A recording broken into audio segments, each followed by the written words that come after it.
All right, I hope everybody had a pleasant, if busy, weekend. I'm sure y'all all worked just like I did. I know we have Mr. Melnick outside and he wants to put some things on the record. And we can do that first off. Is there anything anybody wants to address before that?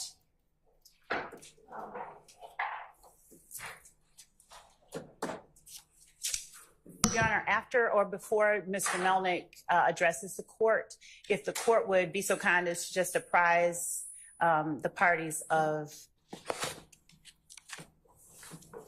what it is that we will need to, if anything, address. I mean, as it relates to what he's putting on the record. I don't really know. I think that he kind of mainly wants to make a record of what he perceives to have actually occurred. And I don't know that, as I think I mentioned on Friday, I'm not sure that it's particularly going to be relevant to any of the issues in the case, but I'm going to let him make a brief statement or proffer, and we'll go from there. And then the next issue after that I'd like for us to sort out is the representation made by Mr. Steele at the end of the day, Friday, that he has a good faith basis to believe that there may have been an unrecorded conversation at some point that included Ms. Hilton, Ms. Bumpus, and Mr. Copeland that may have resulted in some Brady material. So that'll be next up, and then we'll see after that. All right, so if somebody wants to let Mr. Melnick come on in. Hey, Your Honor, last thing, Yeah. I would just object to Mr. Melnick coming in offering anything that is not relevant to the trial itself, Okay. understanding what the court's ruled or All right. decided. Thank you. Yeah, thank you.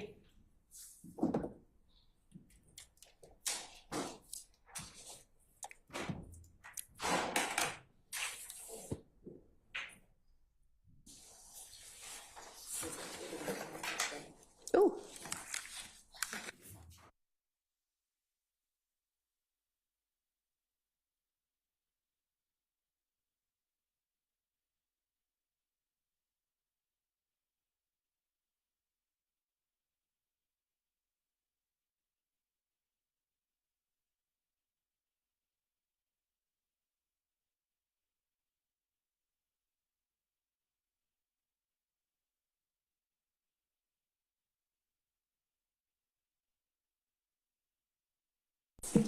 Court with 500 screens in front of us.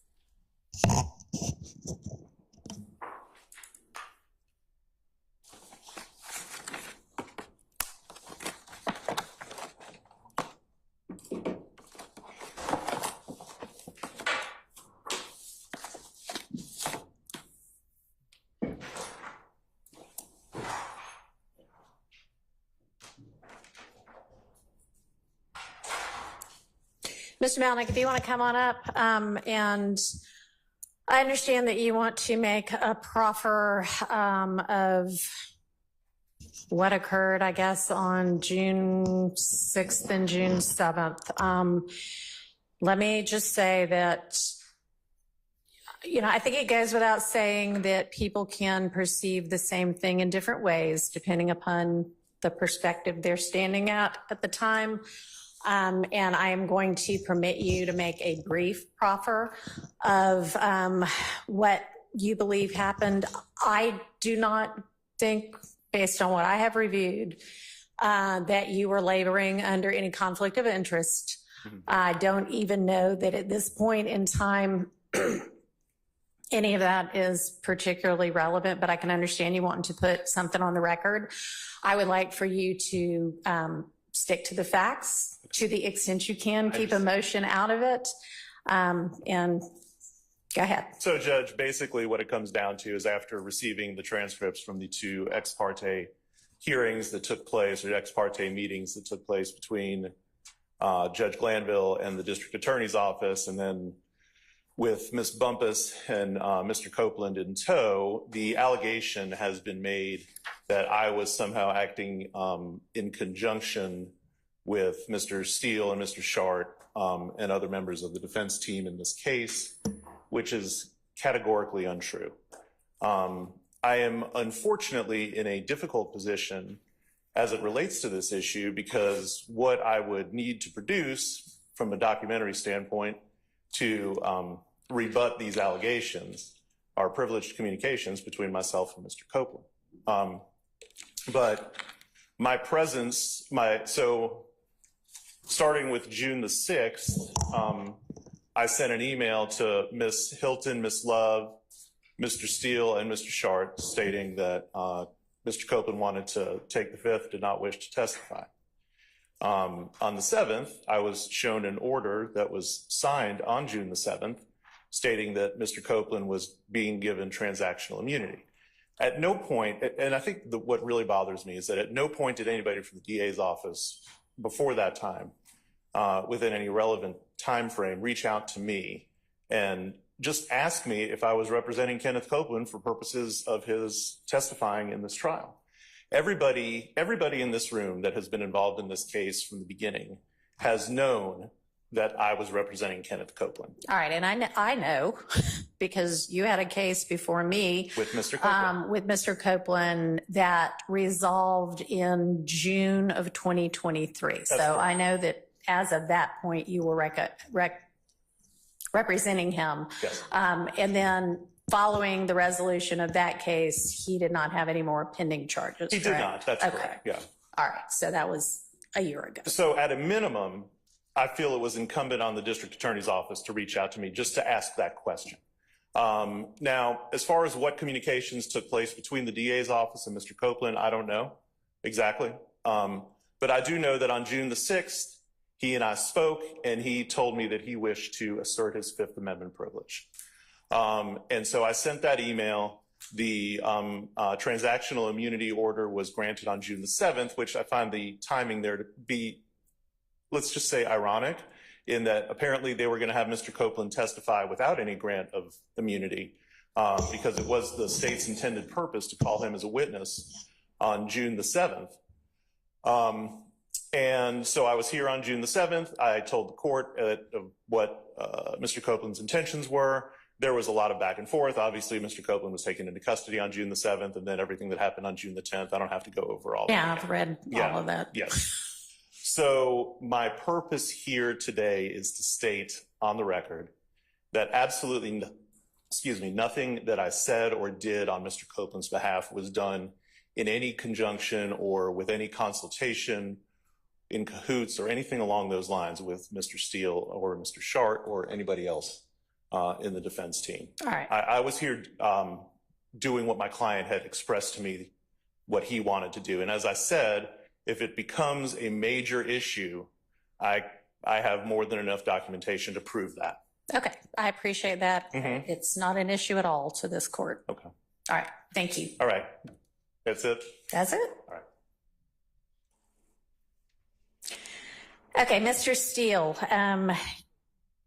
you had said to us on Friday afternoon that you had a good faith basis for believing that there may have been a conversation you believe during the June 10th ex parte in chambers meeting at some point when Judge Glanville was not in the room, but between Ms. Bumpus, who was acting as counsel for the day for Mr. Copeland and Prosecutor Hilton. So can you give me what your basis is for that?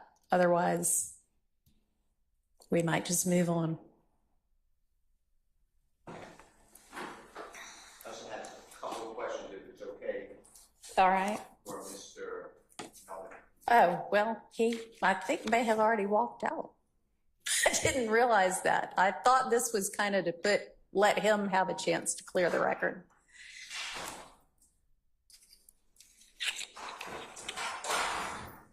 What are your questions going to be?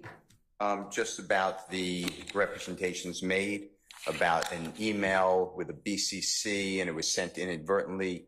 I believe that he'll say that that's not accurate. And then we sent your Honorable Court on Friday all of the emails. If you put them in order. Yeah, okay. I mean, I've seen it. I think that's fine if you want to ask him that and clarify it. I don't think that Ms. Love made a representation that that is in fact what happened.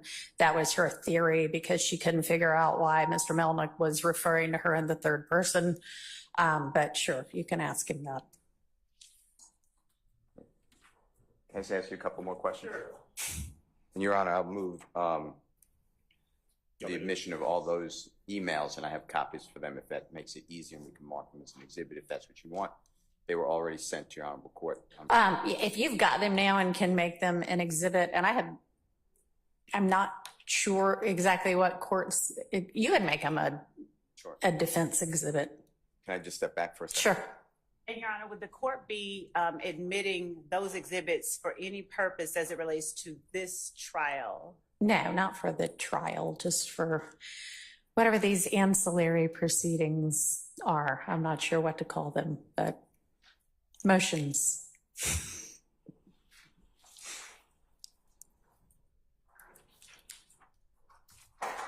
So it'll be, I guess, an exhibit to, we can call this a motions hearing. It's today, August 5th, 2024. Proffer by Mr. Melnick.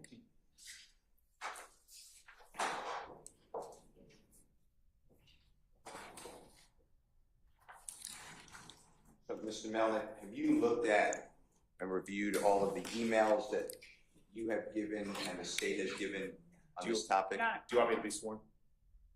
Do I need to be sworn for this? I don't believe I've been sworn. Not for me. You're an officer of the court. Yes, I have. Hang on. Yes, Ms. Love. You responded to what I was asking. Okay.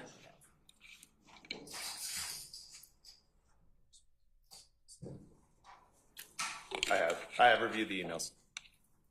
I have to mark these. Uh-huh. You give this to the state. Yep.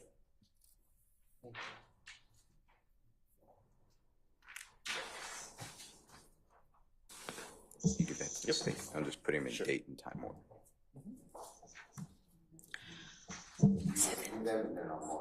Yep, I've reviewed them. This is not up with that era.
Forward to right.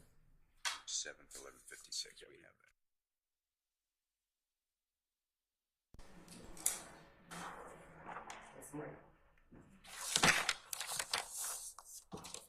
Oops, sorry.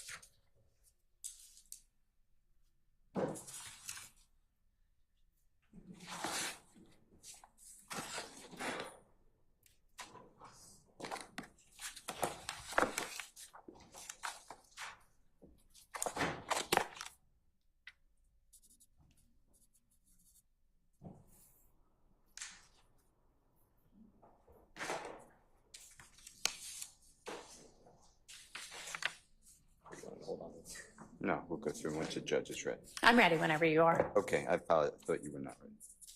All right, and thank you, Your Honor. Mr. Melnick, thank you for your time. Sure. What you said to this honorable court is that you represented Mr. Copeland in an unrelated case. Is that true? That's correct.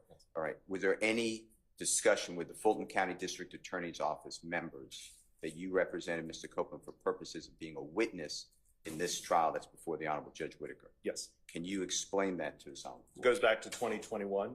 I met with Don Geary, who at the time was, I guess, in charge of the state's handling of this case. And he talked to me extensively about Mr. Copeland, Mr. Copeland's involvement with YSL, and the fact that the state wished to use him as a witness in this case. And did you make it clear from your viewpoint that you were representing Mr. Copeland in this case, meaning the case that's on trial before Judge Whitaker? Yes. As a witness or as a potential co-defendant? Yes. Okay. And that the Honorable Court knows, I believe, but to your knowledge, who is Don Geary in 2021? What he introduced himself, I mean, I knew Don for a long time, but what he said, he was special counsel for the Fulton County District Attorney's Office. He was basically hired almost like in an of counsel position, as I understand it. And was he affiliated on working this case that's before Judge Whitaker Yes. on trial? We talked about this case specifically. At any time, I'm sorry. And nothing else. At any time, did you or any member of the District Attorney's Office in your presence ever say that you were not representing Mr. Copeland pursuant to a potential witness in this trial? No. Okay. Did you ever have conversations with Ms. Love, who is seated to your left? Yes. About representing Mr. Copeland as a witness in this trial? Yes. And when were those conversations? March of 2023. And was it clear from your standpoint, from your viewpoint, as the court said, people can observe things differently, but from your standpoint, was it clear that you made it known to the Fulton County District Attorney's Office that you were representing Mr. Copeland as a witness or potential witness in this trial? Yes, it was. All right. Did you do anything to separate yourself from that representation? No. All right. The Honorable Court stated a little while ago, and you left here so quickly, but that your representation ended of Mr. Copeland, I heard, in 2023 when you entered some sort of disposition, I don't remember what it was, before this Honorable Court. And when I say this Honorable Court, I'm talking about Judge Whitaker. Sure. That's correct. Did your representation end of Mr. Copeland as a witness in this case? No. Did you ever make that known to anybody? No, I never did. Did you actually do the opposite? I was contacted by another member of the Fulton County District Attorney's Office in June of 2023. And about Yes, what? I'm sorry, about representing Mr. Copeland in this as a witness in this case. Were there any agreements between Mr. Copeland and yourself in the District Attorney's Office? Because you obviously got him not to be charged. That's a bad way of saying it, but you obviously did something, or someone did something that he's not charged in this case. I would honestly say that may not have been due to anything that I did or said necessarily. I think was an internal decision from the DA's office. Okay. All right. Now, I'd like to show you what I marked, and I just want this for the record. And I marked it number 1, Mr. Williams. And can you announce it just so the court, and we're going to give all this to the court, what this is, if you recognize it. Sure. And then go to number 2, 3. But for people looking on, just announce it by the title, if you don't mind. If you don't recognize it, please say that as well. No, I recognize this. This is an email I sent to Ms. Love, Ms. Hilton from the DA's office, yourself, and Mr. Shart, dated June the 6th, 2024 at 4:31 p.m.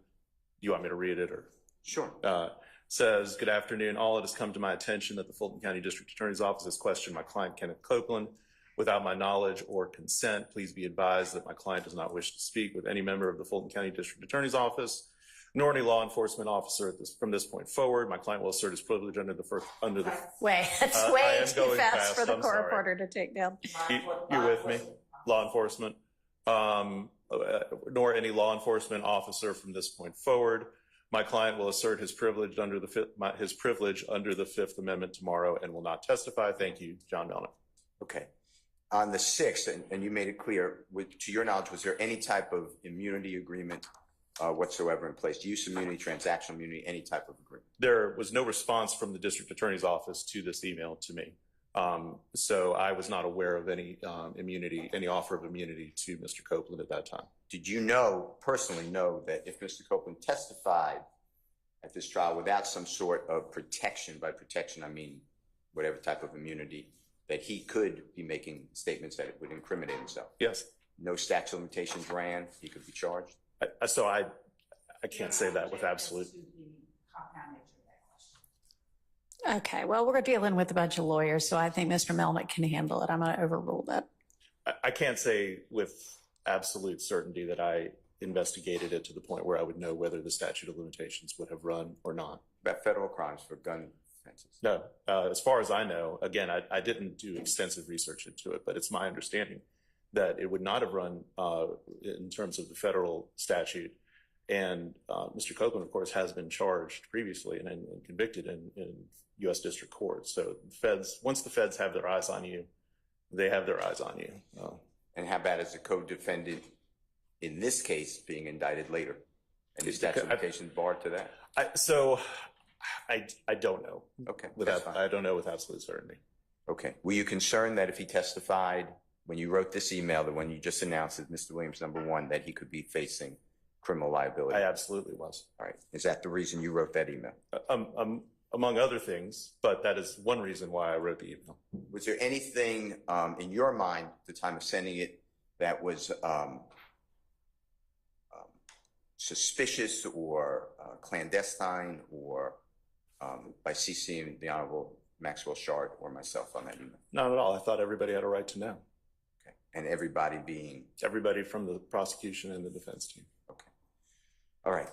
Your Honor, I move for the admission of Mr. Williams #1 for purposes of this hearing. Admitted. Your Honor, can I just get clarification as to which of the emails we don't have the number is Defendant Williams #1? Can you clarify? June 6, 2024, 4:31 p.m. to yourself, Ms. Hilton, Mr. Steele, Mr. Shaw. Does it have the response at 4:57:05 from Ms. Hilton, or is it the one without response? I don't remember seeing a response. Okay. So is there a response on there on Williams 1? There will be, Your Honor. Okay, Not so on Mr. that Williams has 1. been, for purposes of the record, the one that does not have the response on it. Okay, so here's the response. But Is it a part of Williams 1? No, it's not. Okay, so I assume Mr. Steele might ask you about the next one. Go ahead. and that is, I'd like to show you what's in front of you, Mr. Williams, exhibit #2 for purposes of today's hearing, okay? Yes. Tell us, take your time to look at it, tell us if you can identify it, if it's true and accurate for what it appears to be. I hope this is from I think exclusively from Ms. Hilton to me. But do you recognize it? I do, I recognize Is that it. accurate? Yes, it is. Yeah. Okay. Your Honor, I move for purposes of this hearing, Mr. Williams #2, after you identify it so everyone knows what you're looking for. June 6, 2024, 4:57 p.m.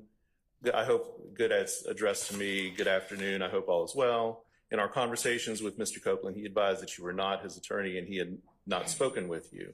However, if you are asserting that you are his attorney, we will cease communication, but your client is under subpoena and is expected to be here at 8:30 a.m. It is our understanding that your client does not have transportation, so we're planning to pick him up. So please make sure that he is present so we do not have to take any further action if he fails to appear for his subpoena. Thank you and have a great evening. And then it's from Ms. Hilton. And did you respond to that email? And if yes, is it on Mr. Williams #2? And what does it say in time and date? If you don't mind. It is. I did respond. It's dated June 6th at 5:47 p.m. Again, with CCs to everybody in the case. I have been Mr. Copeland's attorney. He tells me that he repeatedly told you that when you were questioning him. I also spoke with Don Geary extensively about Mr. Copeland when he was assigned to this case, and I spoke with Ms. Love. Slow down. I spoke with Ms. Love early in the process around the time jury selection was beginning. I have a plea with Judge Carnicel tomorrow at 9 o'clock, and I will come to the courtroom as soon as I am done. Is everything that you responded about being Mr. Copeland's lawyer for purposes of this case true? Yes. Okay. And the court already admitted number 2. If you could go to number 3. Well, no, I haven't. Oh, I'm sorry. I moved for the admission of Mr. Williams, number 2. It's admitted, and that one contains both Ms. Hilton's response and then Mr. Melnick's response back that he just read. Is that correct? Yes. Okay, that's admitted. Okay. This is a repeat, some withdrawing. Okay. Okay, if we go to Mr. Williams, number 3, can you take a look at this and tell us whether you recognize it? And if yes, what is it? It's a, Your Honor, if we could just have what that is, and we don't have numbers on it, if I could just have in the court what it is that you're even tendering. I don't know. I don't know how many things you got handed, but Mr. Melnick's about to describe it. it's dated June 7th, 2024, 11:52 a.m. It's from me to Miss Hilton and Miss Love. The first sentence says, "Here is a communication between myself and Miss Love, which pertains directly to the YSL case." And it's a forwarded message from a number of people, including myself and your case manager, Sheila Rosser, dated March the 3rd of 2023. And it's from Miss Love, stating, "Good morning, Miss Rosser. The state asks that the defendant be required to sign the conditions in front of a notary or a sheriff's official so that we can enforce the conditions upon his release, since he was not apprised by the court in person." And I'm sorry, that is in reference to 2 bond orders, I believe, that I had prepared and presented to the court in reference to Mr. Copeland's case that was pending before you in 2023. That is an email dated Thursday, March 2nd, 2023 at 4:42 p.m. And this is just a chain of emails related to the bond order for Mr. Copeland's case in 2023. All right, and you're forwarding that in June of 2024 to say, see, you knew at some point I Yes. was representing him. Okay. That's correct, Judge. Is that document, is Defendant Williams 3 a 3-page document or just the one portion of the chain that you just read? So is this is a continuation Yes. of 3? Okay. There's more to it, Ms. Love. Is it a 3-page It document? appears to be, I think it appears to be a 3-page document, yes. Yes, yes. Okay. Do you need me to, I don't need to read all of this. No, I don't think so. We move for the admission of Mr. Williams, number 3, for purposes of today's hearing. It's admitted.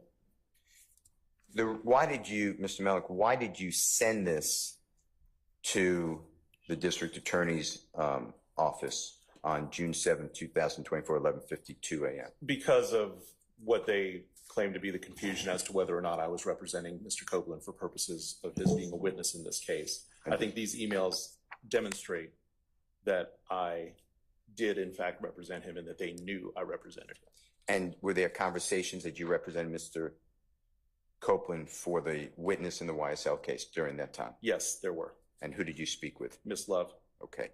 And you're responding to Mr. Williams, number 2, that's already in evidence? Yes.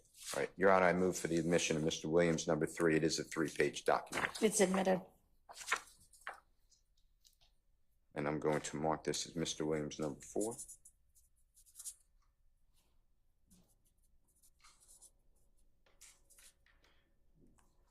Can you take a look at this and tell us if you recognize this?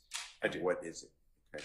And what is that? It's an email that I also sent on June the 7th, 2024 at 11:54 a.m. To Miss Hilton and Miss Love, referencing another communication I had from the district attorney's office. It was a forwarded message from Peachtree Offices, which is an executive office company that answers my phone for me, where I got a message from Peter Herzog asking me to contact him in reference to Kenneth Copeland. So it's a forwarded message from June the 27th of 2023 that I then forwarded to Miss Hilton and Miss Love, demonstrating that they should have just communicated with me about Copeland before questioning him. And go ahead. I'm sorry. And before we got into all this. And who is Peter? And I'm going to spell the last name, okay? Yeah. Herezog. Who is that person to your knowledge? I believe his last name is misspelled there. I think it's Herzog, but Peter Herzog is assistant DA in the Fulton DA's office. And Mr. Williams, what's marked as number 4, is sent for that message on June 27, 2023, about 3 months after the March 1, 2023 Yes, correspondence with Ms. Love about Mr. Copeland. that's correct. Now, if your representation of Mr. Copeland had in fact ended when you disposed of the case before the Honorable Judge Whitaker by that time, do you remember? Did it end? So my case with Judge Whitaker, is that what Yes. you're asking me about? Yes. Yeah, I believe it had, but honestly, I haven't gone back to check the If date. y'all have the case number, I can look it up and let you know the disposition date. I don't have it. Happy to do that. Nobody has it. And maybe It was a 22 SC case, but that's all I know. It's fine. I can probably pull it up some other way. Y'all go ahead. okay. And you forward this. You said why this To- message? To reiterate the fact that the Fulton DA's office knew and should have known that I was representing Mr. Copeland for purposes of his testimony in the YSL trial. Mr. Herzog was never involved in the case before Judge Whitaker. I'd never spoken with him about anything related to the case in front of Judge Whitaker. The only attorneys that I ever spoke with about the actual disposition of the case with Judge Whitaker was Abigail Potter, Abby Potter from the DA's office, and Mr. Abadi. And the only reason Mr. Abadi was involved with it, that's Adam Abadi from the Fulton DA's office, was because he was concerned about Mr. Copeland's testimony in the YSL trial. And obviously Ms. Love, because she And was Ms. the bond Love, order. yes, right. And Same Ms. Love reason? of the bond order, that's correct. Okay. Now, I'd like to show you Mr. Williams number 5. Oh, Can Your Honor, I can move for the admission of Mr. Williams number 4. It's admitted, and for purposes of the record, the case before me where Mr. Melnick represented Mr. Copeland is 22 SC 182134, and the final disposition was actually on June 29th of 2023. Is the number 4 a one-page document, or are there any more? It's a one-page document. Okay, I'm showing you Mr. Williams number 5. Tell us if you remember that, look at it. I do. Okay, and is it accurate? It is. Can you describe, like you've been doing, the date and time, what it is, what it purports to be? It's dated June the 7th of 2024. It's to Ms. Love and Ms. Hilton from me. And it is in response to an email that I received. I'm sorry. It's okay. You can look at the documents, multiple. Yeah, okay. So this is a part of the same chain of documents where I was referencing the fact that Ms. Love certainly knew that I was representing Mr. Copeland. She and I talked extensively about Mr. Copeland, and she had told me that she wished to use Mr. Copeland as a witness in this case. Obviously, by the time we were having these communications in March of 2023, the case had long since been indicted, and Mr. Copeland was not charged as a party on the indictment of this case. So this is a continuation of the same emails going back to March 2nd and March 3rd of 2023, where we're referencing the bond orders. These emails actually go back to March the 1st of 2023, where Ms. Love is discussing whether or not Mr. Copeland should be subject to a curfew as part of his bond order. I seem to remember other communications in which Ms. Love references the fact that she's concerned about Mr. Copeland's safety and the like. And then so the last part of this email, which is at the top of the first page, is where Ms. Love questions whether my concern is for Mr. Copeland or Mr. Steele and Mr. Shart's client, neither of whom I've ever met or have any relationship with whatsoever. And then I responded to that. Did I ever do anything untoward to affect your representation of your client, Mr. Copeland? Absolutely not. Did Mr. Shard do anything? No. Did anybody come to you, at you, about your representation, Mr. Copeland, in this case? What Mr. Copeland did on June 7th of 2024, where he asserted his Fifth Amendment privilege, was entirely his decision. I was there just as his mouthpiece, as a lawyer, as his advocate for purposes of him asserting his Fifth Amendment privilege. Other than that, I have absolutely no agenda in this case whatsoever.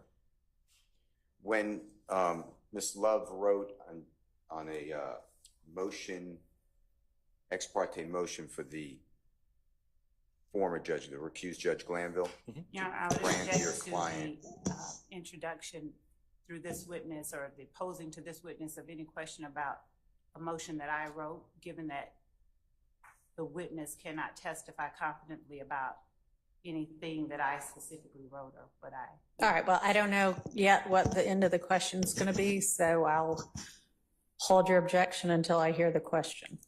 And it's in the record. Already, Your Honor, I could get another copy though.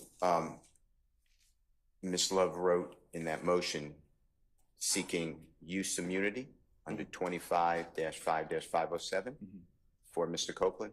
Yes. That Mr. Copeland on Thursday, June 6, 2024, had some sort of interaction or dealings with members of the defense team. To your knowledge, is that true? I have no knowledge of that. All right. Do you want to admit, or did you want to tender for admission Williams 5? I do. Yes. All right, that's admitted. Thank you, Your Honor.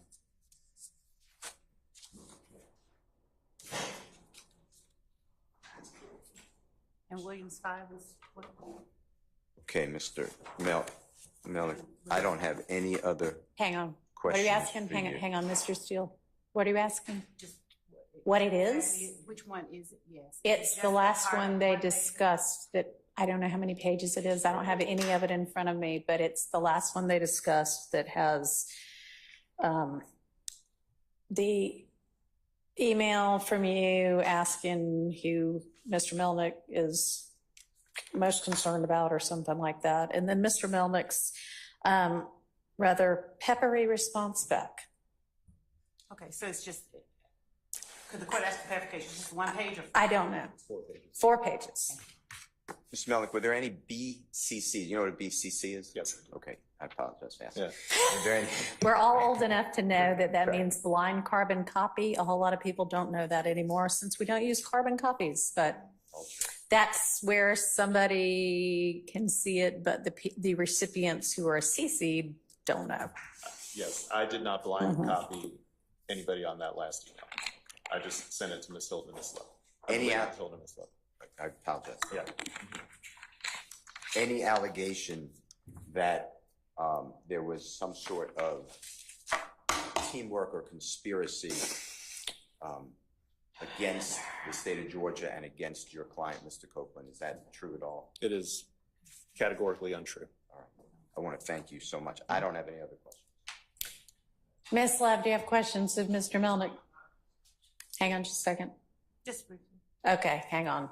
You have questions too? All right, I'll let Mr. Sharp go.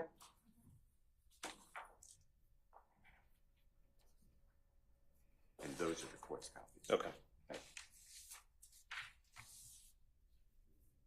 Mr. Melnick, if you're more comfortable taking the witness stand, that's fine, but, okay. Mr. Melnick, good morning. Good morning.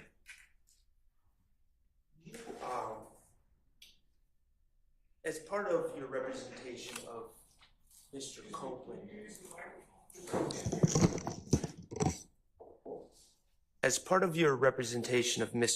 Copeland, Yes, sir. Did you also make it known, did you make your representation known to the defense counsel in this case, specifically myself and Mr. Steele? I did. Yeah. Okay. In your dealings with the defense in this case, have myself or Mr. Steele ever gone behind your representation, to your knowledge, and attempted to speak to Mr. Copeland without your knowledge and understanding? I have no knowledge of that. I'm not aware of any time that would have happened.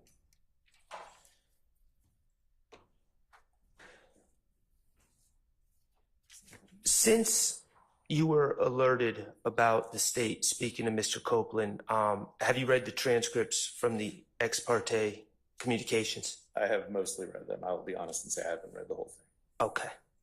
Have you become aware that Mr. Copeland was speaking to the state in the week leading up to June 7th, 2024? Yes.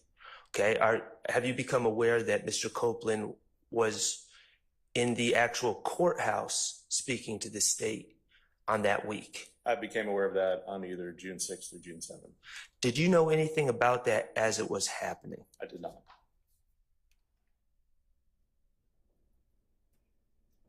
Before you reached out to the state via those emails that have been introduced, did the state ever tell you that they were communicating with your client? No. How did you initially learn that the state was communicating with your client?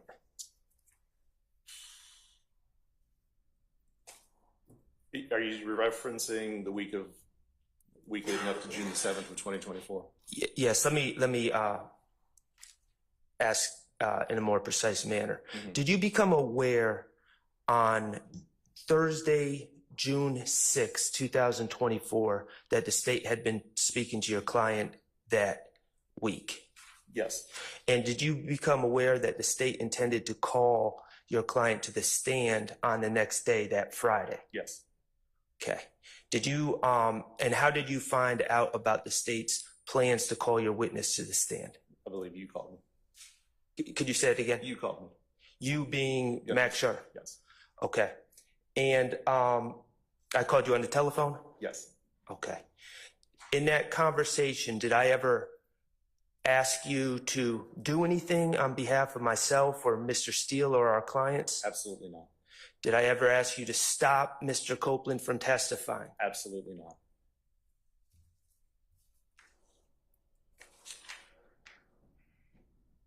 As a lawyer, is it appropriate to contact another lawyer about their client? Objection, Your Honor, as to this witness being qualified to speak about what are in the ethics. I would hope that every lawyer in the state of Georgia is qualified to speak on what we're expected to do under our code of ethics. I'm going to overrule that. Would you repeat the question, please? In your experience as a lawyer, is it appropriate for another lawyer to contact you about matters concerning your client? That's law school 101. And is that what I did on Thursday, June 6, 2024? Yes. Mr. Melnick, before you got in, well, your testimony is you were involved representing Mr. Copeland Yes. throughout this entire period, correct? Mhm. Before you emailed the district attorney's office about their communications with your client that you were unaware of, to your knowledge, had Mr. Copeland been granted any sort of immunity or legal protections for his testimony? To my knowledge, no. Okay. After you contacted this district attorney's office and actively communicated with them about your client, what protections was Mr. Copeland granted? Use immunity. I have nothing further. Thank All you. right. Any other defense attorney with questions for Mr. Melnick? All right. Hearing no other. Go ahead, Ms. Love. Thank you, Judge. Mr. Melnick, I'm just gonna be a little bit brief and I'm gonna clarify some things. Is Defendant Williams exhibit? Yes, Mr. Hart. Or speak just more loudly. Yeah. Or come around and, yeah. You know what? I'll take the stand. Okay. No, I just can't get these two. You can leave them there. Okay. It's okay. Does somebody have a copy of those exhibits for the court? Judge, I'll give to the court the ones that he has admitted, and I'll just go ahead and use the ones that I have copies. Okay, thank you.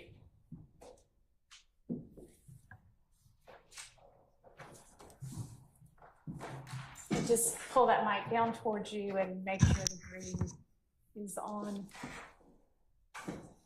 Mr. Malnick, there should be some button somewhere. You see where it is? Room's green. I don't actually see it. It sounds to me like it's on. Yeah, sounds like it's on. All right, go ahead, Ms. Love. Thank you, Judge. Mr. Melnick, and Your Honor, I'm going to use, unless the court instructs me otherwise, I'm gonna use the copies that I was given, that I've marked as defendants the way that they've indicated they should be marked exhibits. Okay. Okay. Mr. Melvin, I'm showing you what is the copy of Defendant's Exhibit 1 Yes.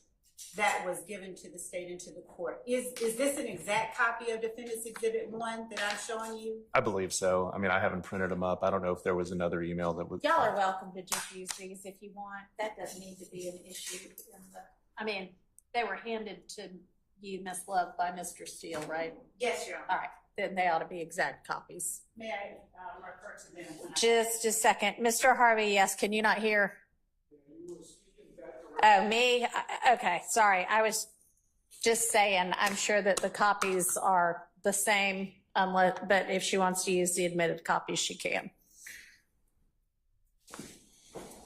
I'll trade you. How about that? Yes.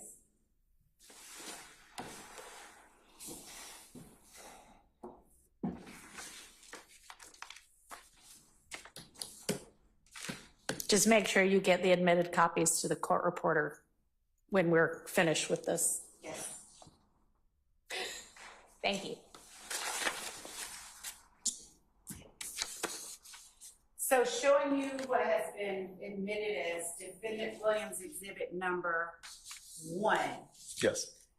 Looking at Defendant Williams Exhibit Number 1, is that an extraction? In other words, is that a portion of an email cut out and isolated from a larger email? I don't believe so. Okay.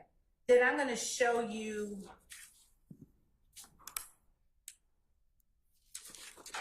Defendant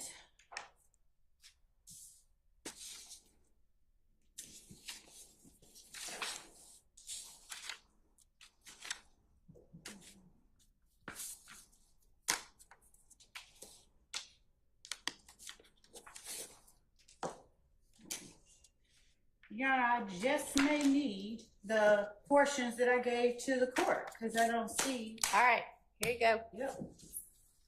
Thank you.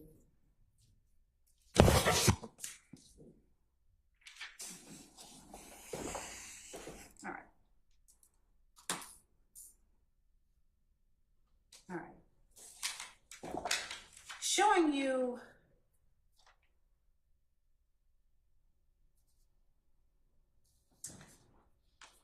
what I will mark as State's Exhibit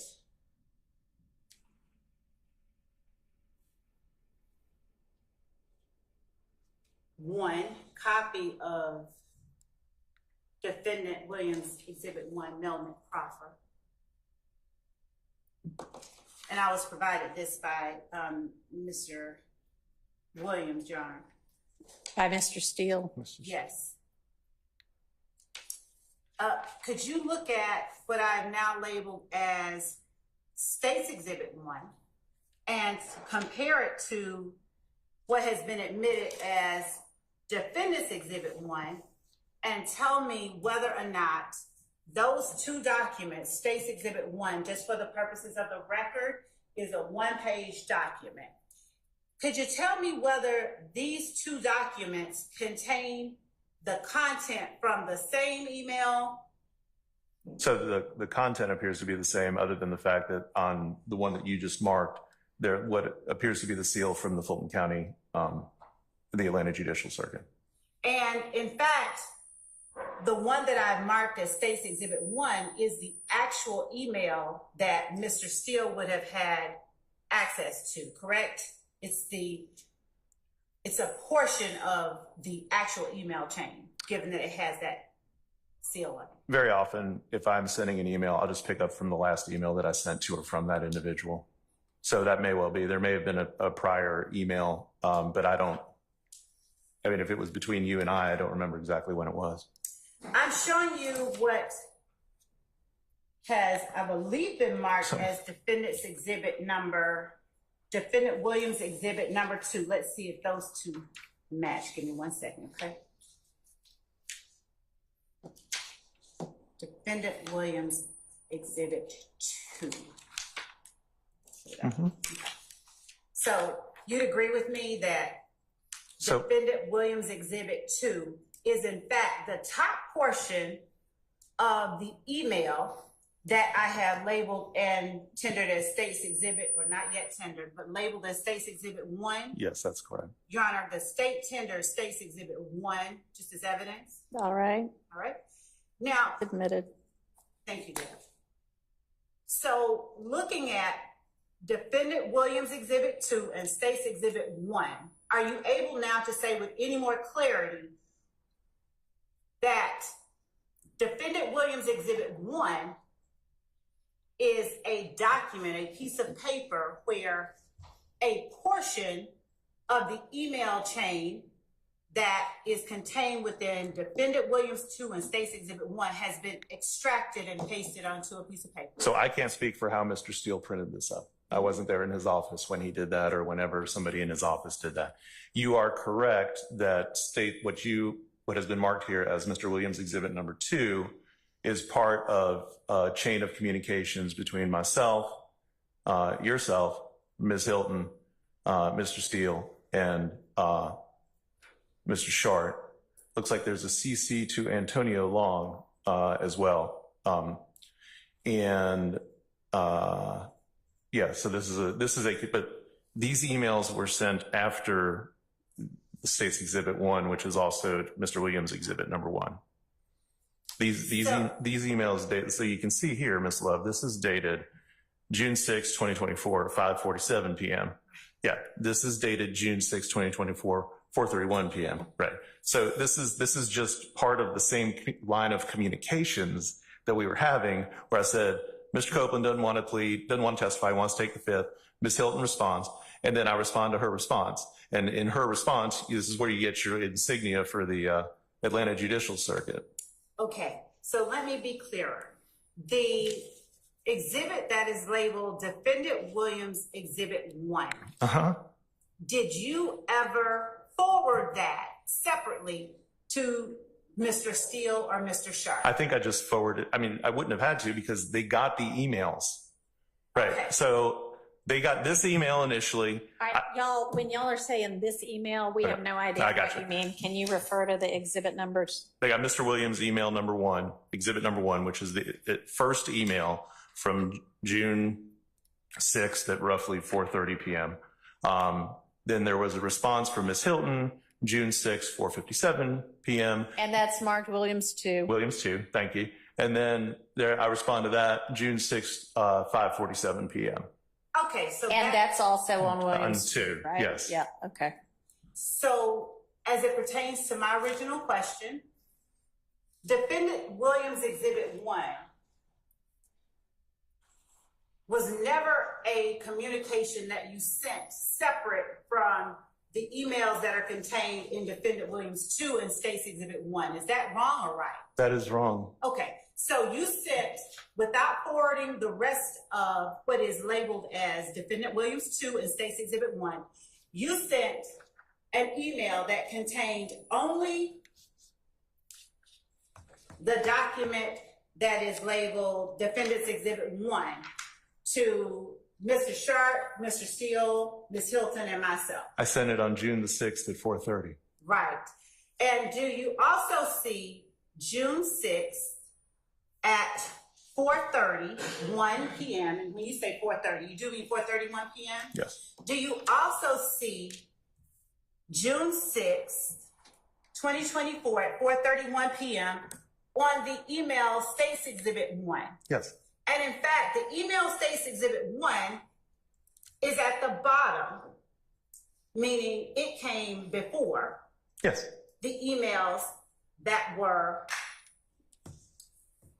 Defendant Williams Exhibit 2. That is correct. Okay. And so given that State's Exhibit 1 looks as it does, are you saying that the email that is Defendant Williams 1 is the entirety and not a part of any other email chain that you sent? This email was the first email sent.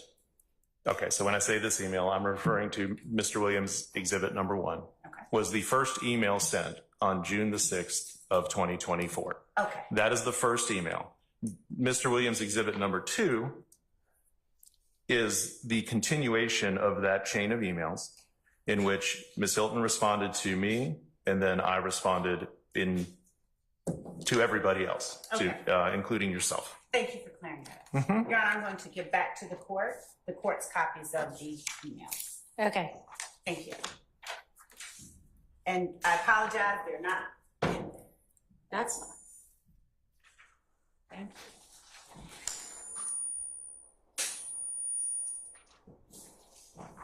You were asked, Mr. Melnick,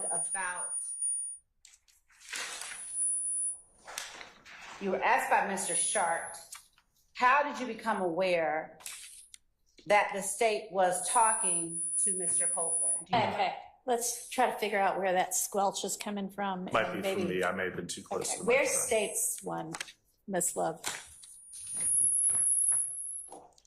And Your Honor, if If the you've court got- didn't, I'll send her. Yeah, you did. It's submitted. Thank you. Did we clear up the squelch? Is it gone? Okay. It seems to be. Is it the court's mic? Okay. I'll step away from it so that I'm not echoing. Mr. Melnick, do you remember Mr. Shard asking you, how did you become aware that the state was talking to Mr. Copeland? Yes. And did you understand that question to mean in 2024? Leading up to June 7th of 2024, yes. Did you answer how you became aware that the state was talking to Mr. Copeland? I did, How did you become aware? because Mr. Shard told me. Okay. And when Mr. Sharp called you, was that the first time that you were aware that the state had been talking to Mr. Copeland? I was aware of an interview that took place with, I think it was investigator Viverito. I don't remember the date of that interview, but it was during a time when I was representing Mr. Copeland. But other than that particular communication, that was the first time I became aware of any direct communication between the district attorney's office and Mr. Copeland. And when you speak of the interview by investigator Viverito, was that while she was with the DA's office or while she was with the Atlanta Police Department? I do not know. And was that interview one that you have seen or have knowledge as a part of the discovery in this case, or something different? I have knowledge of it. I've never seen the interview. I know that it exists. And was that interview a formal interview while he was in custody at the jail? Yes, as I recall. I mean, I haven't seen the interview, but I believe he was in custody at the time.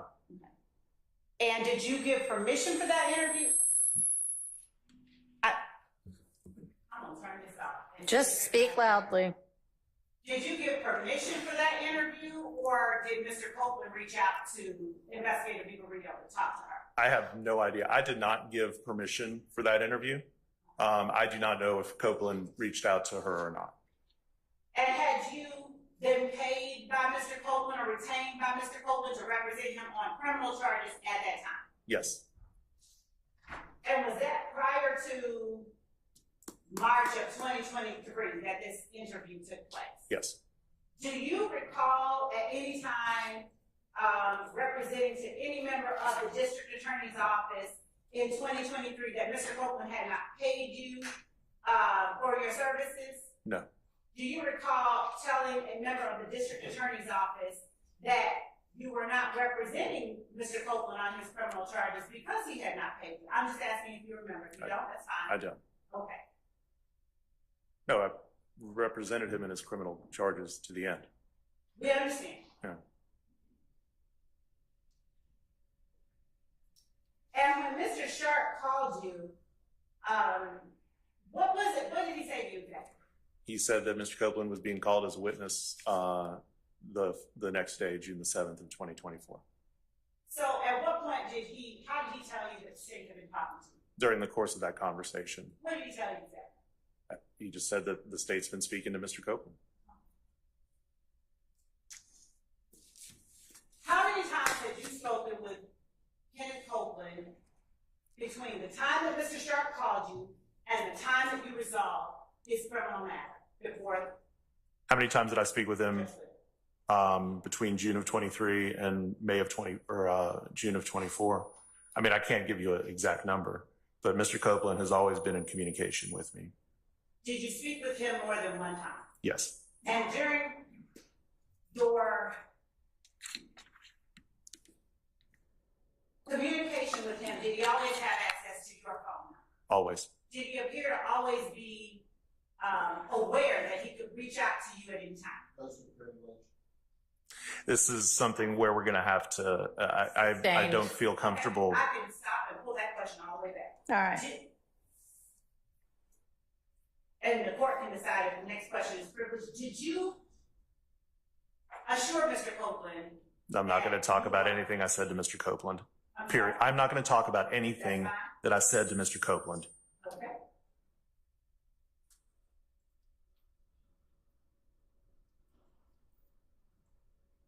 Based on how you have already testified, is it safe to say Mr. Copeland didn't reach out to you and say to you? I'm not going to talk about any communication I had with Mr. Copeland.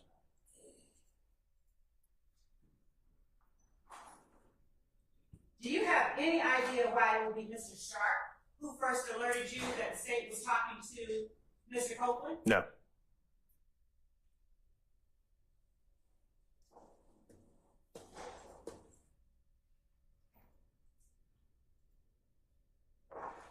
And are you aware of any communications Mr. Copeland made to the state as it pertains to your representation of him after his criminal case was resolved? I'm not.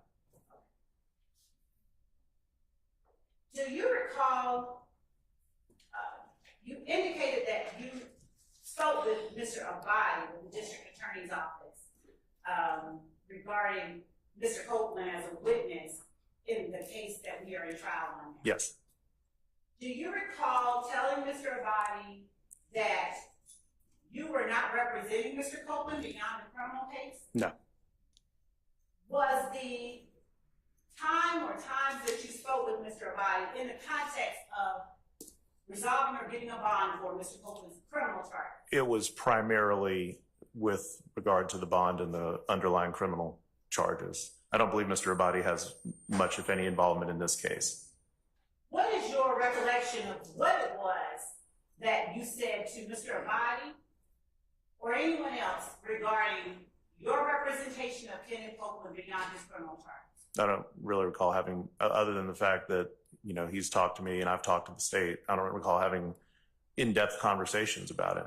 Y'all were still in the middle of jury selection. It wasn't much of an issue. Understanding you don't recall having in-depth conversations about it, what is it that you recall telling Mr. Abadi or any other member of the state about your representation of Kenneth Copeland beyond his criminal charges? I don't really have any independent recollection of anything specific. How are you then able to say that you spoke with members of the state and told them that you represented Kenneth Copeland in his capacity as a witness in this trial? Because I had specific conversations with Don Geary about this case and about Mr. Geary's desire to use Mr. Copeland as a witness. Am I correct that that was pre-indictment? Yes.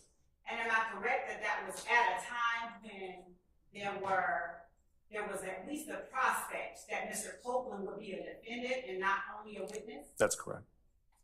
So apart from the conversation you had with Don Geary pre-indictment, where there was the prospect that Mr. Copeland would be on the indictment, do you have any recollection of conversations that you had with members of the district attorney's office regarding your representation of Kenneth Copeland as a witness in the current case 22 SC 183572? Ms. Love, we did not have substantive discussions about what his testimony would be, but everybody in your office knew that I was representing Kenneth Copeland. With respect, I don't mean substantive. I am asking you simply, do you recall what it was, if anything, you said to either Mr. Abadi or any other member of the district attorney's office regarding your representation of Kenneth Copeland as a witness only in the current case 22 SC 1835? Just that I'm representing him.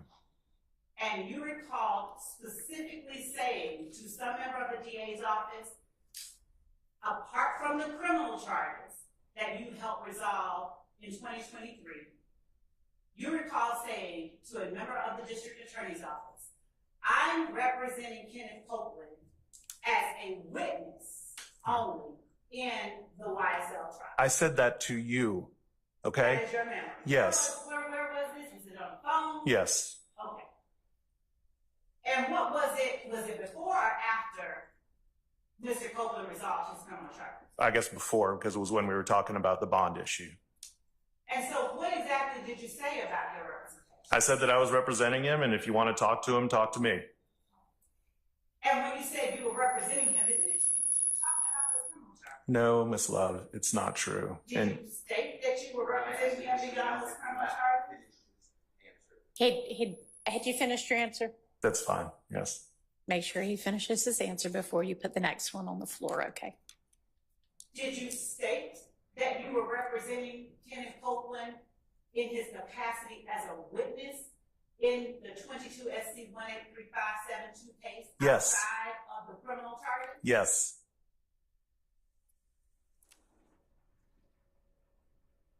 And did I hear you say that it was your testimony that you never once indicated that Kenneth Copeland had not paid you and you weren't even representing him in the criminal case? No.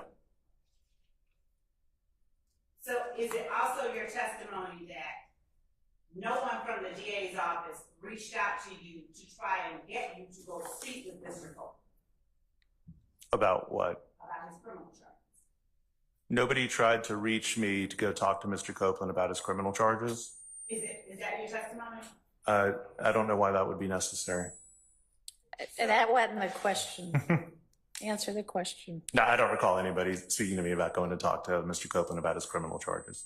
And so is it fair to say you also don't remember telling any member of the DA's office that you were on vacation and you were not able to deal with Mr. Copeland's criminal charge? So I resolved Mr. Copeland's criminal charges. As far as I know, I resolved them to Mr. Copeland's satisfaction. And it may well be that at some point I was on vacation and not available to go speak to Mr. Copeland. I don't recall specific dates and times, but there is no issue with communication between myself and Mr. Copeland. Okay? So as it relates to the question that I asked, do you recall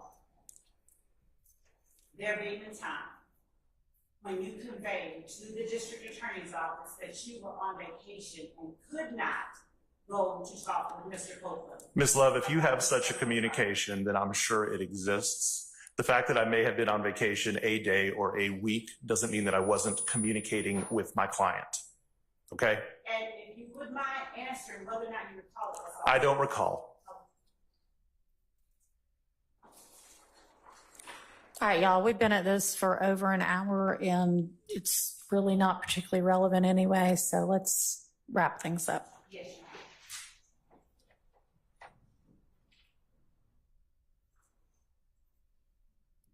When you spoke about Mr. Herzog and you said he was never involved in the case, do you know what it was that he was calling about? He was calling me about Mr. Copeland testifying in the YSL trial. And you spoke with him Yes. and he said that? Yes. And what did you tell him? I told him that Mr. Copeland didn't want to testify. Now,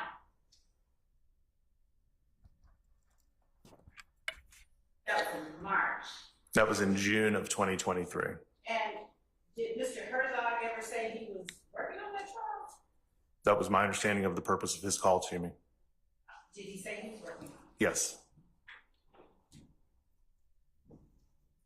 You indicated, and Your Honor, I have about 5 more questions. All right. You indicated that upon questioning by Mr. Steele, that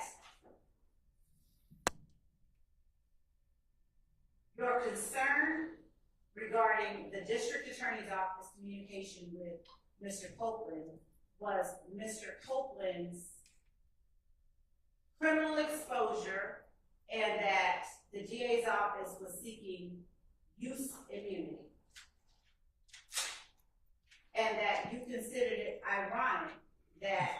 motion would be filed on June the 7th, considering there should have been, or wasn't, apparently there was no grant of immunity prior to that time. Do you recall saying I that? do. You never once asked the district attorney's office what protections the immunity afforded to Mr. Copeland. I'm familiar with what use immunity is, Ms. Love. Do you recall telling Ms. Hilton in the presence of an investigator that you had never heard of OCGA 245-507? I believe that I did not know that that was the use immunity statute, but once I read the order and saw that it was the use immunity statute, I'm very familiar with use immunity. I've been doing this for 30 years. And so you are aware then that there wasn't a need to seek use immunity, but that the motion was to compel Mr. Copeland to testify after the state had offered him immunity. I feel that the motion and the order that was granted to Mr. Copeland did not protect him very much at all. And finally, in writing to the email that is labeled Defendant Williams Exhibit Number 5, you wrote, "My concern is for my client. Had I been involved, I would have demanded a much more specific immunity deal. Mm-hmm. You need him much more than he needs you. You've put him in a terrible position where you know his life is in danger, whether in custody or on the street. He's a marked man from this point forward. Go F yourself if you think I'm doing anything besides protecting my client." Yes. So what specifically did you intend to, you didn't include in here anything particular that you were worried about with the immunity deal, but you were very specific about Mr. Copeland's potential danger from testifying. Is that wrong or right? We all know that Mr. Copeland is in danger by virtue of his testifying here. Now, are you asserting that he is in danger for any member of the state from testifying? No. And what specifically did you want, more specifically, in the, because you do understand it's not an immunity deal. We can't use anything he says in any way against him. Yes. So understanding that, and that the motion was simply to compel Mr. Copeland to testify, given that he had received that, what much more specific information did you want to see in the immunity? I would have demanded that he be given immunity from all state-level prosecutions as a result of any action he may have had involved with any other individual in this case. And I would have seen if we could have included the feds in that as well. And did you not understand Mr. Copeland, or did you want more than what he was entitled? Did you not understand him to have been afforded immunity for anything he was asked about criminally, whether it was from the state or the defense? All that protects him from is from you using his testimony against him. So you did not understand that it actually protected us from using that testimony in any way to get information about him to prosecute him regarding those matters? You didn't understand It protects him from his testimony at trial being used against him, Ms. Love. And anything derived from that testimony. And anything derived from that testimony. Let's speak one at a time. Anything derived from that? Testimony. Are you aware of that? Yes, ma'am. So, given that Mr. Copeland could not be prosecuted for anything he testified about criminally, and the state could not use his testimony to go seek additional information or reasons to prosecute him, what is it that you would have been seeking to get? So we are getting dangerously close to privileged communications here. So, but I told you what I would have demanded. I would have demanded absolute immunity from any state level prosecution for any criminal action involved in this matter. Even those that he didn't speak about at all in the state? Yes. And could you tell us just why it is that you would have felt that that was I think that's, something that should have been afforded? I'm not going to get even into if that. it did not? I'm not going to get into that, Ms. Love. I'm not going to get into that.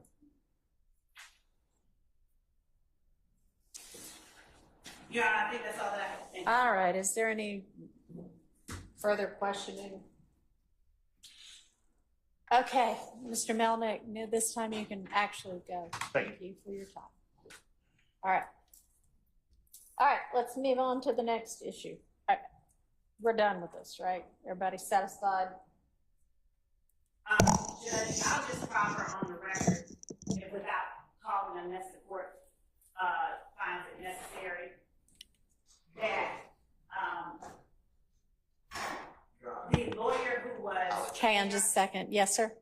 I do not accept any proffer by Ms. Love. I've told the court that before, but that remains. All right. I'm rejecting it. If she wants to testify, then that's fine. Don't talk while somebody else is talking. Let him finish. Let me rule. Then you can go ahead. I will listen to what your proffer is, because it's really not for Mr. Steele to accept or not. It's for the court to accept or not. Go ahead.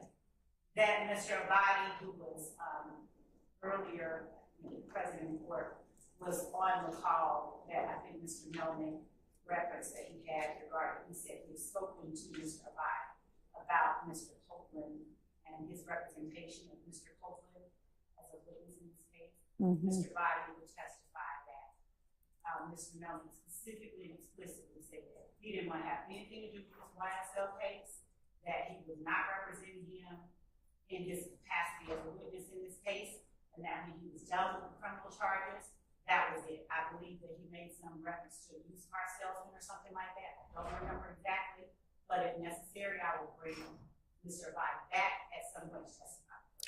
All right. Well, if I am presented with a motion that makes that testimony relevant, then we'll hear from him at that time. My point in all of this was just so that Mr. Melnick could feel like he'd cleared his name. All right. Okay, so anybody need a restroom break before we move to our next topic? All right, let's take 12 minutes and be back at 10:30. And Your Honor, there's the omitted parts of the transcript. I just want to let you know before we move on to something else. Omitted parts of the transcript. Yeah, that's what the next topic's going to be. Yes.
Mr. Steele, move into our next topic.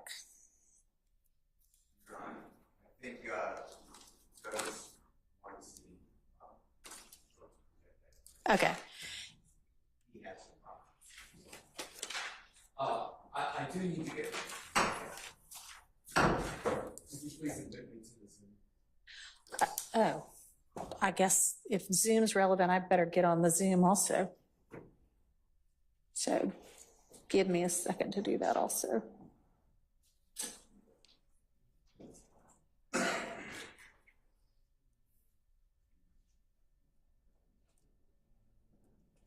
pretty Zoom illiterate, so I'm going to need a little assistance. How can anybody be Zoom illiterate in this day and age after all of our COVID era Zooming? I know enough to not turn myself into a cat.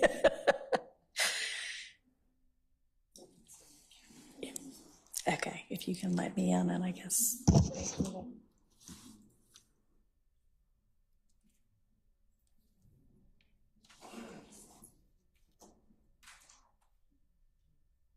Are we going to be hearing from somebody over Zoom? I just have a brief TikTok that I need to play. Really? It's very brief. Okay.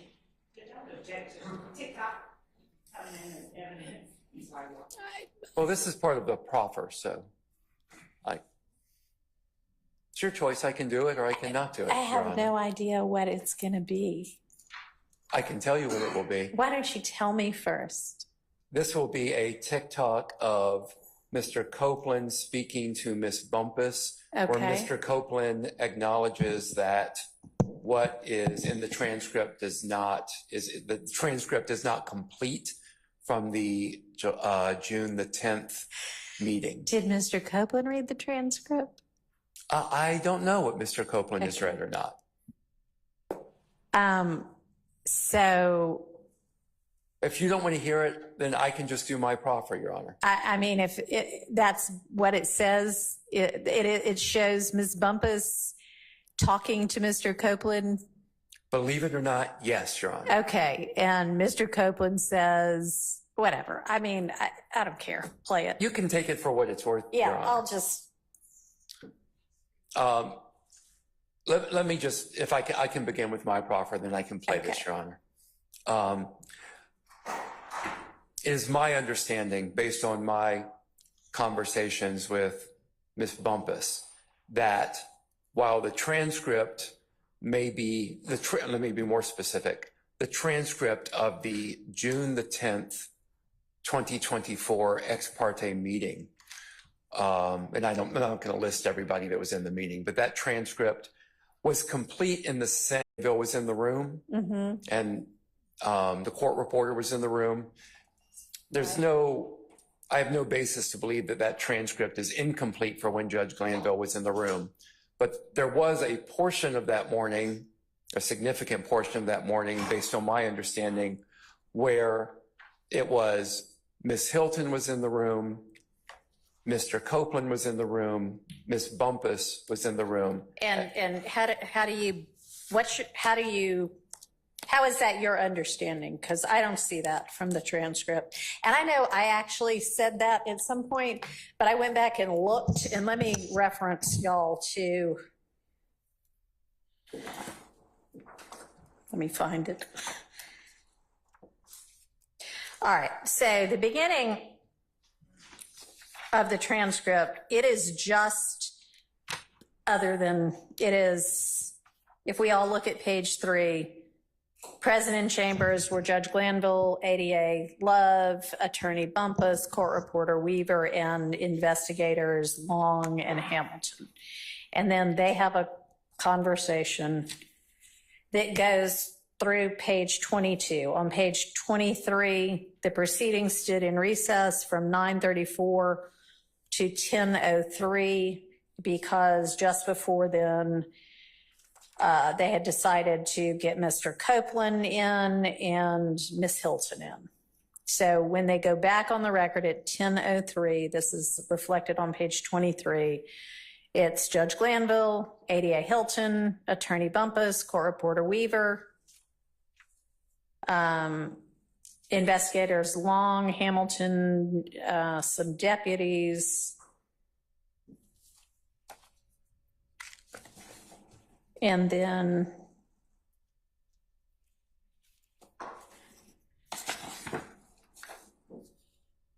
at some point, Mr. Copeland expresses that he might want to call his sister, and on page 36, Mr. Copeland says, this is not the sister, can I speak with her for a second, meaning Miss Bumpus? And it shows that Judge Glanville, ADA Hilton, Court Reporter Weaver, and the two DA's office investigators leave chambers at 10:17, return at 10:33. Then Mr. Copeland has a question for the court. And then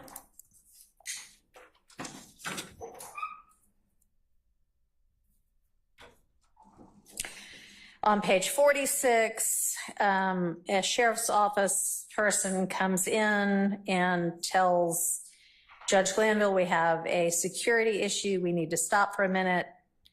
And it reflects that Judge Glanville and that officer, Lieutenant Dean, exit chambers at 10:45. Judge Glanville returned to chambers at 10:47.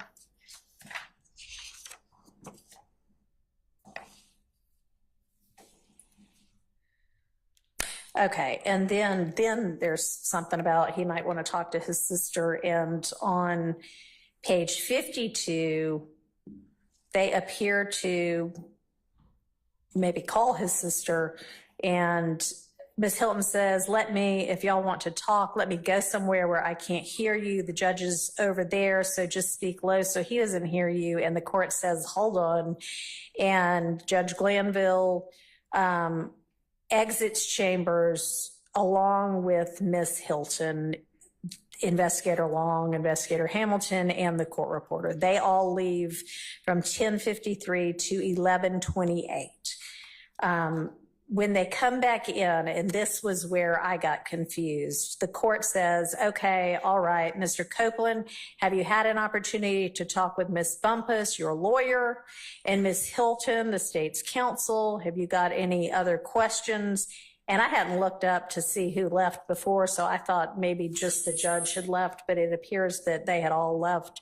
So, I mean, I assume he meant, obviously we know Ms. Hilton and Mr. Copeland had been talking prior to this.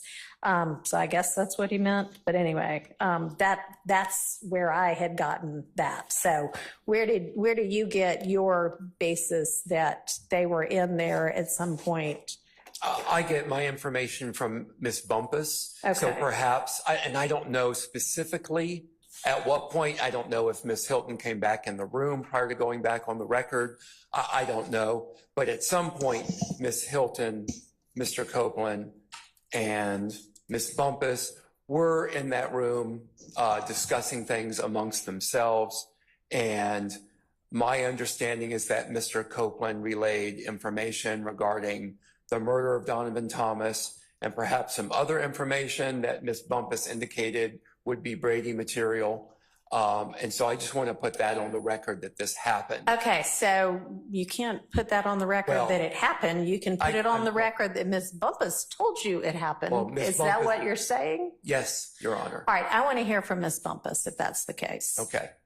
And then would you like to, are you interested in If you seeing this want me TikTok? to, that's fine. Okay. No, I'm not interested in seeing it, but if you feel like it's relevant, I'll watch it. Thank you. May we approach briefly Mr. Kendrick?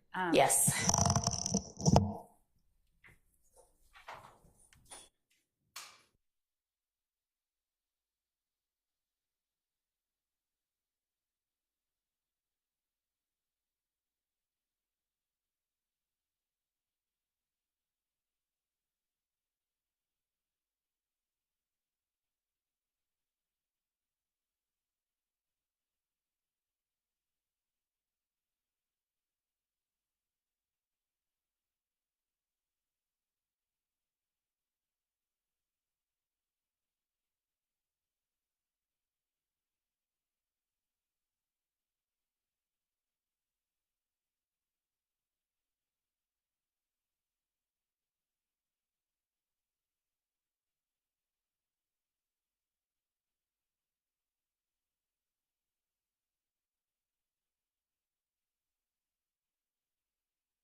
we've got a resolution, and that is that we're going to take 2 minutes or so. Mr. Weinstein is going to go refresh his recollection by watching the TikTok himself, and then he represents that there are really only about 10 seconds that are relevant. It is one question by Ms. Bumpus and one gesture and short answer by Mr. Copeland. He's going to make himself a written record of what that actually says, and he's going to proffer that. So we'll take a quick break and allow him to do that. Then he can come back and put a more detailed, specific proffer on the record, and we'll go from there. All right, so we're in recess again.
All right, Mr. Weinstein. Thank you for giving me time to refresh my poor memory, Your Honor. So there is actually originally a YouTube video that I viewed on TikTok. And it's an interaction between Kayla Bumpus, Mr. Copeland's attorney, and Mr. Copeland. Okay. And there's just is this feedback a problem? Okay. Not right now, it's not. Okay. So anyway, I viewed this interaction. I'll go ahead and proffer to the court the exchange that I witnessed. Ms. Bumpus says, Woody, is the transcript complete? Mr. Copeland then vigorously shakes his head back and forth, indicating no. Then Kayla Bumpus says, you say no? And then Woody responds with, you know that. So that's the interaction that takes place.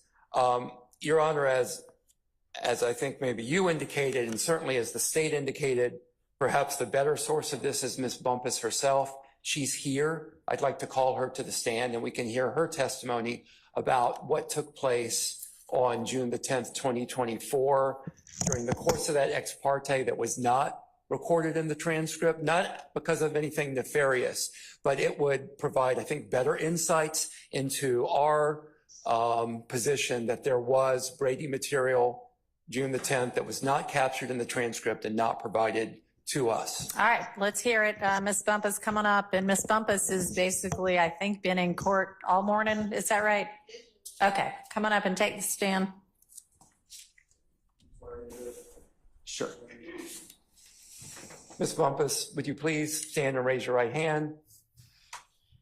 Do you swear the testimony that you're about to give today is the truth, the whole truth, and nothing but the truth? Yes. Okay, please be seated. Would you please state your name for the record? Kayla Bumpus. And what is your relationship with respect to Mr. Copeland? I previously represented him on criminal cases, but for purposes of this case, I was a stand-in attorney. And what was your intent in representing Mr. Copeland? To make sure that his rights were protected and to make sure that Jonathan Melnick was good to go. All right, let's focus on the discrete issue that is before the court, okay? Certainly. You were present in the June 10th, 2024 ex parte meeting, is that correct? Yes. Have you read the transcript to the ex parte meeting? Yes. Um, Um, I'm not sure if that is already an exhibit in this case, Your Honor. It is, it's a part of the record as a transcript. Okay. It's been filed All right. in Odyssey into the case. Okay. So I don't think it needs to be an exhibit unless you want to make it exhibit for the purposes of this hearing, but it's in the record. Okay. I'll just be referring to that transcript. So have you read the transcript from the June 10th ex parte meeting? Yes. And does that reflect everything that occurred the morning of June the 10th during the course of your meeting? I believe that was in chambers. Is that correct? That was compound. That was a meeting compound that was question. compound. Let's Was that meeting redo in that one. chambers? Where did that meeting take place? In chambers. In chambers. And was the ex parte transcript that you read a complete recording of absolutely everything that took place in chambers that morning? No. Could you please tell me generally, when was there a time during the course of that ex parte meeting when y'all went off of the transcript? Clarify what you mean by that, when y'all went off. Was of there a the break in the proceedings at some point on the morning of June the 10th? Multiple. Multiple breaks. Yes. And during one of those breaks, did you have occasion to speak to Mr. Copeland with someone else, someone from the states, the state present in the room? Yes. And when you had that conversation, that was off the record. That was without the transcript being transcribed. Yes. Let's clarify who is in the room at Yes. this point in time. Okay. Who is in the room? And again, let me just make clear on this. I only want you to speak about conversations that you had with Mr. Copeland that are not privileged, where, for example, someone from the state was in the room. Do you understand? For sure. Okay. When there was a portion of that meeting that was not recorded on transcript, who was in the room? Myself, Mr. Copeland, and Simone Hilton. Who else, if If anyone? I don't know all the deputies. But were there deputies in the room as well? Yes, Do you remember how many? 4. Okay. Anyone else other than the deputies and the 3 people you just named? Investigator Hamilton and maybe another investigator from the state. Okay. Approximately how long was that? Hang on a second. Was the court reporter in the room? I don't know. I don't recall. I can't remember. And at what point during the meeting did this allegedly occur? Towards the end, If you had a copy of the transcript in front of you, could you show me where? Like, if I you, could get close, Judge. okay. Do you have a copy for her? I don't have, does anyone have a copy? I do not have a copy Mine just printed out. disappeared. I don't know where mine went. Max, do you have one? I mean, I don't mind passing up, but it does have notes on it. Maybe not. Let's get a Okay. clean copy. Okay. What had just occurred, and then what occurred following it? What had just occurred prior to? What had just occurred was we had been meeting for a really long time, and I needed to go to the bathroom because I was stressed out. And Okay. when I went outside in the hallway, Simone was outside in the hallway, so I guess she didn't want to be in the room with Mr. Copeland while I stepped out. That's all I can think of. So she was outside. She met me in the hallway, and she said, Okay, hang on before you get into what anybody said. So y'all are in chambers, like paint the picture for me. You're in chambers and then, and what happens for you to then leave chambers to go to the restroom? I needed a break. Okay, and so you leave chambers Yes. and Miss Hilton leaves chambers. I don't know when she left because when I left, she was still in there. But when I came from the bathroom, she was in the hallway. Okay, when you left chambers to go to the restroom, who was in chambers at the time that you left? Mr. Copeland, the deputies that were with him, about 4, Miss Hilton, the investigators from the DA's office, the judge, and the court reporter. Okay, so you took a bathroom break. Yes. And as far as you know, you left and then you have no idea when or if anybody else left. But when you came back, Ms. Hilton was in the hallway. Yes. All right, well then that's not the part we're talking about. No. Well, I think it leads up to the part we're talking about, and that interaction with Ms. Hilton may Okay. be relevant to where we're about to go. All right.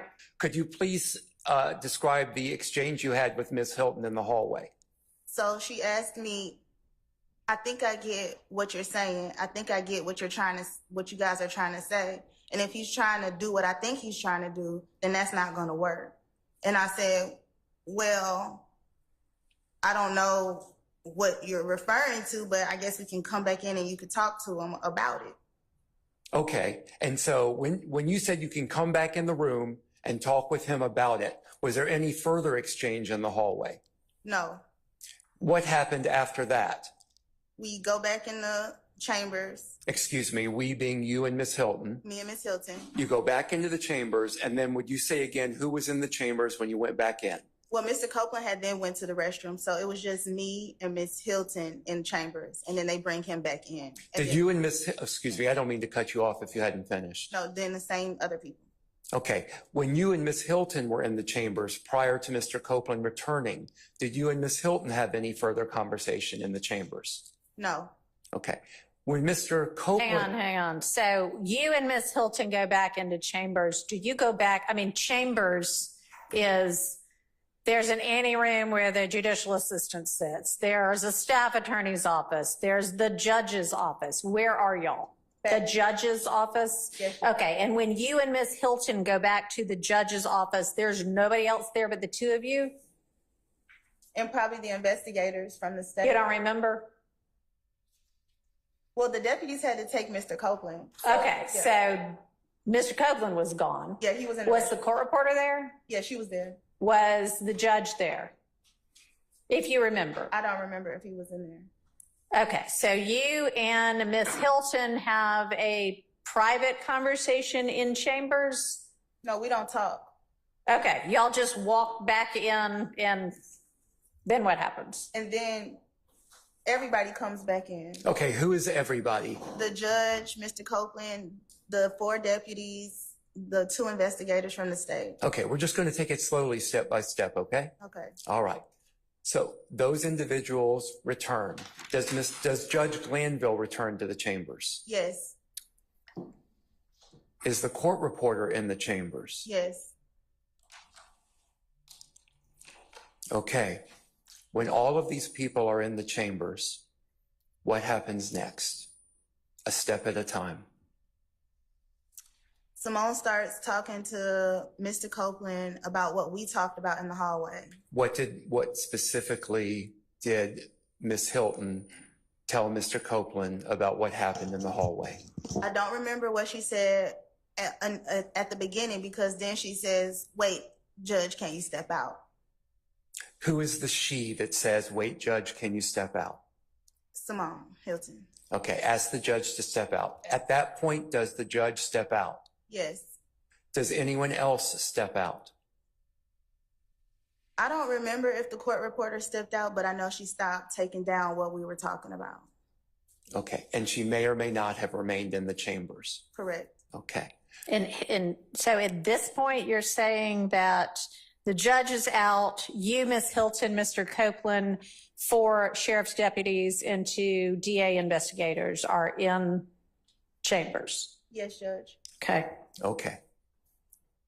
Next step. What happens next?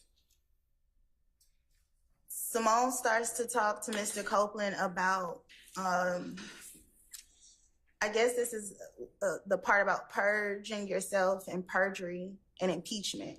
Okay. What specifically did Ms. Hilton say about purging himself?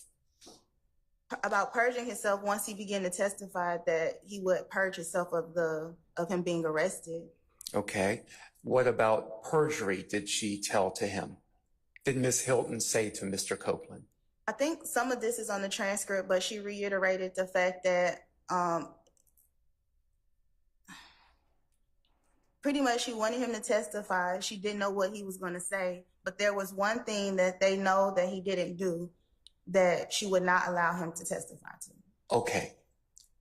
What did Ms. Hilton tell Mr. Copeland was the one thing he knew, she All knew? right, let's not assume any of this because this is your witness, so don't lead her, okay? Okay. So when you say that, what did Ms. Hilton specifically say regarding that? Well, first, Mr. Copeland said, I can claim all of this. I can claim all of this. I might as well just say I did all of this. And she said, but we know you didn't do all of this. And specifically, we know you did not kill Donovan Thomas. And I will not allow you to get on the stand and say that you killed Donovan Thomas. And when Ms. Hilton said, I will not allow you to get on the stand and say you killed Donovan Thomas, did she say anything else with respect to that?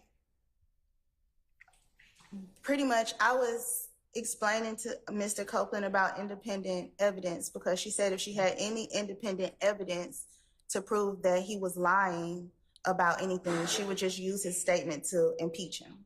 But she would not necessarily press charges against him for perjury. But she said that if he said this thing, this one particular thing, which was the unaliving of Donovan Thomas, that she may move forward with perjury. And Mr. Copeland says, well, it's not just about me knowing that knowing who killed him, but it's about, I know more about that infinity, and I know something about somebody who's not even on trial. Okay, I'm going to stop you there a second because there's a lot to unpack, okay? So do I understand your testimony to be that Miss Hilton said that she would prosecute him if he lied about the killing of Donovan Thomas, but she would not prosecute him if he lied about other things? Yes. Let's go back to the infinity, because I didn't catch all of that. What did Mr. Copeland say about the infinity? You just say, I know something about the infinity that y'all don't know. And how did Miss Hilton respond to that? No, I don't remember, but basically she just like, okay. Okay. What happened next in that meeting? Oh, can I stop you a second? Had Judge Glanville re-entered the chambers where you were at this point? No. Okay. Please continue. What happened after the comment from Mr. Copeland about the infinity? I think that, I mean, she really didn't say anything about it. She just kept moving forward with explaining to him about she wasn't going to go for that lie about the unaliving of Donovan Thomas, but whatever else you lie about, I'll just use it as impeachment. And that conversation went on for about 5 minutes or so, maybe a little bit more. I don't know. At this point, we've been in there for 2 hours. And they gave me a second to talk to Mr. Copeland, and then that was the end. Okay.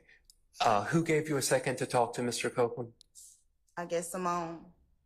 Did Simone Hilton remain in the room while you spoke to Mr. Copeland? Yes, but she couldn't hear what we were saying. And why do you believe she couldn't hear what you were saying? She couldn't hear. I know because we were whispering in we scooted away from her and we just kind of whispered in each other's ear. Okay. Is there anything else that happened during the course of this meeting where Judge Glanville was not in the room that you haven't told us this morning?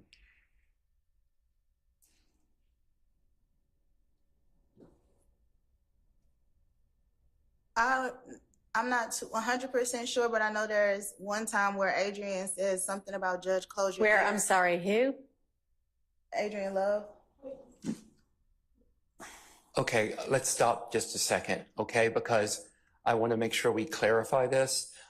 I believe your testimony earlier was that Ms. Love was not in the room, at least during this portion of that meeting. Is that correct? That's correct. Are you referring to another portion of the meeting that happened that morning?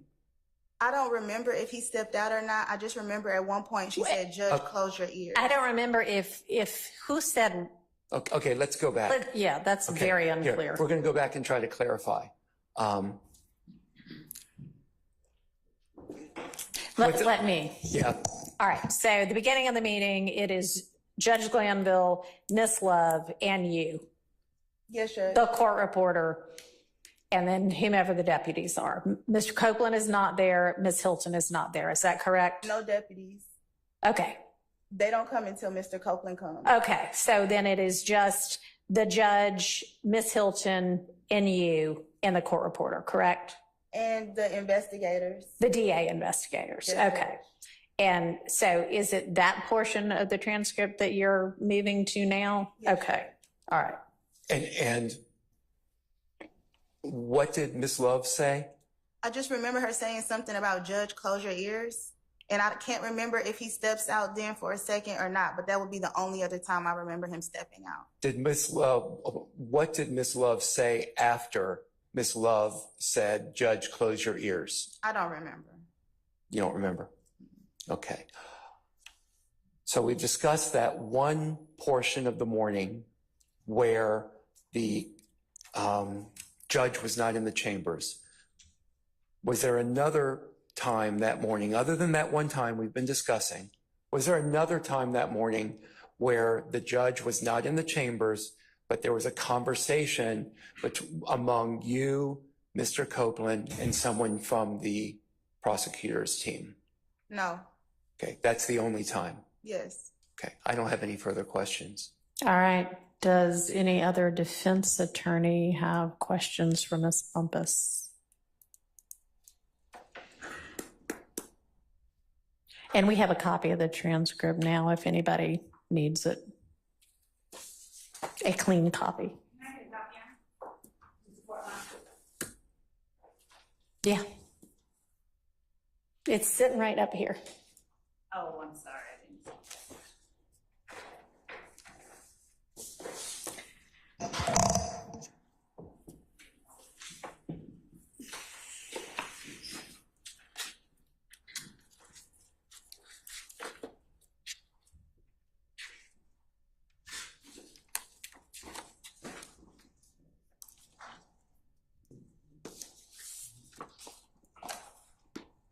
Go ahead, Mr. Steele. Thank you, Your Honor. Good morning. Good morning. Counselor, was there a time in your presence that you heard someone give a direction for the sheriff deputies to shut off their body-worn cameras? Absolutely. Do you know who gave that direction? Deputy Brown. And do you know at what period of time or what point in time that occurred? Were you alone with your client? Was it throughout the whole time? Were you with Miss Hilton? What was going on when you heard that? That was the first thing he said when the deputies brought Mr. Copeland in. So as far as you know, I'm not saying the sheriff deputies followed that order, but they were ordered to turn off all body-worn cameras as far as you were concerned. Yes. And this conversation that you just relayed to us with Ms. Hilton, you and Mr. Copeland, your client, was that a calm conversation? Was it heated? How would you describe?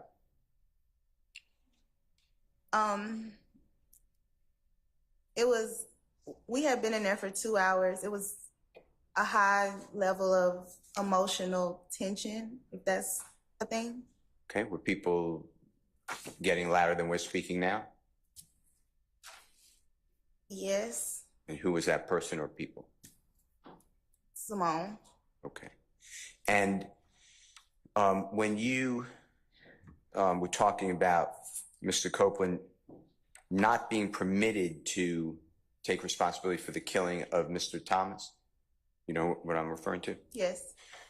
Did Mr. Copeland in any way take responsibility for that killing that day to Miss Hilton? Pretty much, he just said, you don't know what I did or didn't do. Okay. And that was said to the prosecutor about the killing of Donovan Thomas? Yes.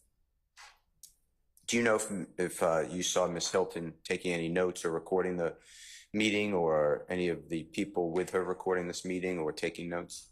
I'm not aware. All right. It says, and the court just gave a transcript, I don't know where it is, but you can look at it. No one's trying to trick you. It says on page 40, towards the bottom, it's the Honorable Yes. Judge. It's fine. If you need to look at it, if you don't need to look at it, that's fine. Just let the record reflect. It should be on page 40. If you need it, it's June 10th. It should be 2024 ex parte conference that you were part of.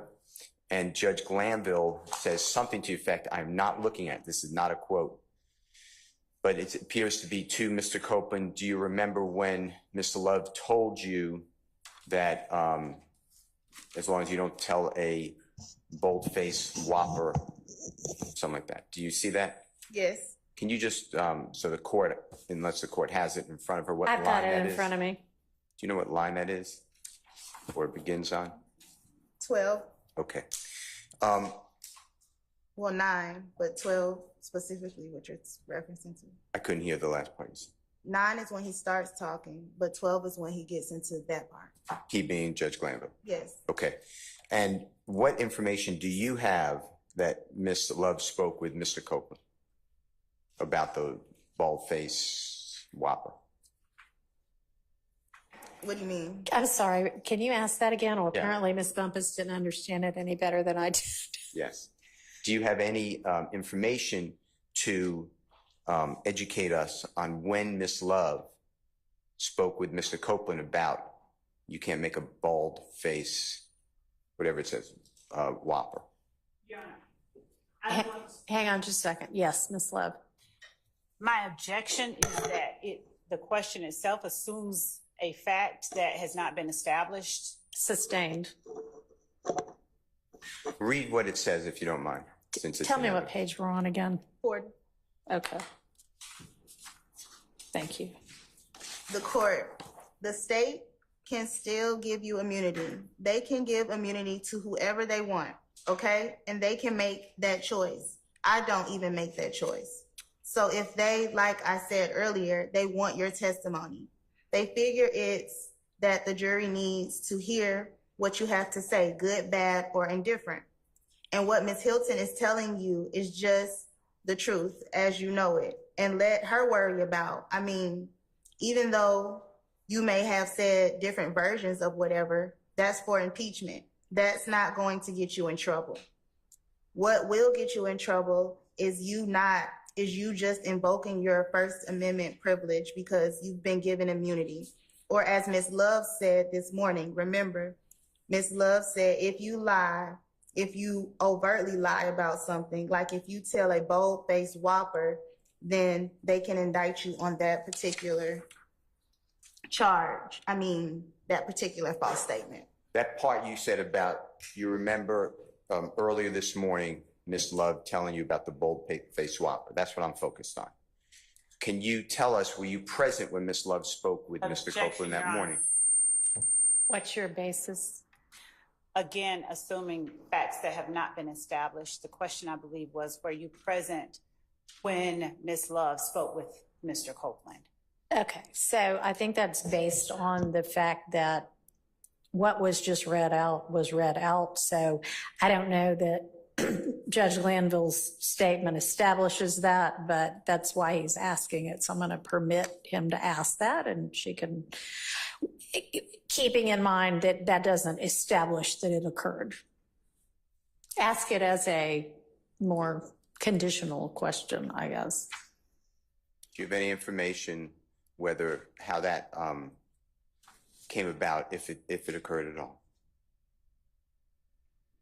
So the meeting was really long and a lot happened. I can't remember if Ms. Love was ever in the room at the same time as Mr. Copeland. So I don't remember them being in the room together. And if they were, they did not have any communication. Okay. All right. Do you remember in that transcript, I have to get you the page if you don't remember, Judge Glanville handing something to you for Mr. Copeland? Absolutely. Can you tell this court what that was? Which time? Every time. So go one at a time. So the first time, I believe he handed me a copy of the immunity order. Okay. And the second time, he handed me 2 statutes, one on perjury, and I think the other either on impeachment or, yeah, I think that's what it was. Okay. Any questions, written out questions you remember being handed to you or Mr. Copeland? District Attorney's questions, was that given to Mr. Copeland? No. Okay, you remember that discussion? No. All right. I don't have any other questions. Thank you. Thank you, All Your right. Honor. Any other defense attorney have questions for Ms. Bumpus? Okay.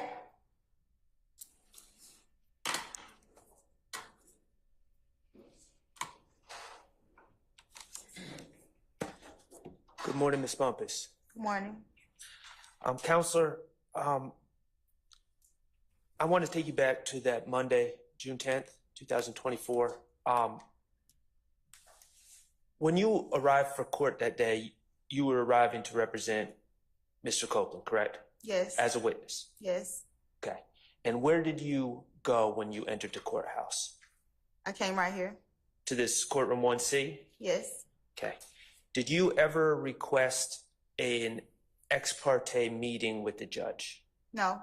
To your knowledge, did Mr. Copeland ever request an ex parte meeting with the judge? No. Okay.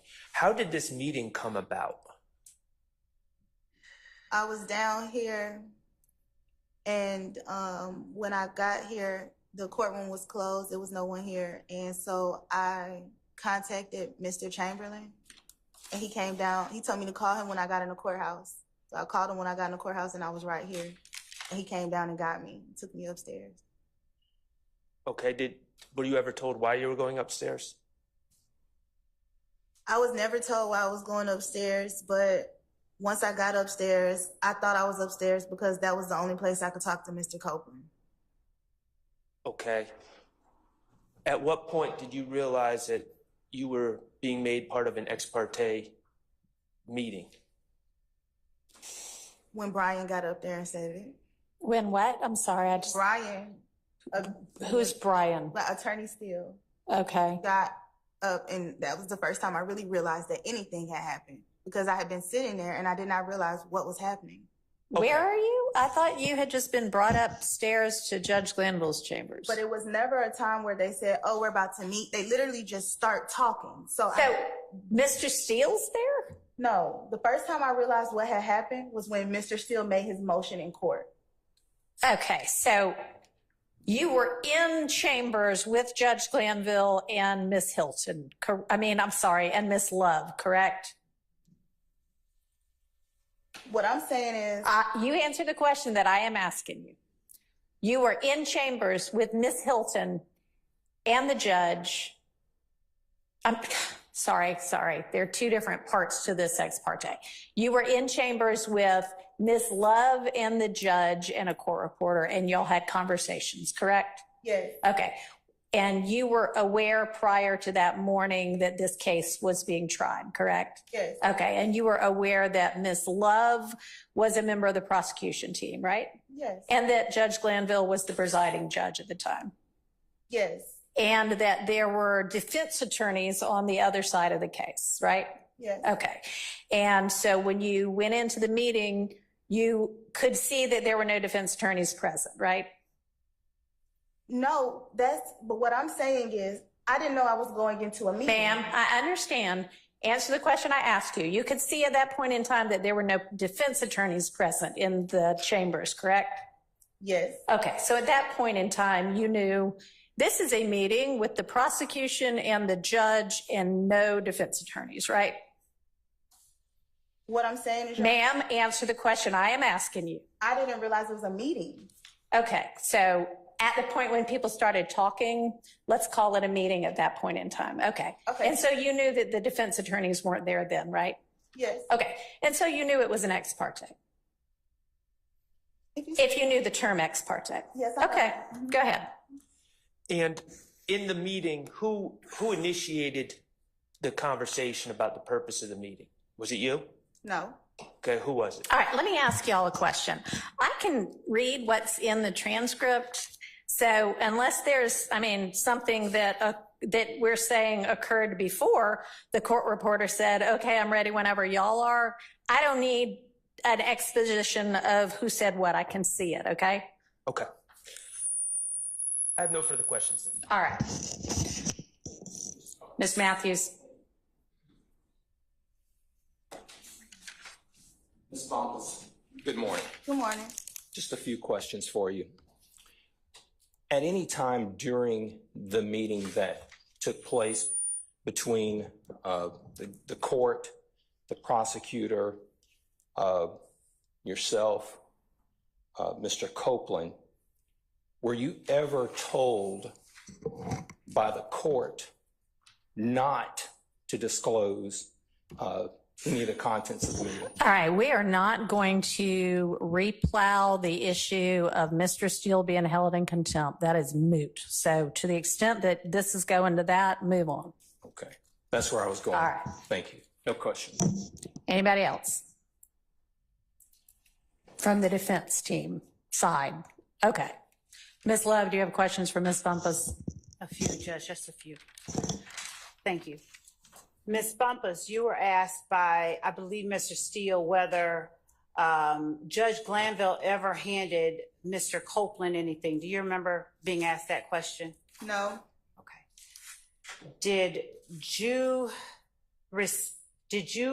recall telling Mr. Steele or Mr. Shard or either member of the defense team this morning that in the June 10th hearing, Judge Glanville handed you a statute on perjury? Can you say that again? Do you recall testifying earlier that during the June 10th hearing, Judge Glanville handed you a copy of the perjury statute? You can correct me if I'm wrong, but I thought the question was, did he hand it to me to give to Mr. Copeland? Do you recall testifying that Judge Glanville handed you a copy of the perjury statute? Or better yet, let me do this. Did Judge Glanville give to you a copy of the perjury statute? And said, hand this to Mr. Copeland? Yes. Okay. And did Judge Glanville give to you a copy of the immunity statute? And say, hand this to Mr. Copeland? Yes. All right.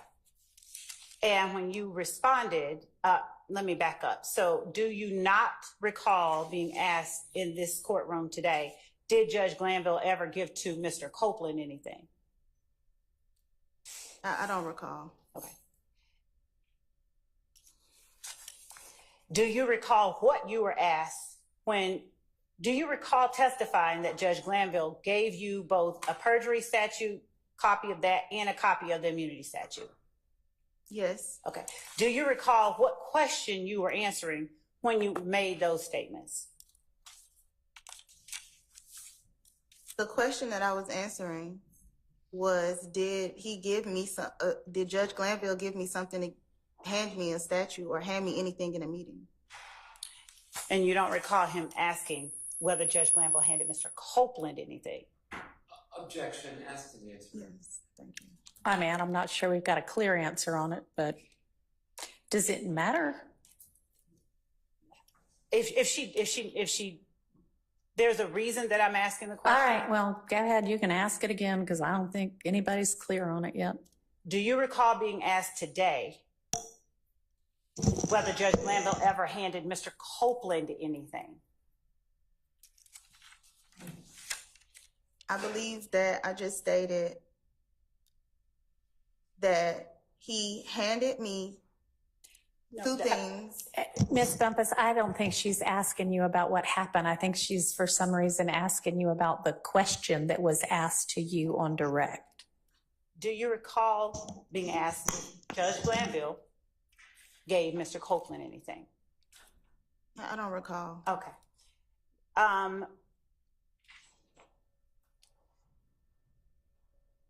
At the time that you were called to the meeting, you already knew that Mr. Copeland had been granted immunity, correct? Incorrect. Okay. At the time that you assumed representation of Mr. Copeland, you were aware that he had been arrested, though, right? You knew that Mr. Copeland had been arrested? No. Okay. At the time that Mr. Melnick spoke with you about standing in his stead on that Monday morning, did you learn during that conversation with Mr. Melnick that Mr. Copeland had been arrested? No. At what point did you learn that Mr. Copeland had been arrested? After he had been arrested. Was that before or after the Monday morning meeting? Objection, Your Honor. You asked us to just focus on the content of that meeting. You asked me to not get far from that, and we're far from that. Your Honor, may I? Yeah, what does this have to do with whether or not some off-the-record discussion that Ms. Hilton was privy to occurred? Your Honor, the reason I was asking about the giving to Ms. Bumpus the statutes is that my understanding is that at the time that she was called to represent Mr. Copeland, she was not familiar with certain statutes. Okay, well, maybe not, but that's not relevant to what we're trying to figure out here. And so to the extent that she was asked by the defense whether Judge Glanville gave to Mr. Copeland anything, and she then responded, he gave it to me. All right, I don't recall. I'm sorry, go ahead. Go ahead. I was establishing the reason he would have given her that, and I was establishing further the extent of the questions that I had for her dealt with her understanding of her responsibilities. And then finally, I was going to ask her, she'd already testified to my memory that she doesn't recall this counselor ever being in the room with Mr. Copeland, and if there was no communication. Okay. So I was going to... That part seems relevant. You can ask about that. Miss Bumpus,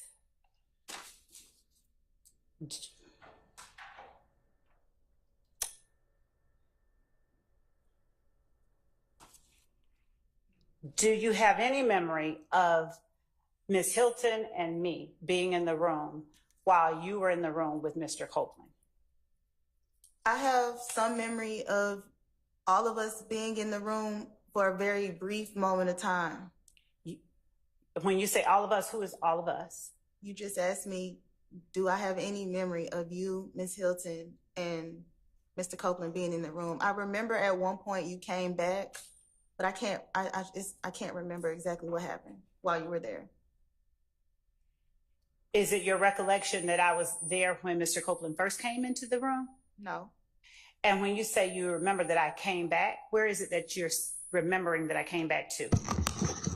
Either, I don't remember. Maybe it's when Ms. Hilton came back. But at one point, all three of us were in the room. Who's all three of us? Me, Ms. Hilton, and Ms. Love. In chambers. In chambers. Was Mr. Copeland in the room? I don't remember. I just said I don't remember. Well, I mean, it's kind of important. We're relying on your memory for certain things. So were there deputies in the room then?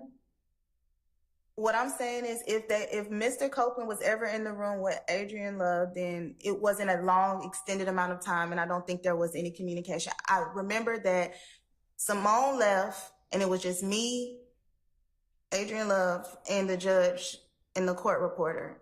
All right, so your recollection is that at the beginning of the meeting, before Mr. Copeland ever arrived for the first, when he ever arrived with the deputies, that there was a point in time when the judge, Miss Love, Miss Hilton, and you were in chambers? There was a point in time where Miss Love and Miss Hilton were in chambers with me. I cannot affirmatively state whether Mr. Copeland was there or not, but there was at least 2 minutes of us all being there together. Did y'all have any conversation at that time? I can't recall because Miss Hilton was doing all of the talking. I honestly believe it was when Miss Hilton left at the beginning, when we first got in chambers, when we were in not the judge's office, but all of us were there. Antechambers, like outside of chambers, but inside of the door. Yes. Who is all of us? Simone Hilton, Adrian Love, me, Investigator Hamilton. Mr. Chamberlain was in and out. The judge was in and out talking to us, and that was it. In and out talking to you about anything substantive? No, Judge. Okay. All right, so y'all are all out where the JA, the judicial assistant, sits. Yes, At Judge. first, okay, we'll call that the antechambers, ANTE chambers. So when is it that any of you go back into Judge Glanville's actual chambers, his office? Adrian Love says, Judge, can we talk to you for a second in chambers? Okay, and who goes then? Just me, her, Adrian Love, and Judge Glanville and the court reporter. Okay. Go ahead, Ms. Love, if you had anything else. I thank you. Ms. Bumpus, there were investigators present or no when you, me, Judge, the court reporter first went back? I can't remember. Do you recall a comment from either the court reporter or the judge just joking about the fact that I'm not allowed to go anywhere without the investigators? No. And when you say that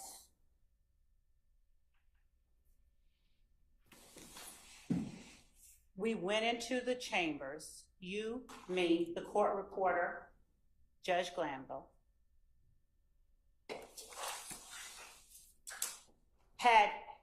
was Judge Glanville's deputy there? Yes. I guess if he's a deputy, I don't know.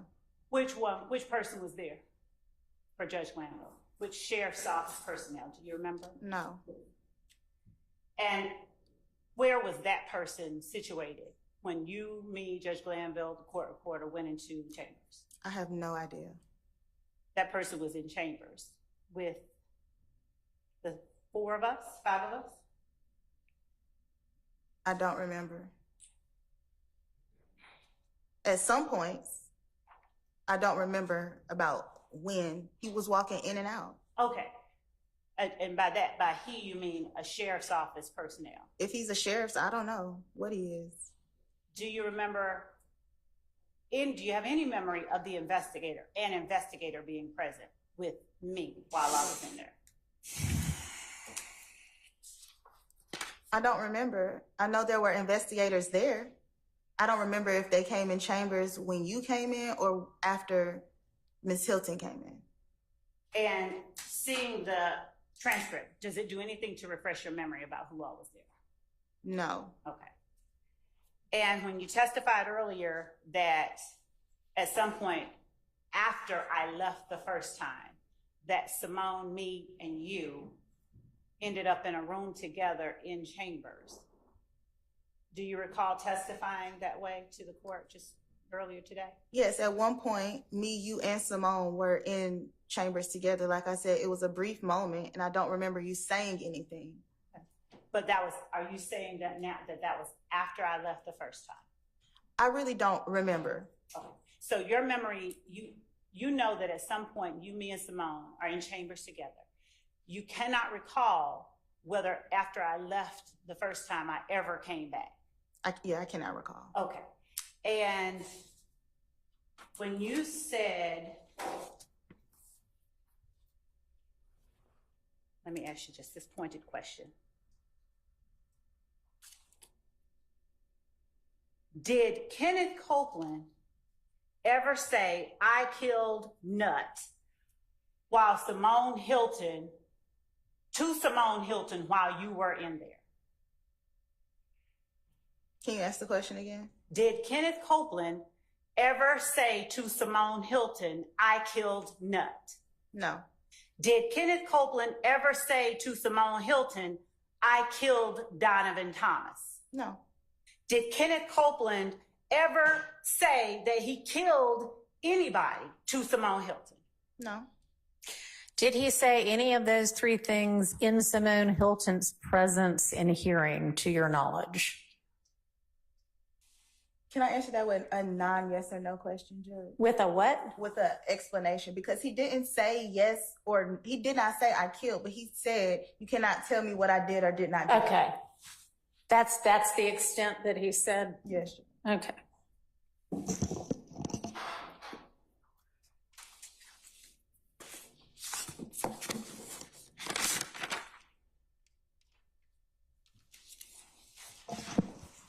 When you spoke about someone asking the sheriff to turn off their body cameras, was that Ms. Hilton? Did you say Ms. Hilton told the sheriffs to turn off their body cameras? Did I hear that wrong? You heard that absolutely wrong. Please tell me who it was. I clearly said Deputy Brown. Thank you. Thank you for clearing that up. You're welcome. Do you recall what was being talked about when Deputy Brown told the sheriff's deputies to turn off their body cameras? Nothing. That was the first thing that he said when he walked in the room. And at that point, was Ms. Hilton, you, Mr. Copeland, judge, court reporter, and DA's office investigators all present in the room? I don't remember who was in the room. It may have just been me. So it may have just been you when Deputy Brown said to the sheriff's deputies, turn off your cameras? I don't remember exactly who was sitting in the courtroom. But that's in the chambers, but that's possible? It is possible. It's possible it might have been when you and Mr. Copeland were just in there together? It wasn't. Well, Mr. Copeland had to have been in there, right? Because you said the deputies didn't show up until Mr. Copeland arrived. No, what I'm saying, Judge, is that was the order as he walked in. Right, but what did you say might have just happened when it was just you? Nothing. I was saying I may have been the only one sitting there. I can't remember, but there wasn't like, oh, step out. It's as soon as they walked in, this is what was said as Mr. Copeland was walking in.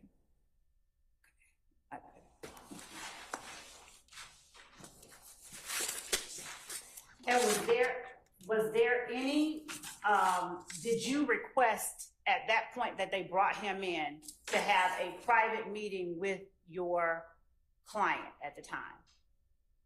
At that moment, I hadn't requested anything. Is it safe to say you don't know why they were told to turn off the body on him? That is correct. Okay. Did you ever hear anyone from the state ask the deputies to have those body-worn cameras turned off? No.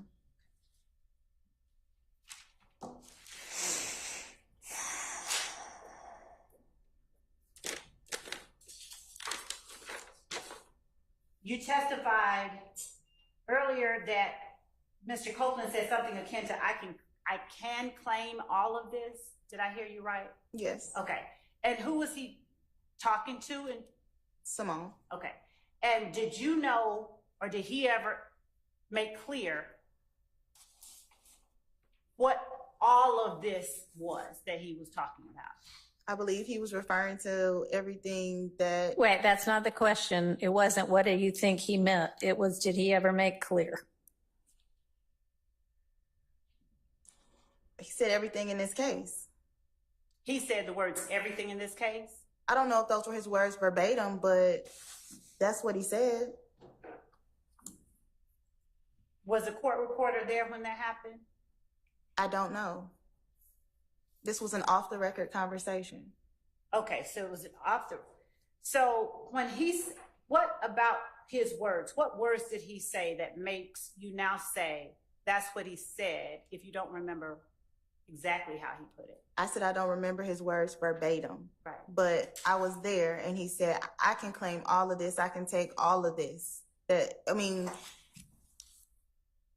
what we were talking about. We were talking about this case. Okay. Is what you just testified to the extent of the words that Mr. Copeland spoke regarding claiming something?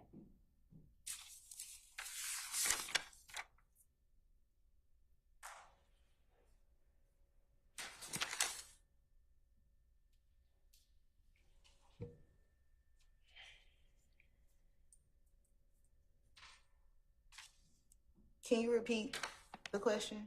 Yes, ma'am. It's what you just testified about, the extent of the words Mr. Copeland spoke about claiming something. I don't want to say that is a complete lead to the extent because he said it over and over. He said it various ways. He changed the way he said it. Do you recall what specifically was being discussed at each of the points that he said that? Specifically. Overruled. Specifically, not generally, not broadly, specifically what was being discussed at each of the points where he said, I can claim all of this. The whole conversation was about Donovan Thomas's unaliving. Are you familiar with any of the shootings that occurred after Donovan Thomas was killed? No. Okay. Are you aware or are you familiar with any allegations about any retaliatory events that occurred that the state considers a part of the Donovan Thomas shooting? No.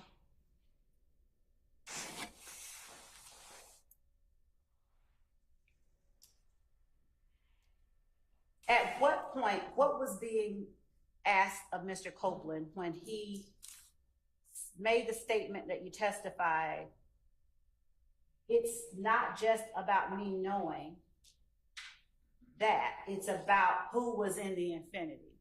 What was being asked of him when he said something like that? Nothing was being asked of him. Okay. Did he just sort of blurt it out on his own? Yes. Okay. And what he said was, I know something about that infinity that y'all don't know. And it got something to do with somebody who's not even on the case. Okay. Did he ever make clear what it was that he knew to Ms. Hilton in your presence? He wasn't given the opportunity to. But what do you mean? She continued to talk about what she was talking about. Okay. Did she ever tell him, don't talk to me about that? No. Did you ever hear him sort of interrupt her at any other time, at any time? The whole conversation was them interrupting each other. Okay. So did he ever interrupt her to give her more information or to tell her what it was about the infinity that he knew? No. Okay.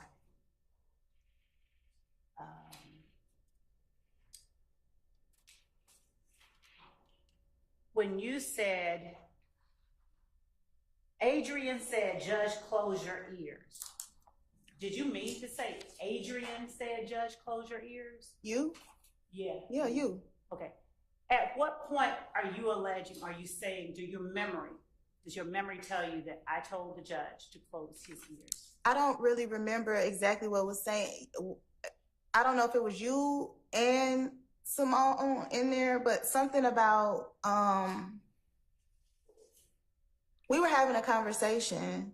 Me, you, and Miss Hilton were having a conversation about, I don't remember what we were talking about.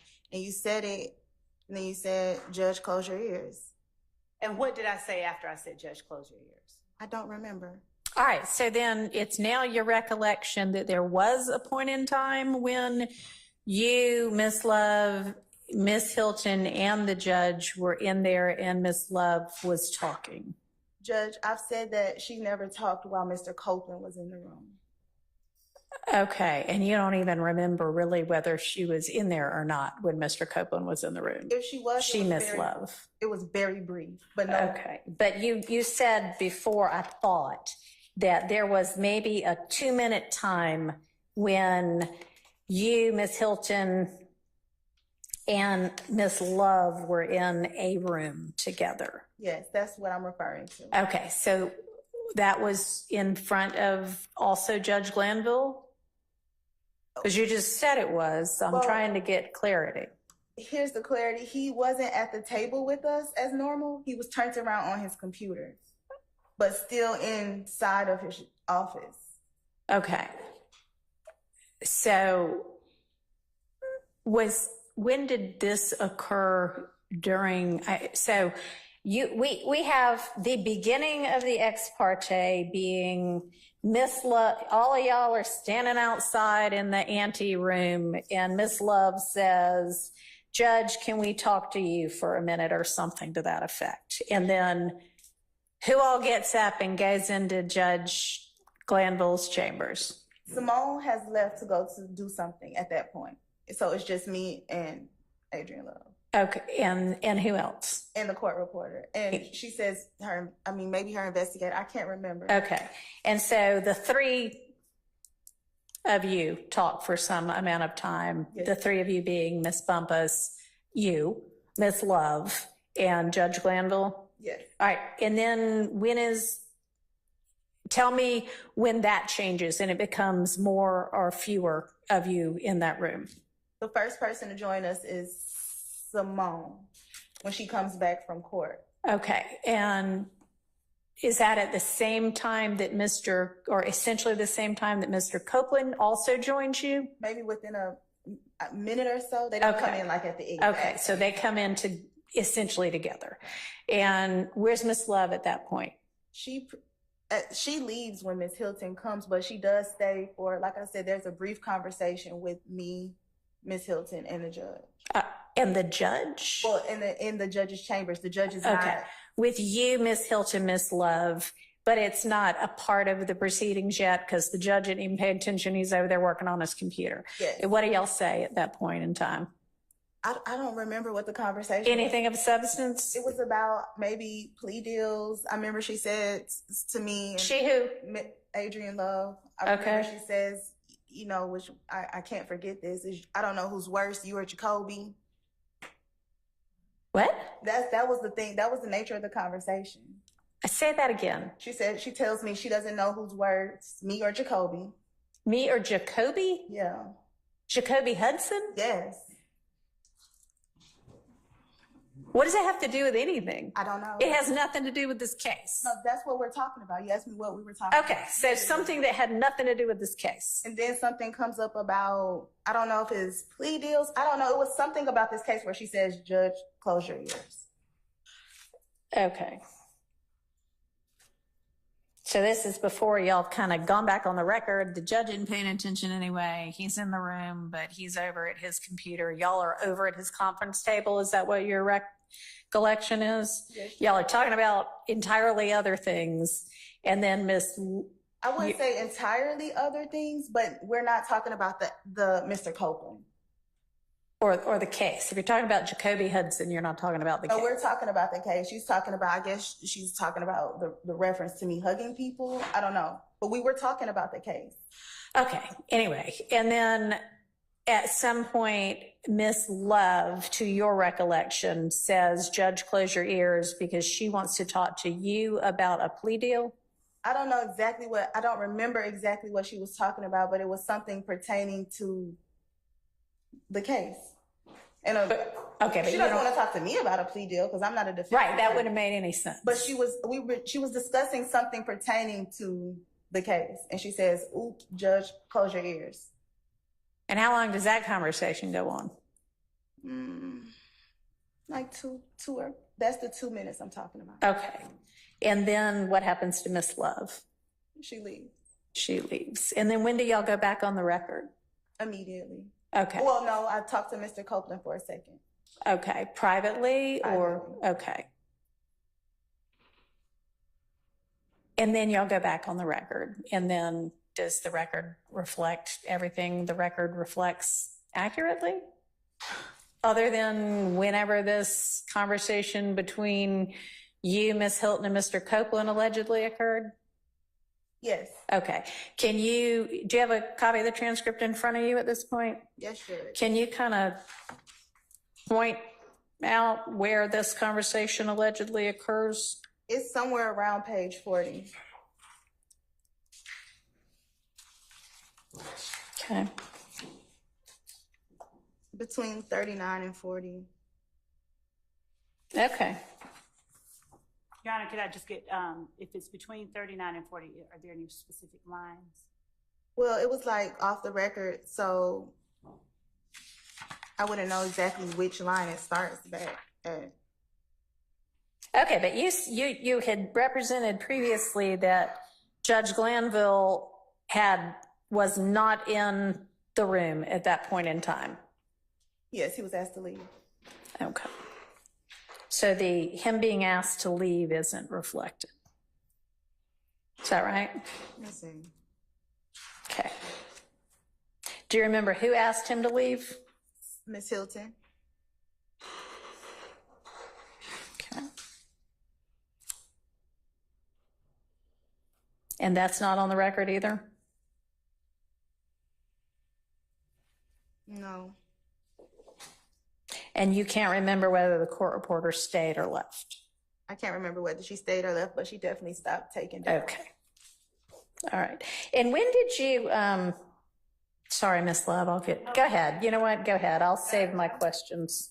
Your Honor, I honestly defer to the court. Please continue. I have no All right. So after this conversation concludes, then what happens? And by this conversation, I mean the conversation you referenced that is not reflected in the record, but that takes place between you, Mr. Copeland, and Miss Hilton. What happens after that? But if it's not in the record, it's not going to be in the record. So you just tell me from your recollection what happens after that. That's probably towards the last 5 minutes of this meeting. Okay. And so we go back on the record and so the conversation finishes. How does everybody get back in the room? And how is it that y'all go back on the record? Give me the details of that. she just we just finished the off the record conversation and just Simone just says everybody can come back in. And then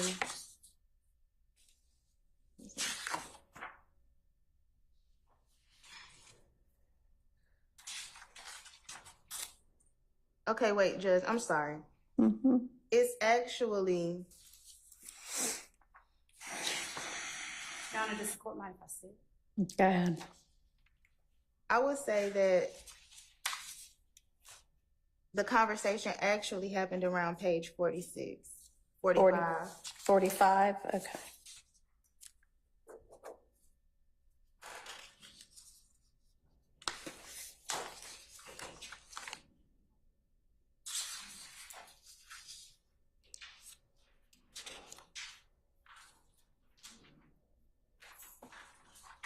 And is that conversation, in fact, reflected on the record?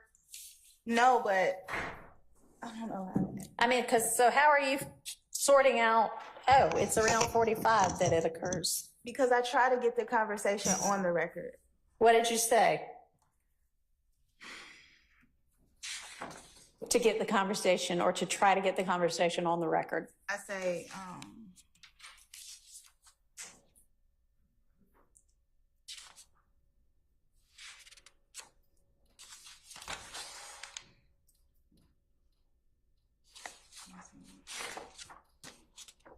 I'd like to hear it from your recollection without reference to the transcript first, okay? I'm trying to make sure. So I just. So Ms. Hilton says, Judge, can you leave? And at that point, do you say anything? Like, no, Judge, stay, or anything like that? No, she already told me in the hallway that she was going to ask the judge to leave and have Okay. a conversation with him. Okay. So show me where in the transcript y'all come back from the restroom break. Well, you asked me to. Now I do want you to look Okay, at the okay. transcript, yes.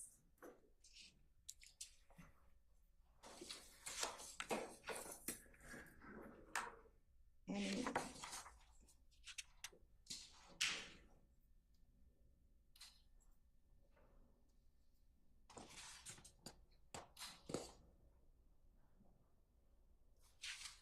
have a security issue. Okay, I'm sorry. You asked when. Okay, I think we came back No, around. Yeah, the restroom break, show me the restroom break. See, that's not in here where me getting up. I don't know how to find that. Okay, so the restroom break, y'all take, but it isn't reflected. Yes. Okay. Is the restroom break after Mr. Copeland's with y'all? Yes. Okay.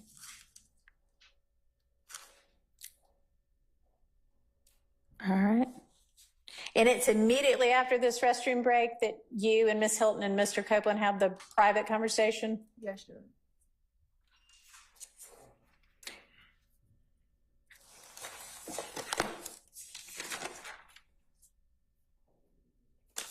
And Judge, you asked me a question earlier that I didn't get to answer. Okay, what's that? You asked me, can I, without looking at the transcript, tell you how I tried to get it back on the record? Yes. Can you give me a second before you answer? Because I'm looking for something in particular.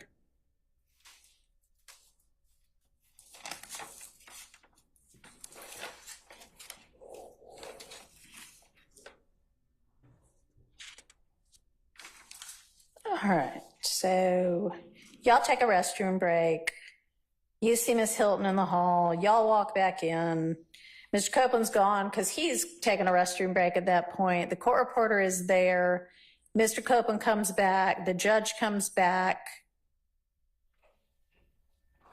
And that's when Miss Hilton says, oh, wait, Judge, go back out? Yes. Okay. All right, now what were you going to answer? You asked me how did I get it back on the record? Yeah. So after the conversation, I say pretty much, I want to get what she just told him about what he cannot go to jail for. Okay. Because the whole point of the off the record conversation is he's trying to figure out, can he go to jail for lying? Mm-hmm. And so I'm trying to get back on the record that she says that she's not going to prosecute him for anything other than one thing. Okay. Okay, and so y'all have had, the three of you have had this conversation. Judge is gone. You can't remember whether the court reporter's there or not, but then what happens?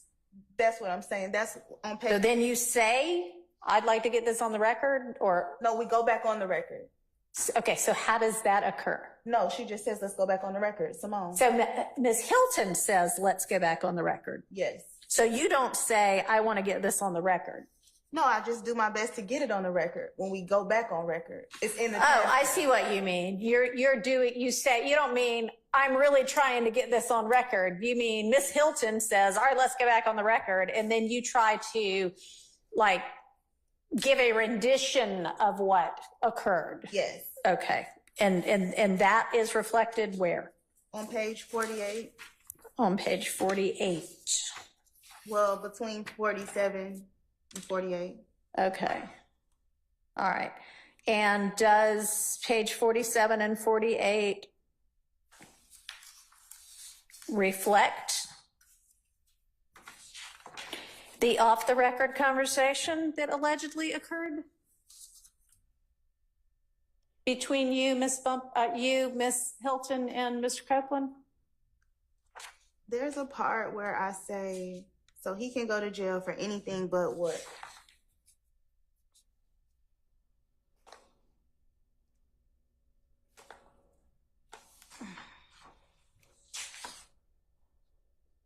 Okay.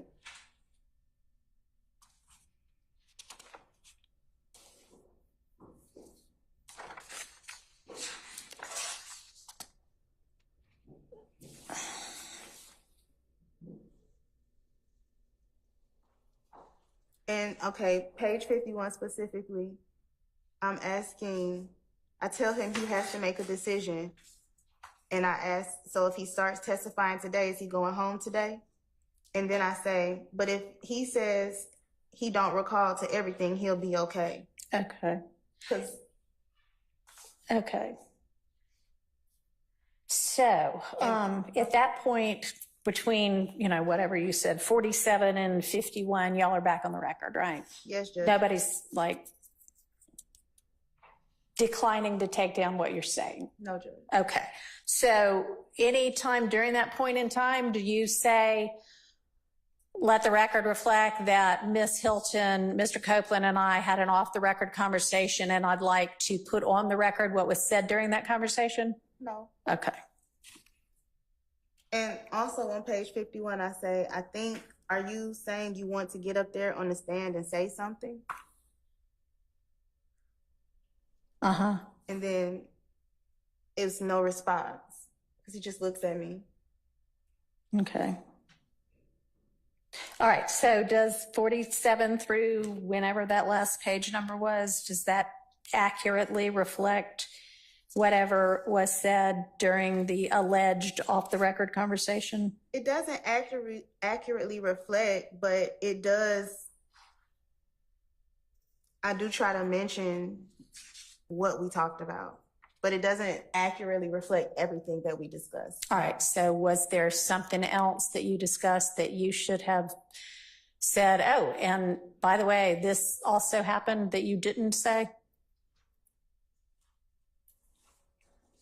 I'm confused, Judge. What do you mean that who didn't say? That You. Simone didn't say? No. Anybody during the alleged off-the-record conversation, when you're making this record, after y'all go back on the record, you said it still wasn't accurate. And you also said you weren't stopped from saying anything during that part. So what is it that you should have said that you didn't say?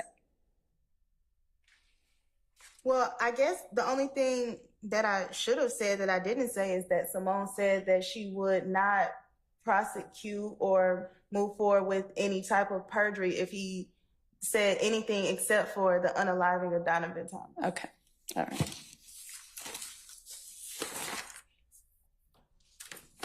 All right. So when is it that you actually reviewed and read this transcript?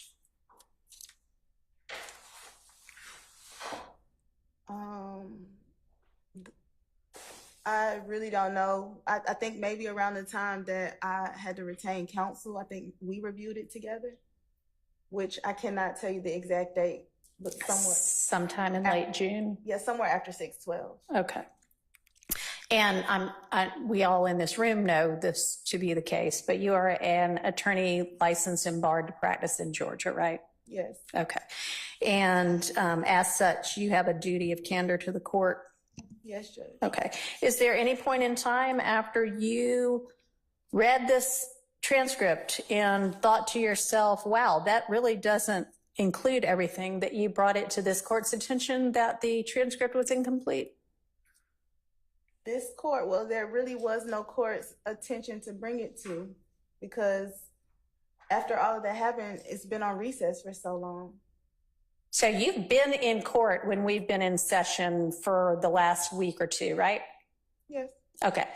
So I was presiding at that point in time, right? Yes. Did you at any point bring to my attention that you believed as an officer of the court and a participant in this ex parte meeting that the transcript did not accurately reflect what occurred in that meeting? Well, Your Honor, I did not bring it to your attention, and I honestly still would not, as an attorney, if I can answer this as an attorney, I believe that there is some value in off-the-record conversations for specific things, and it has always been my position, even in speaking with members of the defense, that as far as anything minus the off-the-record conversation, that the transcript is complete. Okay. All right. So what is your answer then to my question? Can you ask me again? I'm sorry.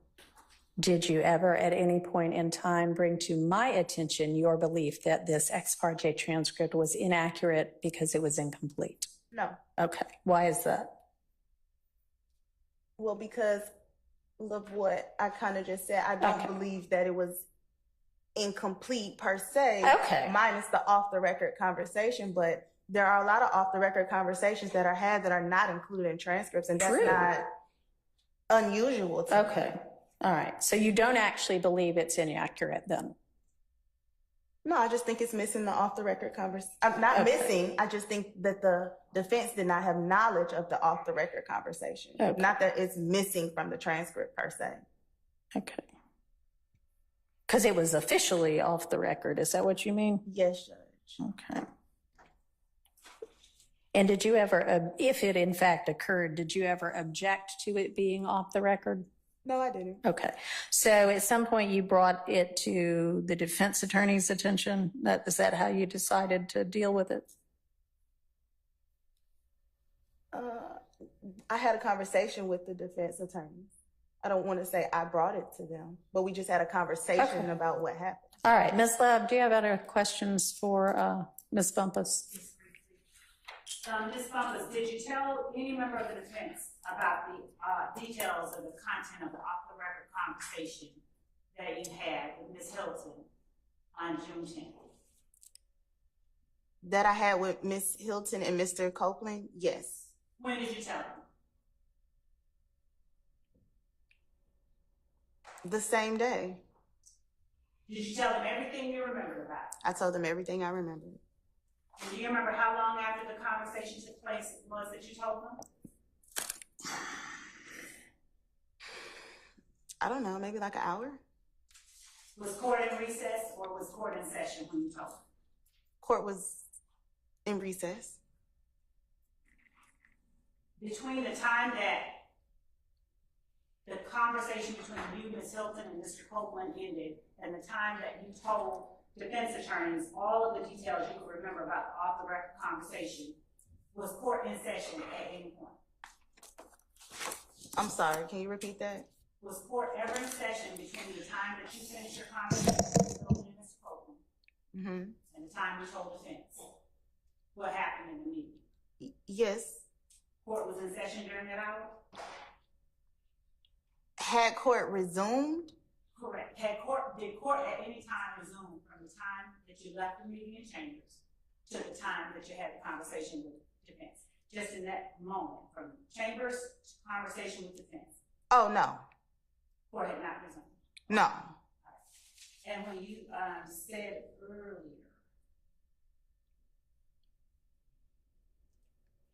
I mean, because remember, we came straight down here and sat down and immediately started, so I didn't speak to anyone. and when you were speaking earlier about when after Mr. Copeland came in and you said you weren't sure whether I was in the room, did the portion about Judge Close Your Ears occur before or after Mr. Copeland came into the room? For sure before. Okay. And at that point, was the court reporter taking down anything? No. And at that point, did the court give any indication, did the judge give any indication that he was paying attention to whatever it was? I can't answer that. Okay. Did he give any indication? Did you see any indication that he was paying attention? I can't answer that. Yeah, you can. I don't know. I wasn't paying attention to him. So no, as far as you know, he gave no indication. She's asking from your personal observation. Answer it as to that. That's what she's asking you. I would have to say no, but I would also say I wasn't looking at him at all. Do you remember Ms. Hilton at some point talking about the judge closing his ears at any time? I don't remember. And would looking at the transcript at all refresh your memory? I'm sure. Okay. Would you take a look on page 26, line 5 of the transcript? And since it's a part of the record, read from line 2 to the end of line. Let me just ask you this. Do you see where Ms. Hilton says, Judge, you might want to close your ears? Yes. Did you hear that phrase or something like that said more than once in that meeting? Yeah, and before Simone got there, I know exactly what I'm talking about. So are you in here at this point? So my only question is, did you hear that phrase more than once in the meeting? I can't remember if it's that exact phrase, but I heard you say something to that extent, and I heard her say that. Okay.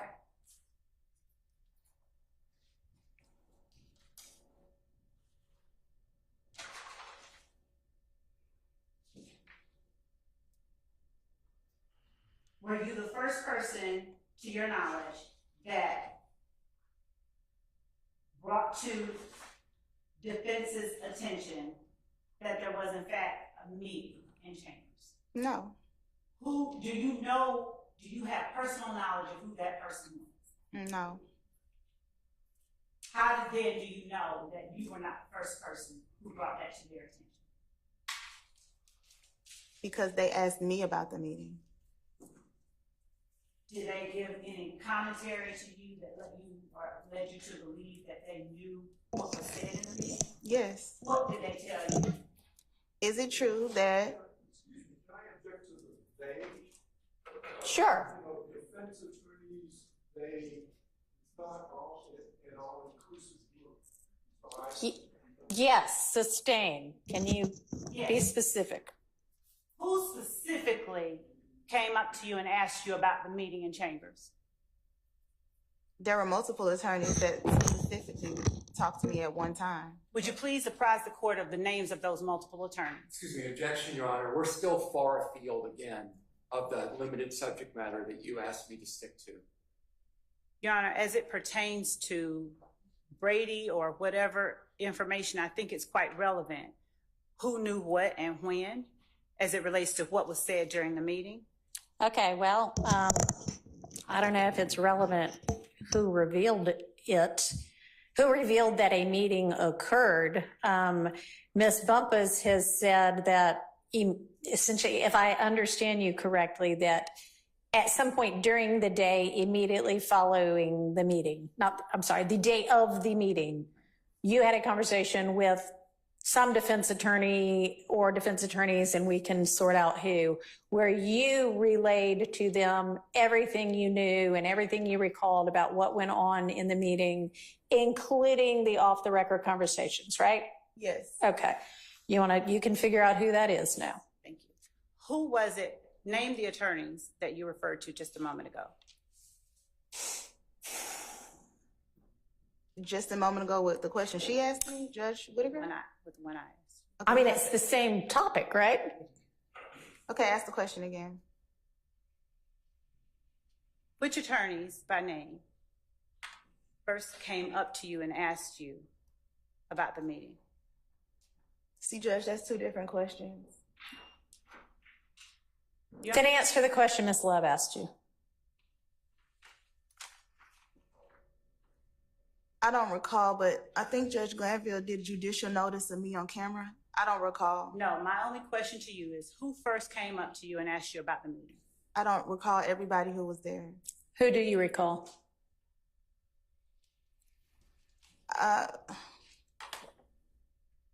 I recall Attorney Steele and Attorney Adams, and I can't remember who was the other person. Do you remember how many? How many lawyers were there when Mr. Steele and Mr. Adams came up to you an hour after the meeting and asked you about it? How many lawyers were there? 3, I think. Okay. Do you recall seeing Mr. Sharp? Just throwing out names. At some point, So Mr. Sharp, Mr. Steele, and Mr. Adams, within an hour, is that accurate, of the meeting, came to you and talked to you about what happened in the meeting? I would say yes. Okay. Other than Mr. Sharp, anybody else you remember? No. And when they spoke with you, regardless of how they got it, did they share with you any details from the meeting? Yes. And what details did they give to you that they already had before you started talking? Objection, this is not. Sustained. Okay. Last couple of questions, Judge. Ms. Bumpus,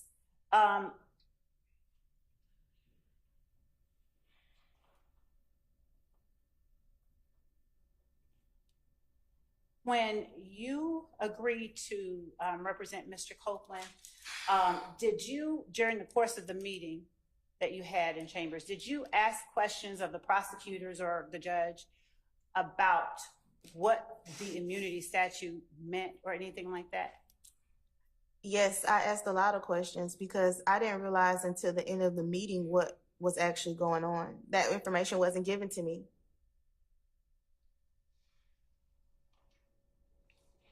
That's all. All right. So Ms. Bumpus, you knew to show up for court that Monday because Mr. Melnick had asked you to be stand-in counsel for Mr. Copeland, right? Yes, Judge. Okay. Are you representing that Mr. Melnick simply said that and nothing else? He didn't give you any background about what you were walking into? Well, what I'm representing is I was given specific instructions, and those instructions were I'm standing in for him. If Mr. Copeland chooses to plead the fifth, which I anticipate he will do, then you won't have to do anything else. If he chooses to testify, we have agreed that he's discharging me. Okay. And I made that very clear to everybody multiple times that morning that that's what I was here to do. Okay. But you had no idea that there was an immunity order in place? No. Okay. All right. Does anybody from the defense side have follow-up questions for Ms. Bumpus? I have just a few, Your Honor. Okay. In your cross-examination, you said, quote, she says she is not going to prosecute him for anything other than that one thing, unquote. What is that one thing? I can't answer that. I can only assume it would be the unaliving of Donovan Thomas, but those are the words that she chose to use. When you're saying unaliving of Donovan Thomas, what are you referring to? I get him being killed. During cross-examination, Ms. Love asked you about some alleged retaliatory acts. Were those being discussed when Mr. Copeland repeatedly said, I can claim all of this, I can take all of this? Nothing was being discussed. What do you mean nothing was being discussed when Mr. Copeland said, I can claim all of this, I can take all of this? He said that on his own, and that's kind of how the conversation started. What was the subject matter being referred to when he said, I can claim all of this, I can take all of this? Donovan Thomas's murder. Okay. I have no further questions. Anybody else?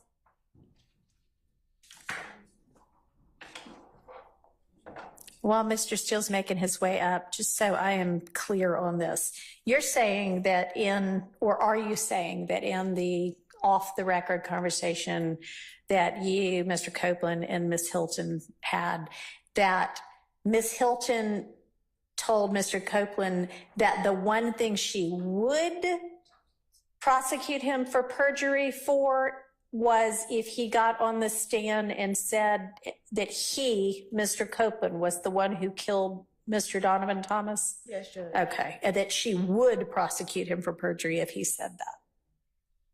I don't know if she exactly said would, but she was comparing it to things that she wouldn't. Okay. All right. So I guess more of a highly possible situation. That would be the one thing that Yes, could Judge. get him in criminal Yes, Judge. perjury type trouble. Okay, thank you. Go ahead, Mr. Steele. Thank you, Your Honor.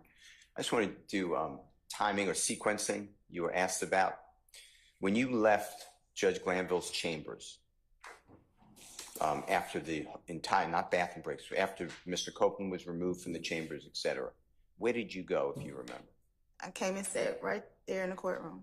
At that point, had you spoken with anybody to alert anyone that there was an ex parte meeting? No. Where did next time you saw Mr. Copeland was when? When you left the ex parte meeting and came into the courtroom? Up here. He was up here. Testifying where you're sitting? Yes. Okay. And then did the jury come in? Yes. And did Mr. Copeland testify before the jury? Yes. At any time during that moment when Mr. Copeland's testifying in front of the jury, did you tell anybody about this ex parte meeting that you attended? No. Or the contents? No. Okay. Do you remember there being a break at any point for lunch? Yes. Is that the first time that you were approached? Yes. Ex parte meeting? Yes. True? Yes. Did anybody, and that's after you were under no restraint, you told the truth? Yes. And that was to myself and the other people you told? Yes. True? Yes. Okay. Thank you. Thank you, Your Honor. All right. Mr. Sharp? Can I ask one more question? Sure. After the lunch break, do you remember when I raised it before Judge Glanville? Yes. Did I do it right away after we spoke? Yes. First time the court reconvened? Yes. Thank you. All right, and Mr. Sharp, come on up, and speaking of a lunch break, we're way past time for hours, so let's plan to do lunch right after we wrap up this witness. Ms. Bumpus, were you in the courtroom when Mr. Copeland was called to testify after the ex parte meeting? Were you present in the courtroom? Yes. Okay, did you hear Judge Glanville, did you hear him tell anyone from the defense that an ex parte meeting had occurred? No. Did you hear anyone from the state tell the defense on the record that an ex parte meeting had occurred? No. Was there any discussion about the substance of said meeting? No. Okay, thank you. Anybody else? All right, thank you, Ms. Bumpus. You are excused.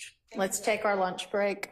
Let's come back. It's 20 till 1 right now. Let's come back at 2.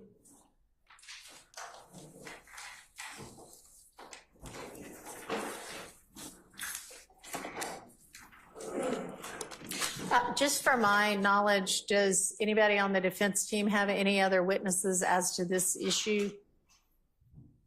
Not from Mr. Kendrick. All right. Is the state going to have anybody? If the court could just, I'm sorry for being obtuse, which exact issue is it that we are addressing? I know it's the June 10th, but what exactly are we addressing? So I can have. I mean, the defense maintains that there was an unrecorded portion of this ex parte where Brady information was revealed to Ms. Hilton that Ms. Hilton did not then share. So that's our topic.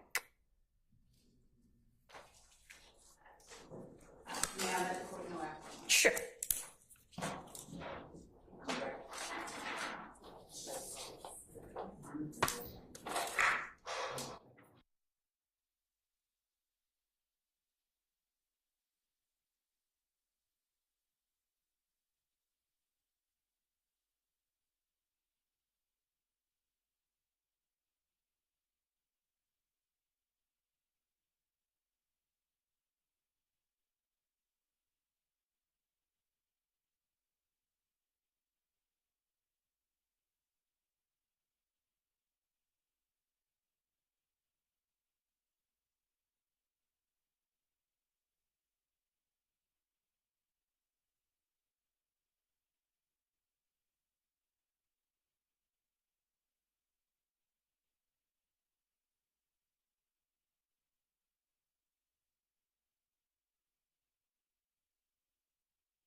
No, he's not. Mr. Box. All right, well, in the meantime, one thing we can do that is not anything of substance that is important is I want everybody to speak into your mic and let's make sure each of them works all not at the same time, one at a time. And if there are any that don't work, I'm going to try to see if we can get a hold of one that does. So can we start with the state? Yes, Sean. All right, and I also am going to try to get a longer neck on each of these, which might help. But for the meantime, let's just see if it works at all. Mr. Weinstein. Good afternoon, Your Honor. Does that help at all? Did y'all? I don't know that yours works. Pull it towards you some more.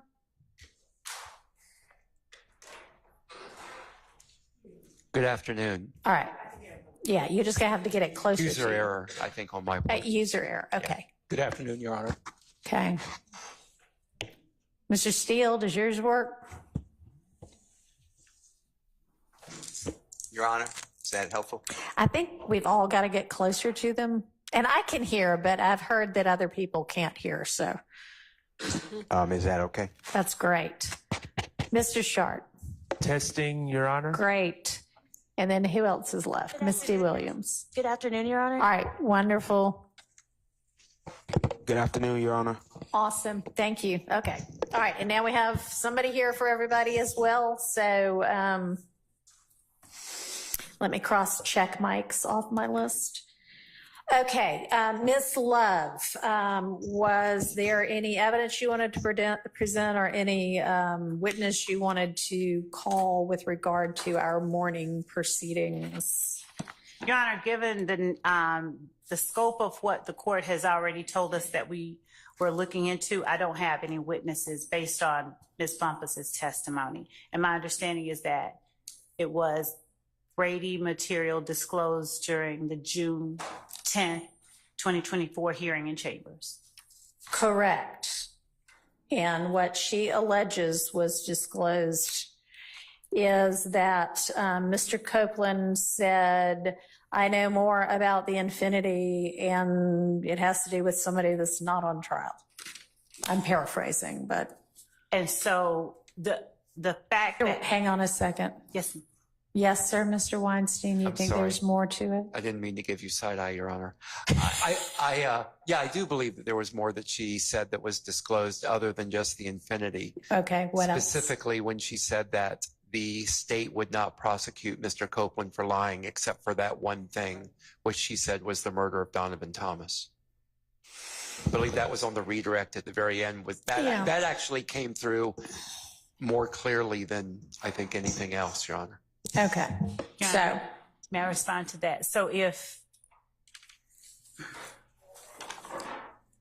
because that did not, in my mind, amount to Brady, if the court is inquiring into a different issue of. Hang on just a second. Everybody who's got a phone on you, make sure it is on silent. And you should only have a phone on you if you are an attorney or if you have a Rule 22 that permits you to have a phone. Anybody else in here should not have a phone on them at all. If you do, it should be turned completely off. I'm sorry, Your Honor, that was my computer. Okay, it happened. I Oh, your silenced computer? it. Okay. I silenced it. All right, thank you. So, Ms. Love. I was just saying that based on the parameters that the court set forth, my understanding was that anything that is alleged to have been said by Ms. Hilton in that regard does not impact whether or not Brady material was disclosed. And I'd have a different argument at the appropriate time that the court tells me is the right time to make it. But my position would be that given that defense attorneys came to Ms. Bumpus within an hour of the meeting before court went back in session and asked her, so they had information, they had, I assume, the content of whatever it is that they are alleging took place. And then Ms. Bumpus, based on what I heard her say, told them, sort of filled in the blanks. I'm using my words, not hers. And gave to them this information. My understanding of what Brady is that it is information that is not available to them by any other reasonable means.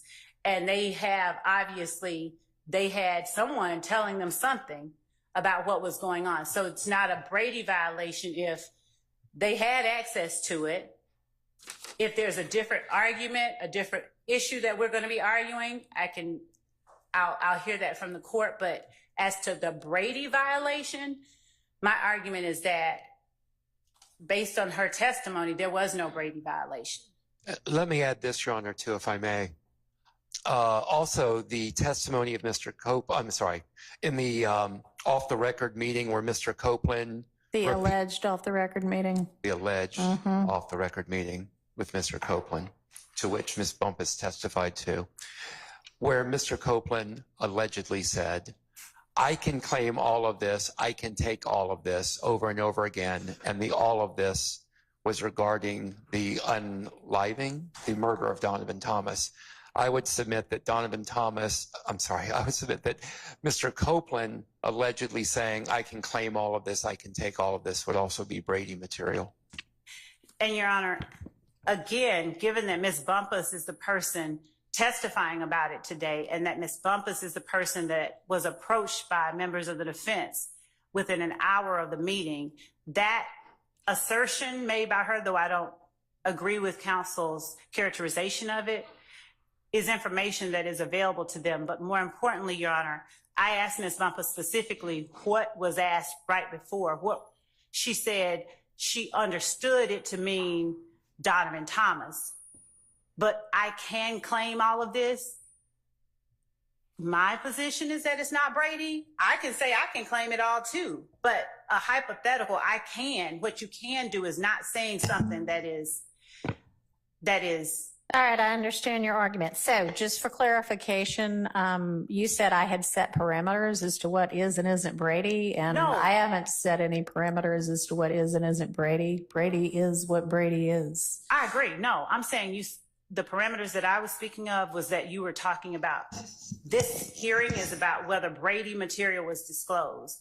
And my position was that what Ms. Hilton is alleged by Ms. Bumpus to have said to Mr. Copeland would not, I don't think it would amount to Brady, but if it did, I can put up a witness about it. I just didn't think that it was necessary unless the court saw it differently than I did. So I guess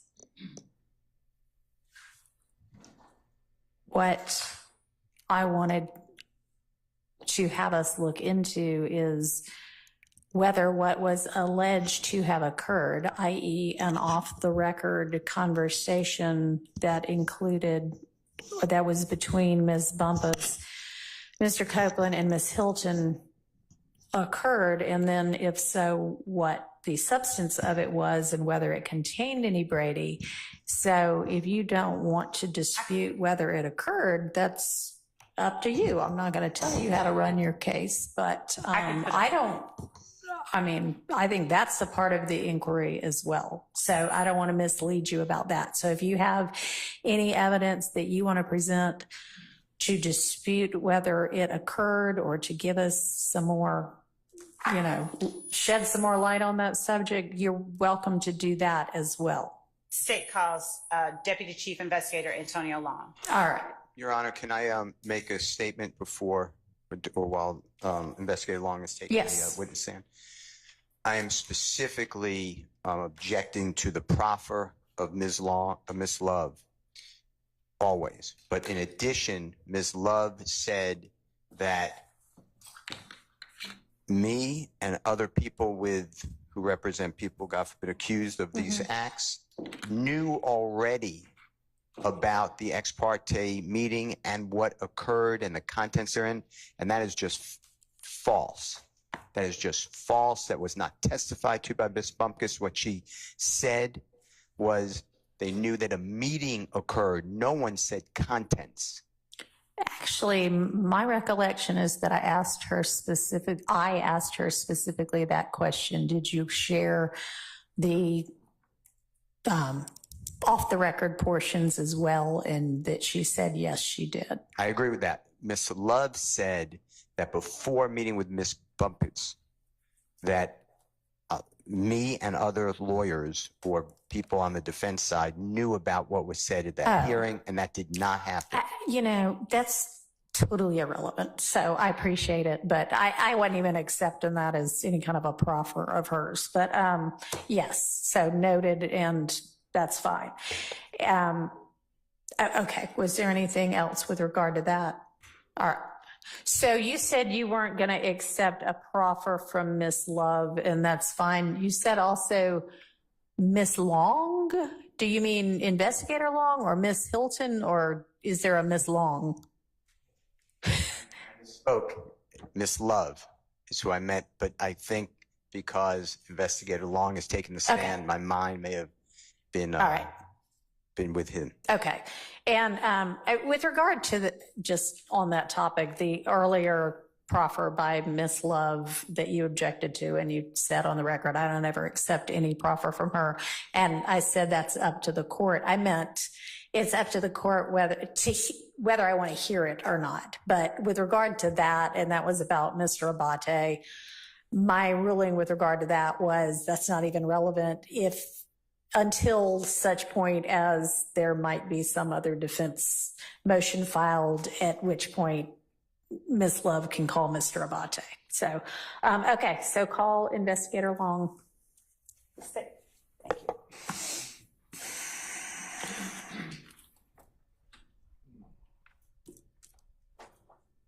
Raise your right hand. You swear firm testimony to give the truth, the whole truth, nothing but the truth.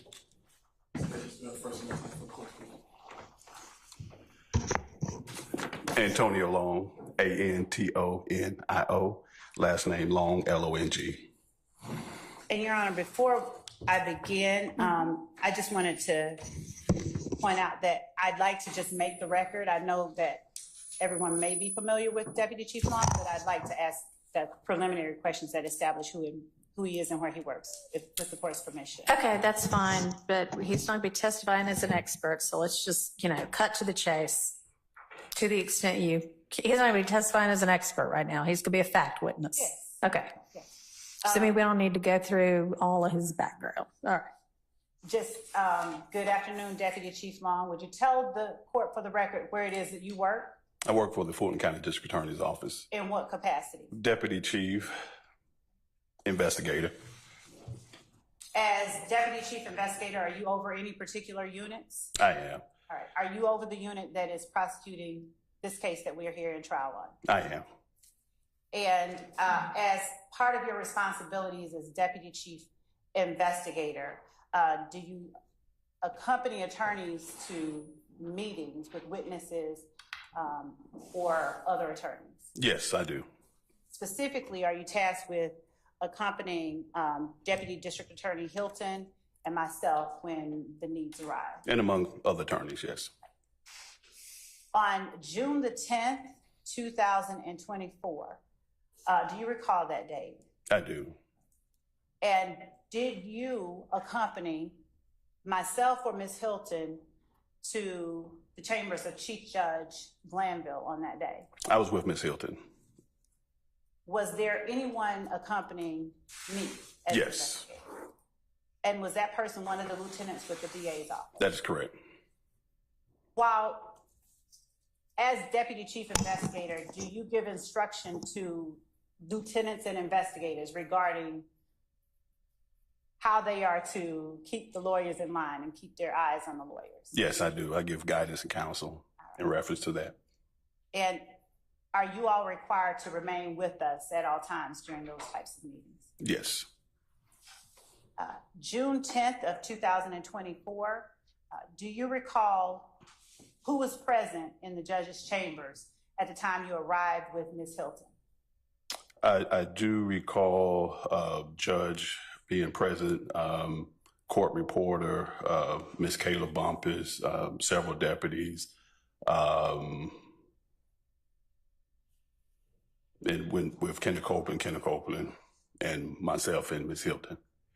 Was I present in chambers at the time you arrived with Ms. Hilton? Not when Copeland was there, no. Did I ever come back after Copeland arrived in chambers? You did not. Did you remain with Ms. Hilton during the entire time that she remained in chambers? I remained with her the entire time she was with Ms. Copeland. Okay.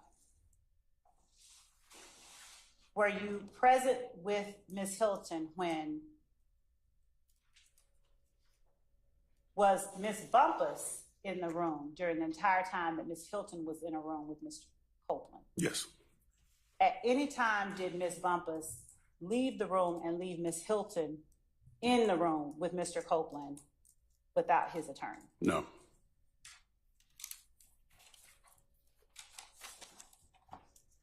Were you present in the courtroom today when Ms. Bumpus testified? I was. Did you hear Ms. Bumpus talk about an off-the-record conversation that took place between Ms. Bumpus, Ms. Hilton, and Mr. Copeland? I did. Do you recall during the time that you were in chambers with Ms. Hilton, how many times, if any, that you all went off the record? Make sure I understand your question. How many times do we go off the record? Yes, and let me back up and ask you this. Were you able to discern when you all were off the record? Yes. How? When the court reporter was not documenting what was being taking place. Was there ever a time that you all went off the record at either attorney's request, that is either Ms. Bumpus or Ms. Hilton's? From what I recall, there were times we stepped out of the room so that Ms. Kayla could talk to Mr. Copeland. And then the last time, there was a conversation before we went back on the record. At any time that you all stepped out of the room so that Ms. Bumpus could speak with Mr. Copeland, did you observe me go into that room? No. Now, when you said there was a conversation that took place the last time, would you please tell the court what you're referring to? The conversation I believe Ms. Bumpus is talking about right before we went back on the record. There was a conversation where Ms. Hilton spoke with Ms. Bumpus and Copeland before the judge and the court reporter went back on the record. Did that conversation take place following a time when Ms. Hilton exited the room so that Ms. Bumpus could speak to Mr. Copeland? Or was that a time when you all were sitting in the room and you just went off the record? That was a time where we took a break, and before we came back on break, it happened. If I'm answering your question, if I understand your question. Did you all, you being you and Ms. Hilton, did you all leave the room when you say you took a break? Yes, everybody left the room. Okay. Except for Mr. Copeland and the deputies. Okay. Did Ms. Hilton have any contact with Mr. Copeland during the time that Ms. Bumpus was not in the room? No. Were you present when, or do you have any memory of Mr. Copeland saying something akin to, "I can claim all of this"? No. Were you and Ms. Hilton within close proximity, within 2 feet of each other during the entire time that you all were in chambers? Yes. Are you able to say whether you all would have been privy to whatever was said? If she heard it, you would have heard it. If you heard it, she would have heard it. Correct.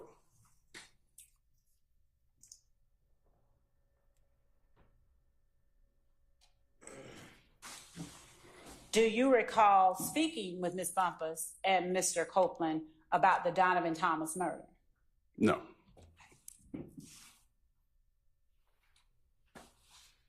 Generally speaking, starting there, Would you tell the court what you recall talking about? I'm unclear as to when you're talking about. Starting where? During the time that you were in chambers with Ms. Bumpus, Mr. Copeland, and Ms. Hilton, can you tell the court the topics that you discussed? That not you, but Ms. Hilton and Ms. Bumpus and Mr. Copeland discussed. The topic at that time, Ms. Hilton just made it clear to Mr. Copeland that she expected him to tell the truth, and that if he was going to get on the stand and claim something that he didn't do, then she would be looking at prosecuting him for perjury. And so I'm clear, is this on the record or off the record that this conversation takes place? This was off the record just before the judge came back in. Have you had an opportunity to read the entire transcript of the in-chambers hearing? I have not.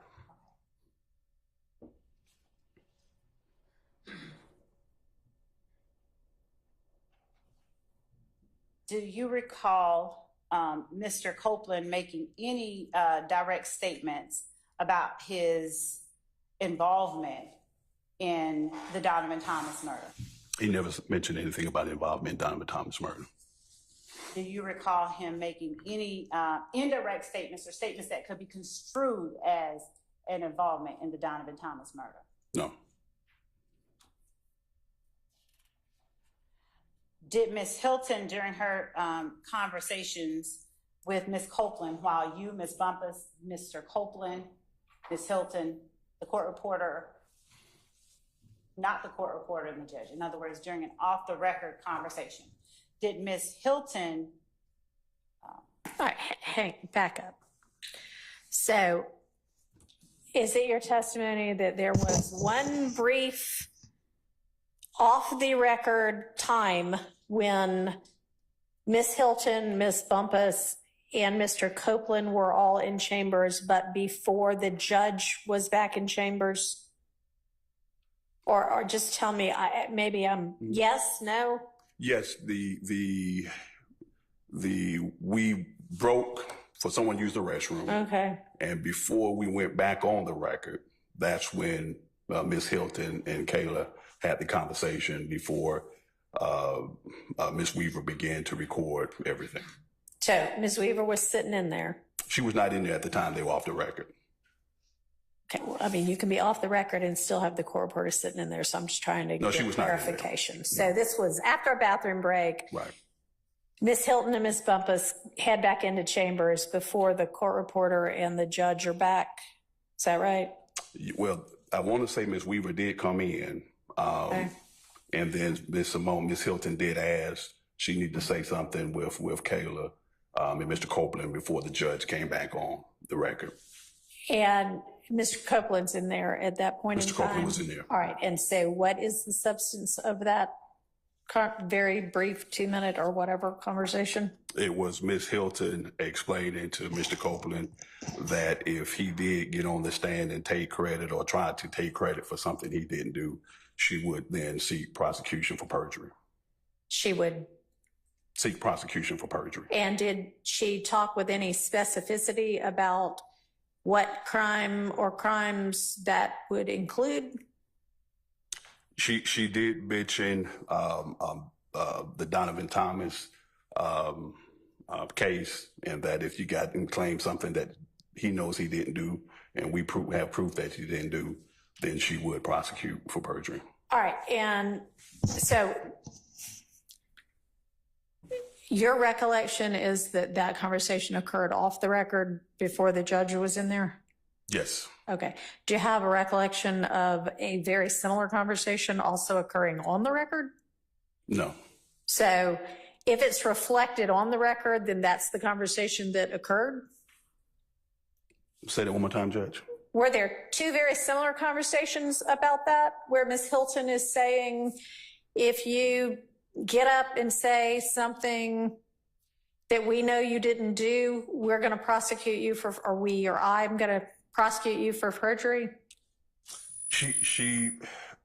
The during the course of the conversation, Mr. Copeland's concern appeared to be his statements or inconsistent statements. I'm talking about just the off the record now. Just off the record was just in reference to him taking responsibility for something that he didn't do. Okay. I have no idea why that phone is ringing or how to turn it off. This is not my courtroom, so we're just going to ignore it. That phone being the desk phone on the bench for some reason. I don't know why. Okay, sorry about that interruption. All right, and you only recall one conversation about that, whether it occurred on or off the record? I only recall one conversation specifically in reference to Ms. Hilton saying that she would seek perjury unless it was something blatant, a blatant lie. She would or she would not? She would not, unless it was a blatant lie. She wasn't concerned about inconsistencies that she would use impeach. She would just impeach him for inconsistencies. Okay. So do you recall any conversation where Ms. Hilton says, and this is on or off the record, Ms. Hilton essentially says, look, if you get up there and you claim something that you're the one that did something and I flat out know you didn't do it, I'm not going to prosecute you for perjury for that because I don't know what your reasons might be. I don't recall a conversation to that. I do know that she used an example that she would have to corroborate something before she prosecute. Okay. All right. So the extent of the off the record before the court got back in their conversation was her essentially just saying, what?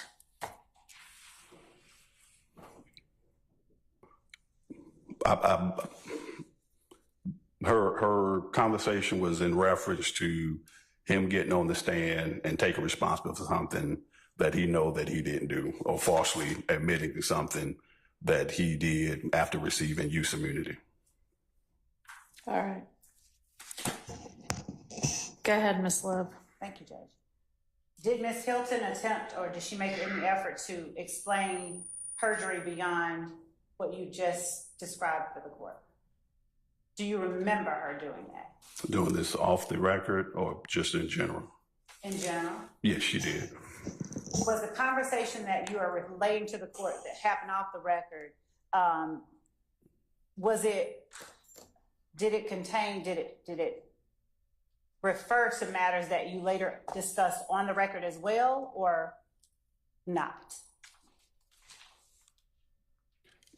All of it, in a sense, was stuff that per se was explained on the record. It was just clarifying what would constitute perjury versus inconsistent statements, or whether she would need to impeach him. And showing you, for instance, just page 50 of the transcript, line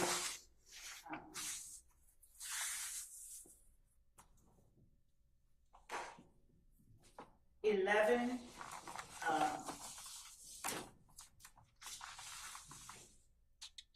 I'm sorry, line 19. If you'll just take a look at it, is that an instance that is similar broadly in nature to the type of the conversation that took place off the record that you were just describing for the court? And by that, I'm talking about where Ms. Hilton is saying that's different, referring to the word purge. And Mr. Copeland says that can get me back in jail. And Ms. Hilton says yes. And Ms. Hilton in line 24 of page 50 says, it's not what you're saying, what you're saying is not perjury. What you're saying is what we call a prior inconsistent statement, and so forth and so on. Is that the type of conversation that took place off the record? Objection, leading. Sustained. Yeah. Sustained. Ask a different question. Yes, Your Honor. During the conversation off the record, did Ms. Hilton endeavor at any time to help Mr. Copeland understand the difference between perjury and purge? If you remember. I don't remember if that was substance of the off the record. I do know during the course of the meeting, she repeated that several times, trying to explain the difference between purge and perjury. And off the record, the comments, any comments that were the comments that Ms. Hilton made regarding hypothetical instances where perjury could be occurring, did she clarify for Mr. Copeland in any way? Did she seek to clarify how she would be able to distinguish between perjury and something that wasn't perjury? Objection, maybe. Overruled. The off the record conversation was very brief and very short. And there wasn't a whole lot of explanations because that had already taken place. Do you remember anything that Mr. Copeland said in response to what Ms. Hilton said about being able to, if he got up on the stand and admitted something that she could prove he was lying about? Yeah, is this you asking during the off the record conversation? Yes. Okay. He said he wasn't going to do that. And what is it that he said he wasn't going to do? Get on the stand and lie for something he didn't do. Okay. Do you have memory of him asking or saying something about not going to say that he killed Donovan Thomas?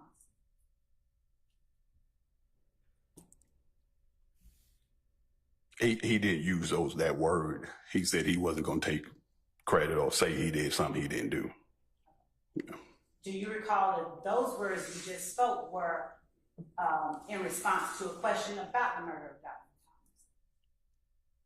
It wasn't a question specifically about Donovan Thomas. It was a question about him getting on the stand. It was a statement about him getting on the stand and taking credit for something he didn't do. And broadly, do you recall Ms. Hilton making comments about Donovan Thomas that Mr. Copeland then made any comments about? Other than if he got on the stand and took credit for something or said he did something that he didn't do and we knew he didn't do. That was the only statement she made, and then he said he wasn't going to get on the stand to do that. Okay. Now, do you have any memory of Mr. Copeland, either on the record or off the record, saying anything about a gray infinity that the state, about having information about the infinity that the state doesn't know?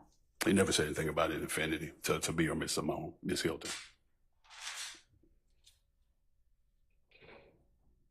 Did you ever endeavor to find out what he may have told Ms. Bumpus privately? I don't want you to reveal if you heard it. I just want you to know if you ever endeavored to find out what he may have said to her privately. No.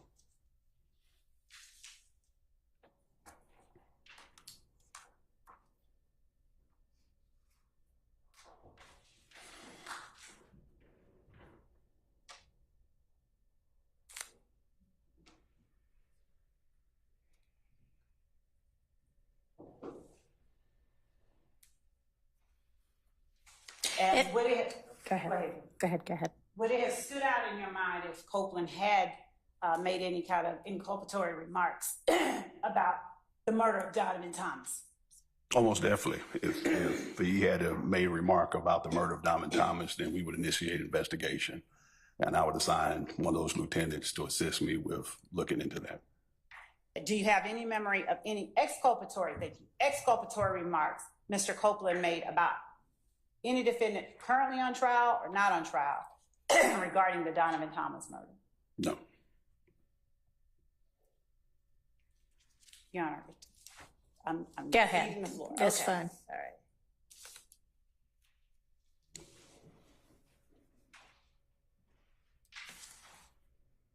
Does your memory of what took place during any portions of the conversation that were off the record, does your memory align with what you heard Ms. Bumpus testify about regarding off the record conversations? The restroom break, just the restroom break. And what about the content of the off the record conversations? Does your memory align with what her memory is as she testified about? Not for the majority of it, no. Would you tell the court any discrepancies between what you recall and what you heard that she recalls? The off the record, like I said before, basically Ms. Hilton having the conversation about Mr. Copeland getting on the stand and taking credit or claiming something that he didn't do and that we know he didn't do. That was in just the gist of the off the record conversation before the judge came back in. And what, if anything, did you hear Ms. Bumpus talk about that you have no memory of whatsoever, or that you can testify in your recollection did not happen? The incident about the Infinity, him claiming that I can claim all of this.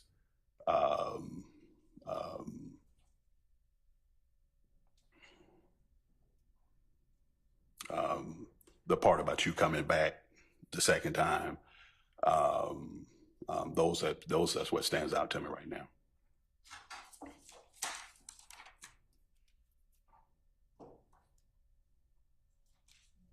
And was my absence from the interactions between Ms. Hilton and Mr. Scratch that. Your Honor, that's all the questions. All right, thank you. Anybody from the defense side have questions for Investigator Wong?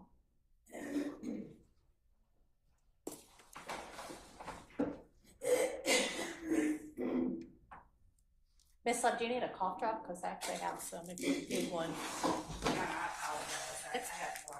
Okay.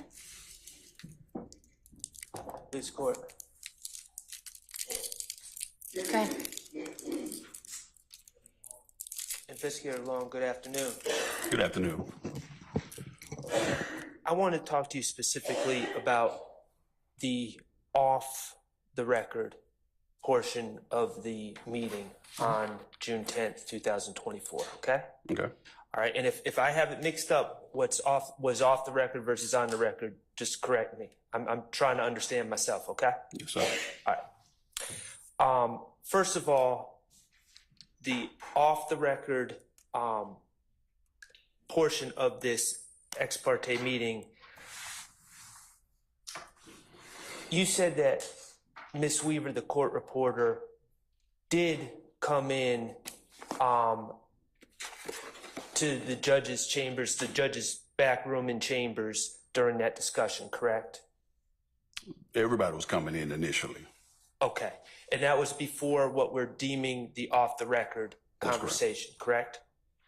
And Ms. Hilton specifically requested Ms. Weaver not to take those communications down, correct? I wouldn't say she directed Ms. Weaver, but she did say she wanted to talk to Ms. Bumpus before we went back on the record. She made the request, Ms. Yes. Hilton. Okay, and that was to remain off the record was requested by Ms. Hilton and Ms. Hilton alone. Yes. Can I get a little clarification there? So this is after the restroom break, right? Or whatever kind of break it was? Yes, Judge. Okay, and when Ms. Hilton said, I want to speak off the record to Ms. Bumpus for a minute, was Judge Glanville already in that room by then or not? He had stepped in and then ended up stepping back out. Okay, and so, all right. Yeah. Thank you. And you indicated that during this off the record portion, Ms. Hilton stated to Mr. Copeland that she would not pursue perjury charges unless it was a blatant lie. That was said during the off the record portion, correct? No, that's not what I testified to. Okay, when was that stated? I don't ever recall her saying that she wouldn't seek charges unless it was a blatant lie. Okay. I think she was trying to explain the difference between the inconsistent statement and then a outright lie, if I can use that terminology. Well, what did she say? What do you mean what she said? Well, you said that when I said she would not pursue perjury unless it was a blatant lie, you said that was not what she said. So what did she say regarding that? And off the record? Yes. Yes. Her statement, her comment to Mr. Copeland was that if you did get on the stand and you took claim or took credit, this is me paraphrasing, for something that you did, then knowing that you didn't, knowing we know you didn't do it, then she would seek perjury charges for that. Okay. And you indicated, my understanding of your testimony is you indicated that at some point, Ms. Hilton specifically referred to getting on the stand and claiming responsibility for the Donovan Thomas situation. Is that correct? Yeah, if he took credit for something he didn't do, yes. But specifically, it was stated the Donovan Thomas situation, correct? Yes. Okay, and that was out of Ms. Hilton's mouth? Yes. Okay, so Ms. Hilton specifically, during the off-the-record portion, referenced Mr. Copeland taking credit or taking responsibility for the killing of Donovan Thomas. Yeah, it didn't come exactly like that, but yes, it just yes. And Ms. Hilton specifically said that if Mr. Copeland did that, she would seek perjury charges against Mr. Copeland, correct? If he got up and he took credit for something he knew and he didn't do, yes. Well, you keep going back to you didn't do, but in the fact is in that off-the-record portion of the conversation, it wasn't just generally something we know you didn't do. She specifically said it was both. Killing. Okay, so it was specifically something we know you didn't do, and then she also said specifically for claim responsibility killing of Donovan Thomas. Okay, so to your recollection, if you recall, prior to Ms. Hilton, did Ms. Hilton just bring Donovan Thomas, that case, into the discussion, or did Mr. Copeland say something that Ms. Hilton was responding to when she warned him not to take credit for the Donovan Thomas killing? Ask the question one more time. What did Mr. Copeland say before then that prompted Ms. Hilton to start talking about Donovan Thomas's murder? Mr. Copeland didn't say anything. I can only, I believe Ms. Hilton was attempting to just explain because he had received use immunity, not to go in and try to claim something that he didn't do because he received use immunity. So your testimony is Mr. Copeland didn't bring up Donovan Thomas, but Ms. Hilton brought up Donovan Thomas murder. Right. Did Ms. Bumpus bring up the Donovan Thomas murder prior to that? Not that I recall, no.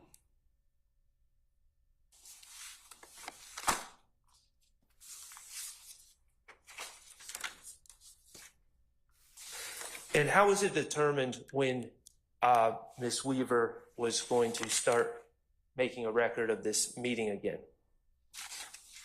I don't know how it was determined. Did someone call her in? Did someone ask her to start recording now or taking minutes now? Yeah, I believe if you're asking what made her prompted to, Yes. yeah, we said, I don't recall if it was Ms. Hilton, but Ms. Hilton may have said we're finished talking, and we called everybody back in.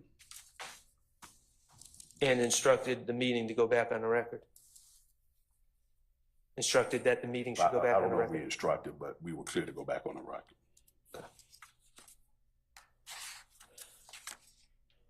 I have no further questions. Thank you. Thank you. Anybody else?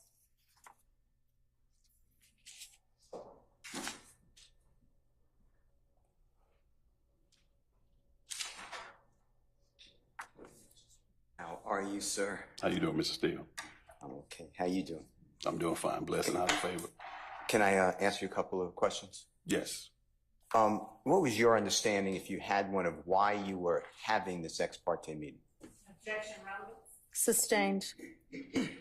At what point were you initially told that you're going to this ex parte meeting? Objection, relevance. I want to know which part he was there for. The beginning part, he said he came with Miss Hilton. I want to clarify. Ask your question again. At what point did you become aware that you're going to this ex parte meeting? I'll allow that. I believe that morning. And when you say that morning, was it before the meeting began? Do you know when the meeting began? It was before. Okay. It was before the meeting. And who alerted you then? Miss Hilton, I believe.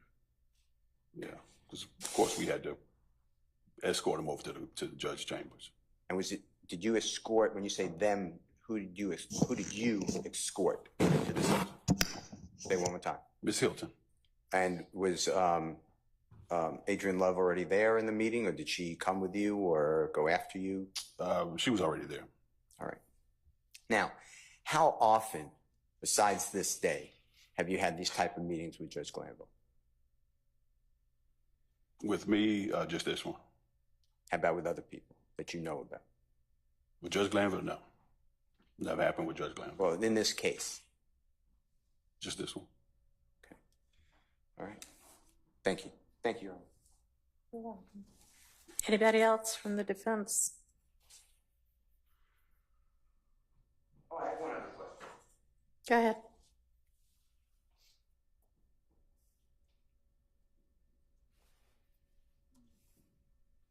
Did anybody tell you that that was not to be told to other people who are not invited to that meeting?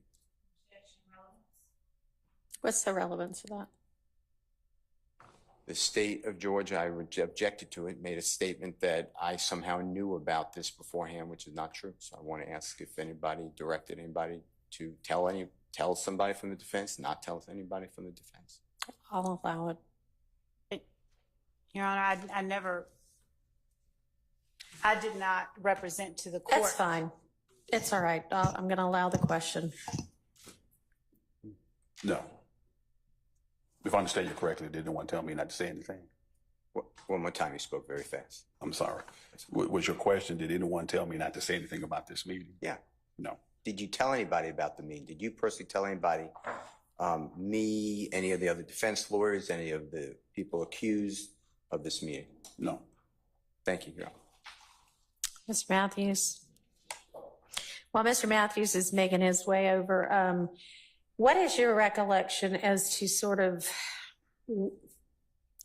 when during the meeting, like within the first 10 minutes, within the last 10 minutes, right in the middle, if you recall that the bathroom break and then short off the record conversation occurred that you testified to? This was near the end. Near the end? Near Okay. the end. All right. Good afternoon. How are you today? Mr. Mathis, how you doing? Doing well, thank you. Just a couple of questions. Did you have any recording devices in the meeting yourself? No. Did you make any written notes of any of the meeting yourself? No. Okay. And just for the record for today, you were actually in the courtroom during the time that Kayla Bumpus was testifying before this honorable court, correct? That's correct. Okay. Did you know this morning before court that you might be testifying about this matter today? I did not know. Okay. I could ponder, but I did not know. Okay. All right. That's all I have. Thank you. All right. Anybody else? Any redirect?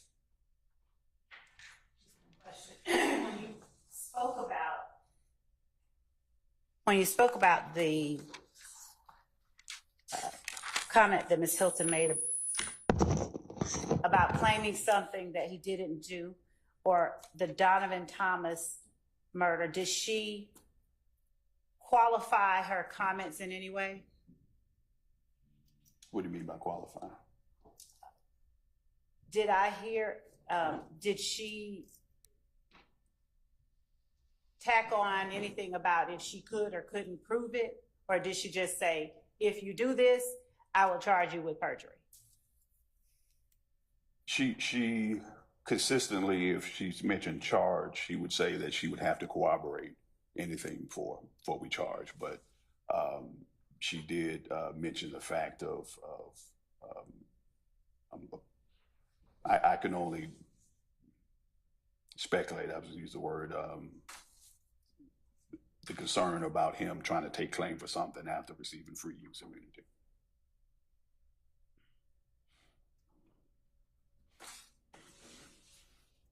And were those comments that she made that you're talking about also accompanied by any kind of explanation, like if I can prove it or? Yeah, because she mentioned the fact of if we knew, and we know you didn't do it. Yeah. Thank you. Mhm. Thank you. Anything else from the defense?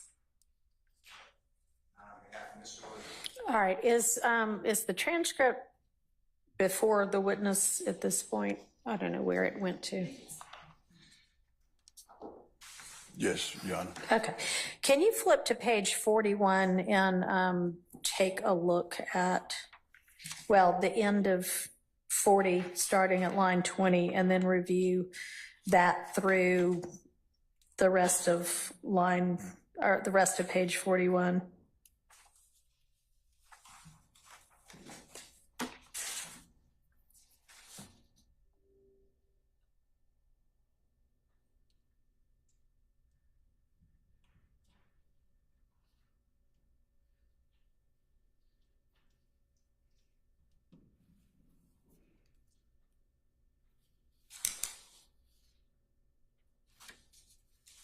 Let me know when you're done. Okay.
I'm done, Your Honor. All right. Is it a fair characterization that during that portion of the meeting, Ms. Hilton, Ms. Bumpus, and Mr. Copeland are talking about what might or might not get him charged with perjury or false statements? Yes. And does Mr. Copeland raise the issue of murder and whether it has a statute of limitations? Yes. Okay. And does Ms. Hilton at some point after that talk about if she knows that he's lying about something and there's no other evidence, what that might or might not result in?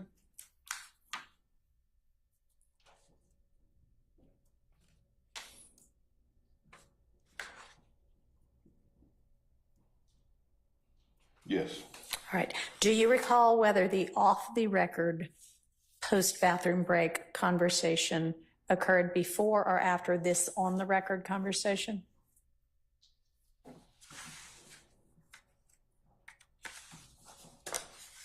Give me just a second. Let me look a little past just to make sure. Sure.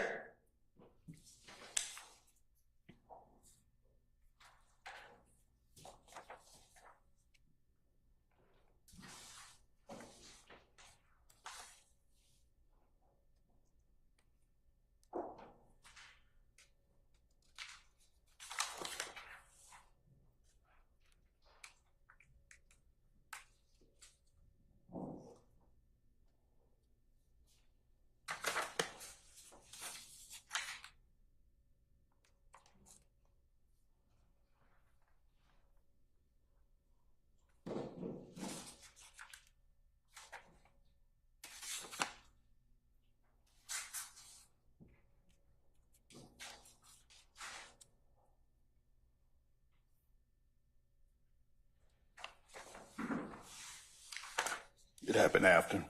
Okay.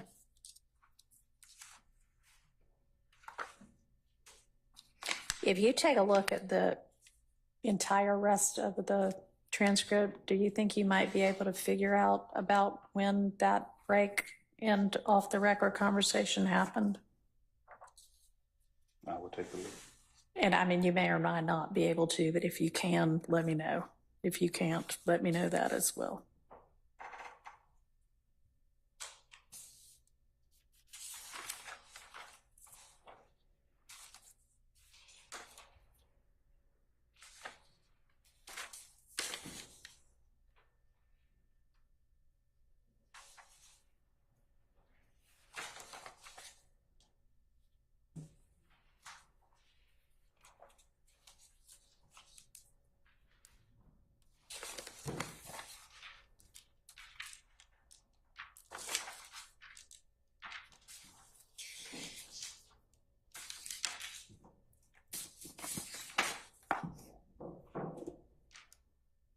Your Honor, I believe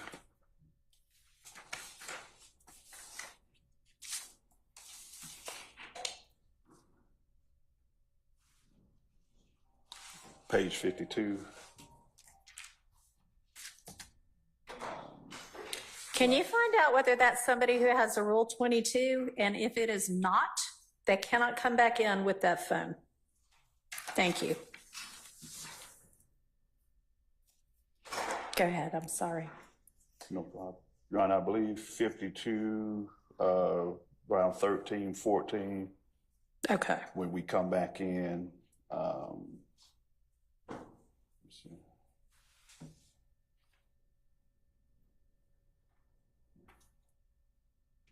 Yeah, I think it's somewhere around in there. Okay. And a break is actually indicated at lines 9 through 13 or so. Is that right? Okay. Right. And then at line 14, the court remarks, Mr. Clopen, have you had an opportunity to talk with Ms. Bumpus, your lawyer, and Ms. Hilton, the state's counsel? Have you got any other questions? Yeah, because so that it's was near right the end. before that the off-the-record conversation occurred? Okay, thank you. All right. Any other questions by any counsel? Defense counsel? All right.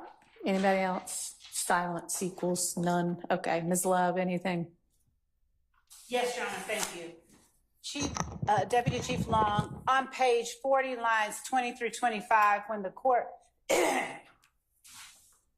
refers to comments made to Mr. Copeland earlier by Ms. Love, did you ever hear those types of comments made by Ms. Hilton?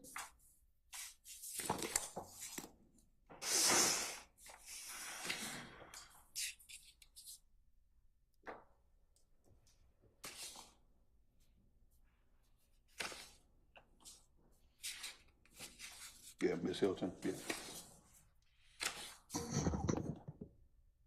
Was there any time you are aware of that Chief Deputy Love, myself, would have been in a position to make those comments to Mr. Copeland that morning? No, not with Copeland in the room. You weren't around at all. Okay.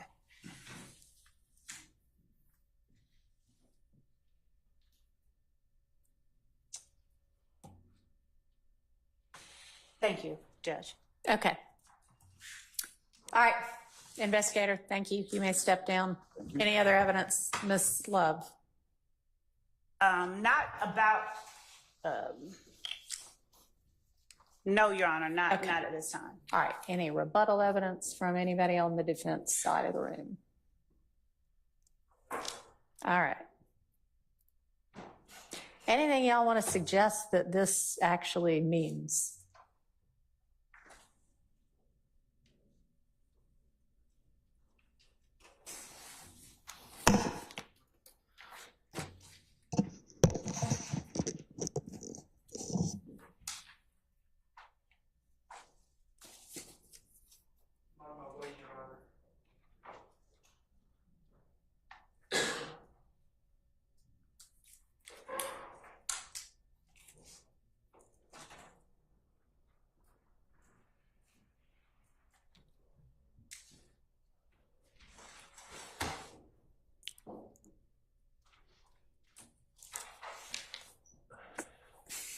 So, Your Honor, there's a case that I believe that Mr. Steele has shared with you. I'm trying to get this site right now. Ford Motor Company versus Young, 322 Georgia Appeals 348. And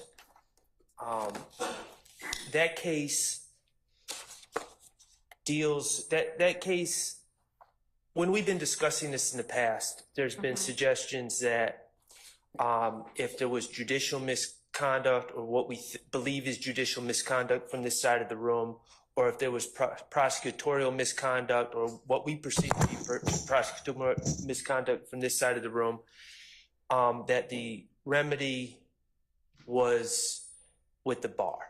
And that case, the Ford case, indicates to me that Your Honor and the trial court can play an active role in fashioning remedies in the case of judicial misconduct and or prosecutorial misconduct. I don't know about judicial misconduct. That's not what that case stands for. Prosecutorial misconduct, Okay. or lawyer misconduct, I should say.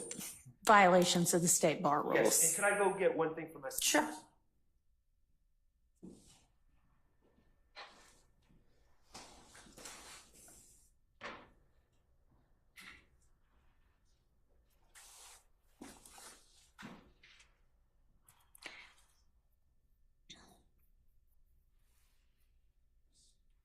So I filed a motion on Friday. Yes, I worked diligently over the weekend on writing an order with regard to that motion.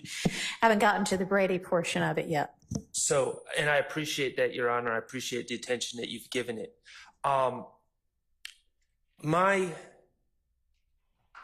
That motion in the beginning lays out things that I've observed, that I've felt have been highly irregular about this case. The point of my inclusion of that in my motion was not to draw extra attention to it or for anyone to feel sorry for me or anything else, because it's really about my client, Mr. Stillwell. But the purpose of it was to try to inform the court, at least from my perspective, and I think the perspective of some of my colleagues, that things have been irregular in this case. And that there are real life consequences and consequences to the trial when we perceive what we believe is the lack of an impartial trial judge and also of prosecutorial misconduct. In this case, from my perspective, we've had, with the ex parte communications in themselves, I don't believe that there was a valid reason to initiate the meetings. I believe that the state and members of the state's prosecution team in particular took something very small and jumped to unbelievable conclusions as a way to get their foot in the door of the judges' chambers to have a discussion. And there were at least two discussions that took place. I'm assuming that there was a third discussion, which may have strictly involved the grant of immunity. All right, well, I think we cleared that up on Friday because we specifically asked, was there any hearing or any kind of ex parte, anything with regard to getting the order, or was it just the motion being filed? So, right. I mean, I don't have any reason to believe there's yet another one, but. Right. And you know, there's a potential under the King case that one, if it was just for the purposes of granting immunity, may have been a proper ex parte, but these were not. The substance of these meetings exceeded what is appropriate. They violated Uniform Superior Court Rule 4.1, which says that judges shall neither initiate nor consider ex parte communications by interested parties or their attorneys concerning a pending or impending proceeding. Georgia Code of Judicial Conduct Rule 2.9 prohibits ex parte meetings except for a narrow exception, scheduling administrative purposes or emergencies that do not deal with substantive matters or issues on the merits. Provided that, so we don't believe that it falls under an exception to begin with, provided that the judge reasonably believes that no party will gain a procedural, substantive, or tactical advantage as a result of the ex parte communication. In my view, the transcript reveals open discussions about you're going to testify, you can say you don't recall. They're basically walking through the procedures for laying the foundation for prior inconsistent statements. To say that that doesn't put that meeting with just the judge and the witness who has been sworn in doesn't put the state at a tactical advantage over the defense who's excluded, I don't believe that to be the case. Secondly, even if it falls under the exception, the judge must make provision to promptly notify and give the parties the substance of the ex parte communication and an opportunity to respond.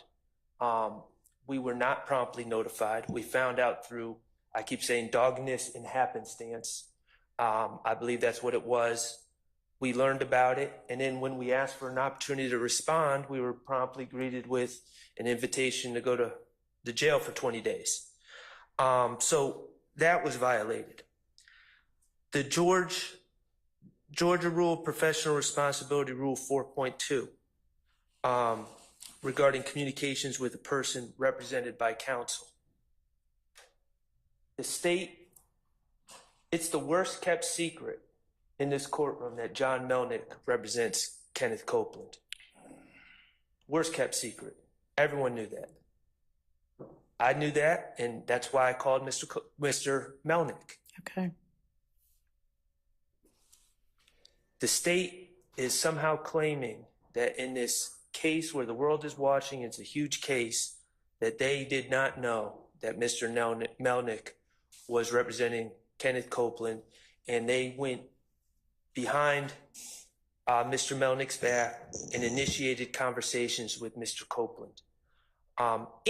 Let's be frank, all these gentlemen are facing RICO charges with overt acts going back to 2013.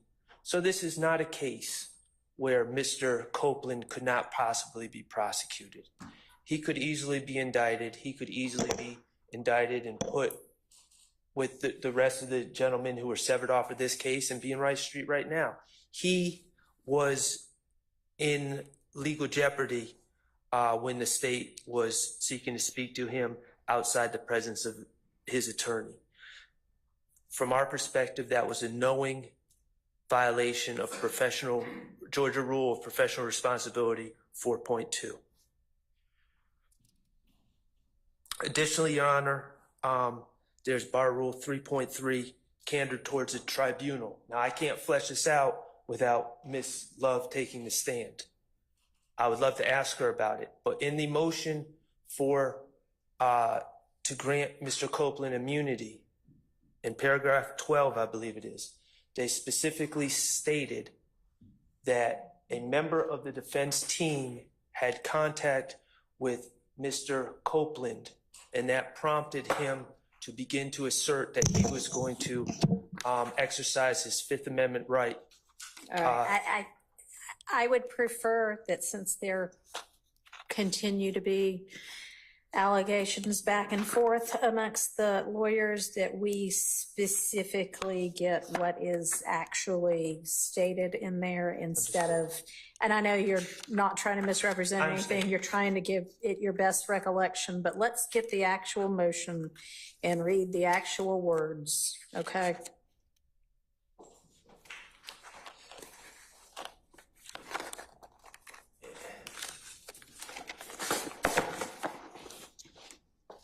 I've got it somewhere. Okay, I've got it right here, Your Honor, from Ms. Persifield's email to us.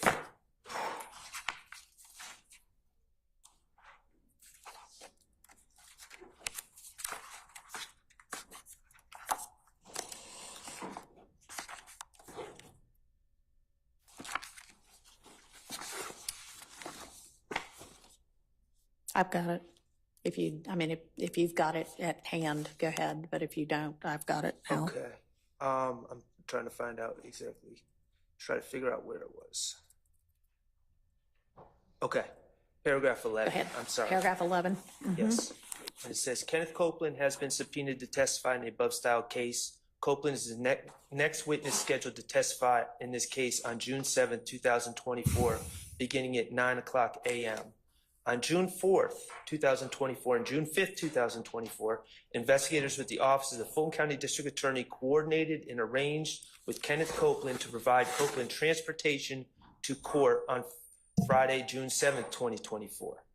However, on Thursday, June 6, 2024, after an encounter with defense team members and members of the Fulton County District Attorney's Office, Copeland stated to an investigator and to an attorney with the Office of the Fulton County District Attorney that Copeland may attempt to plead the Fifth to avoid testifying against members of YSL. I can only speak for myself. I did not have any encounters with Mr. Copeland on June 6th, 2024. I don't believe that any of my colleagues did. I don't believe any members of the defense team did. I don't believe that what's asserted in paragraph 11, to my knowledge, I don't believe it to be the truth. If it is not the truth, and again, I would love to inquire, but Ms. Love would be a witness at that point. Bar Rule 3.3, candor towards the tribunal, would also have been violated. The reason I focus on the violation of these rules is because of the Ford case and the proposition that we can do something about this besides run to the bar. And that makes sense because it's ultimately if, and I say it did happen, and I say the transcript establishes that it did happen, and you have the transcript, Your Honor. We have in the transcript the state and Judge Glanville both affirming each other that Mr. Copeland can essentially be incarcerated indefinitely until this trial is over, until the trial of the co-defendants is over. That, to me, is coercion. That's intimidation. We have other examples where Mr. Copeland is given what I would say incorrect legal advice about what his exposure is for these allegations and his potential criminal liability. That is coercion. That's trying to convince him to take the stand and plead so that the state can then impeach him with his prior inconsistent statements, presumably. Mr. Copeland, the act of him taking the stand as a result of those ex parte communications has prejudiced, has harmed all of these young men in court here today. So there has to be relief beyond bar issues for them. Your Honor, I'm not going to repeat everything in my motion. You have my motion. I know you've read my motion. But they have a right to a trial. They have due process rights. They have a right to a trial free of prosecutorial misconduct if that misconduct rises to the level of a due process violation. They have an absolute right to a fair trial and due process in front of a fair and impartial trial judge. They also have the right to be present at all critical stages of the proceedings, including, I'm saying, and I think it's fairly clear, that those ex parte communications talking about the witness under the Scudder case that I provided to the court before, that was a critical stage and they were unlawfully excluded. And of course, there's no way we could have acquiesced because we knew nothing about it ourselves. So those are all violations that have harmed these individuals. There has to be a remedy. I believe that The facts are there for you to consider disqualification of district attorneys in this case. And I think Mr. Steele is going to argue that further. But also, I believe that the facts are there under the Wilson case, as well as the State v. Jackson, 306 Georgia 626, Anderson v. State 285 Georgia Appeals 166, and Wilson v. State 233 Georgia Appeals 327. Wilson v. State 233 Georgia Appeals 327. All right, and those are the three cases that y'all gave me a couple of days ago. About goading. And the reason I cite to those cases, because it's not often, well, it would be never probably, that a district attorney or prosecutor is going to say, yes, I did this intentionally, I did this to goad. These cases looked at the egregiousness of the violation, the experience of the prosecutors involved. Ms. Love is a chief deputy district attorney in the office, head of the unit All right. that deals. Can I interrupt you for just a minute? So all of this is in your motion, and if and when we get to that point, that would be an appropriate argument, but let's Okay, well, that pause you it asked, for now. I have it. You asked where we are right now, and that's from my perspective, that's where we are right now. All right. And I don't mean you can't argue anymore. I just mean No, I understand. the information about their qualifications is in your motion. Yes, Your Honor. All right. Thank you. Okay. And if Mr. Steele's going to argue as to something else, that's fine. But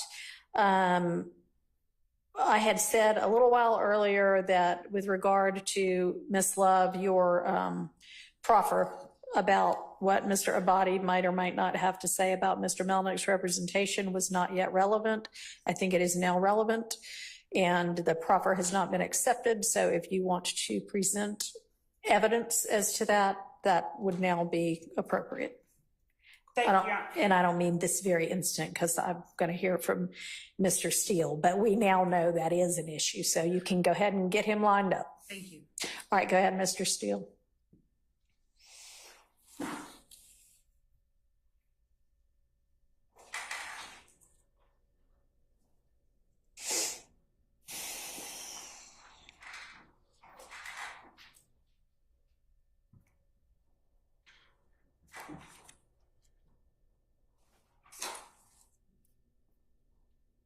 Your Honor, I would just like the court to consider the case that was announced to this honorable court by Attorney Shard. I emailed it earlier today to your honorable court's co-worker and all the parties. It's Ford Motor Company versus Young, and it was 322 Georgia Appeal, 348. It's in Division 3. 745 Southeast 2D 299 2013 case. And what our second highest court wrote was, and I've given a copy actually to this court. And Oh, yeah, I got the copy. I appreciate it. Thank you. It's on page 8 of 9 of the copy I've given. It's on the right-hand side, first full paragraph. And it specifically states that in the center, and we have previously held that trial courts may disqualify attorneys for violations of the disciplinary rules.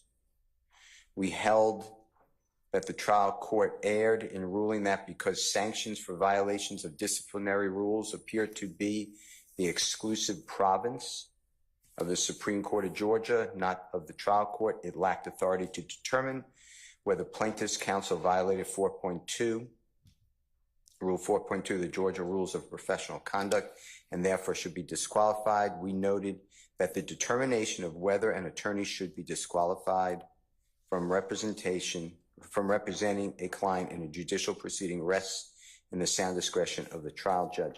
So I'd just like you to reconsider your order, not disqualifying Ms. Hilton and Ms. Love, and you've inherited a case that has a lot of has a lot of history and a lot of it bad. And I put into my motion, I could go over it with the court, and I also attached the YouTube links. It's on July 10th, 2024. I also filed in case the link goes away, I filed on a thumb drive to preserve it. So that's with the clerk's office, and a copy was sent to the prosecution as well. But it started before, but an opening statement.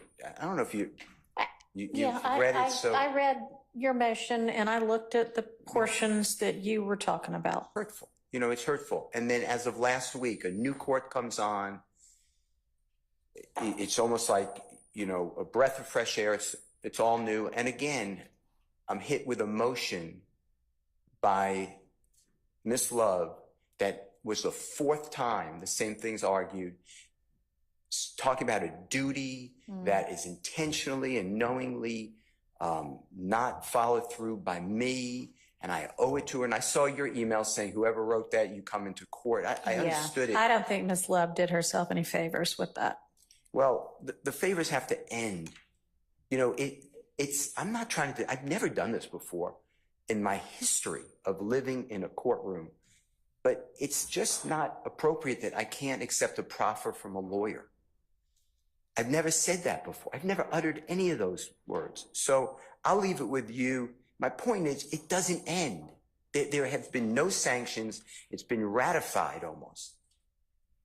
And it's from everything. It's just, I put in paragraph 2, just choice examples from my memory. But it is constant. There are great people everywhere in the courts, and they shouldn't be treated like this. So I'm asking you to disqualify, because it's just not, at some point, the message needs to be sent that this is not the state of Georgia and this is not our bar. All right, thank you. As I understood the gravamen of your motion that you filed since I've been the presiding judge to disqualify Ms. Love and Ms. Hilton, it was because you needed them as a witness, and that was the basis of my ruling. And in Mr. Shart's motion that is under consideration right now is a request, again, to disqualify them. And I know that I previously said, y'all, that's a matter for the bar. And when I was talking about that, I essentially meant the, and I don't want to call it bickering back and forth, because I'm not sure it's been back and forth to any large extent, but that kind of thing, the whatever it is that had been talked about before, that's what I was talking about. I will tell you that this court takes Brady violations very seriously. And I mean, everybody ought to, prosecutors ought to. And I am considering that right now. So rest assured that I am aware and have been aware that I have the authority if I choose to remove them. Thank you. So, all right. Do y'all want to be heard from the state on this? Or do you want to go ahead and present some testimony to counter the Melnick, that you knowingly contacted Mr. Copeland, knowing he was represented by Mr. Melnick? Absolutely, Your Honor. All right. What we did was ask that our witnesses be summoned, if you will. Okay. If the court would just give us Sure. Why don't we take a convenience break, and can you let a deputy know when you're ready with somebody, and we'll come back out. Thank you. Thank you. Appreciate it.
Witnesses for the state.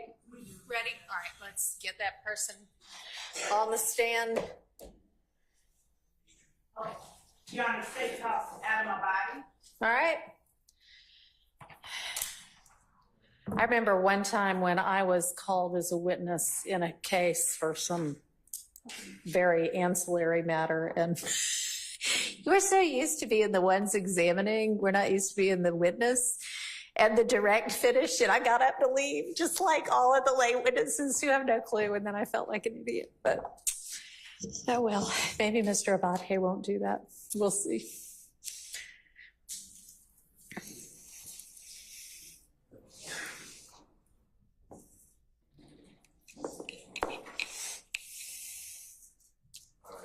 You're coming up to the witness stand.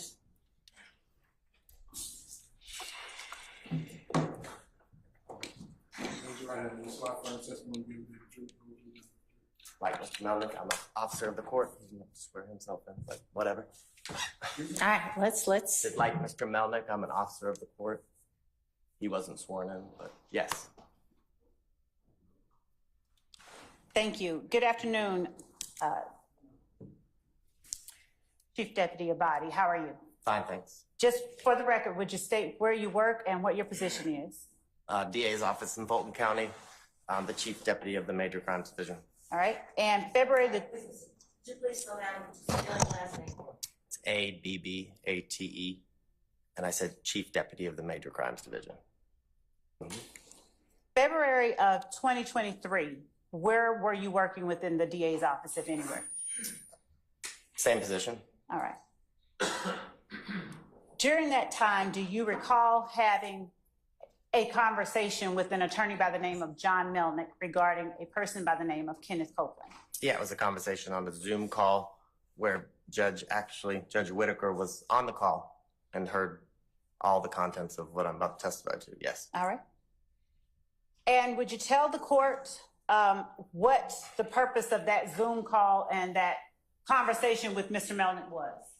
It was related to a bond order or bond conditions for a bond order for his, I think it's 22 SC 182, I think maybe 134. It was his possession of a firearm by a convicted felon and reckless driving, I think is what it was. Okay. And did you have occasion to look at the bond order and see its contents, or the proposed bond order? Had the state proposed a bond order? Yes. Right.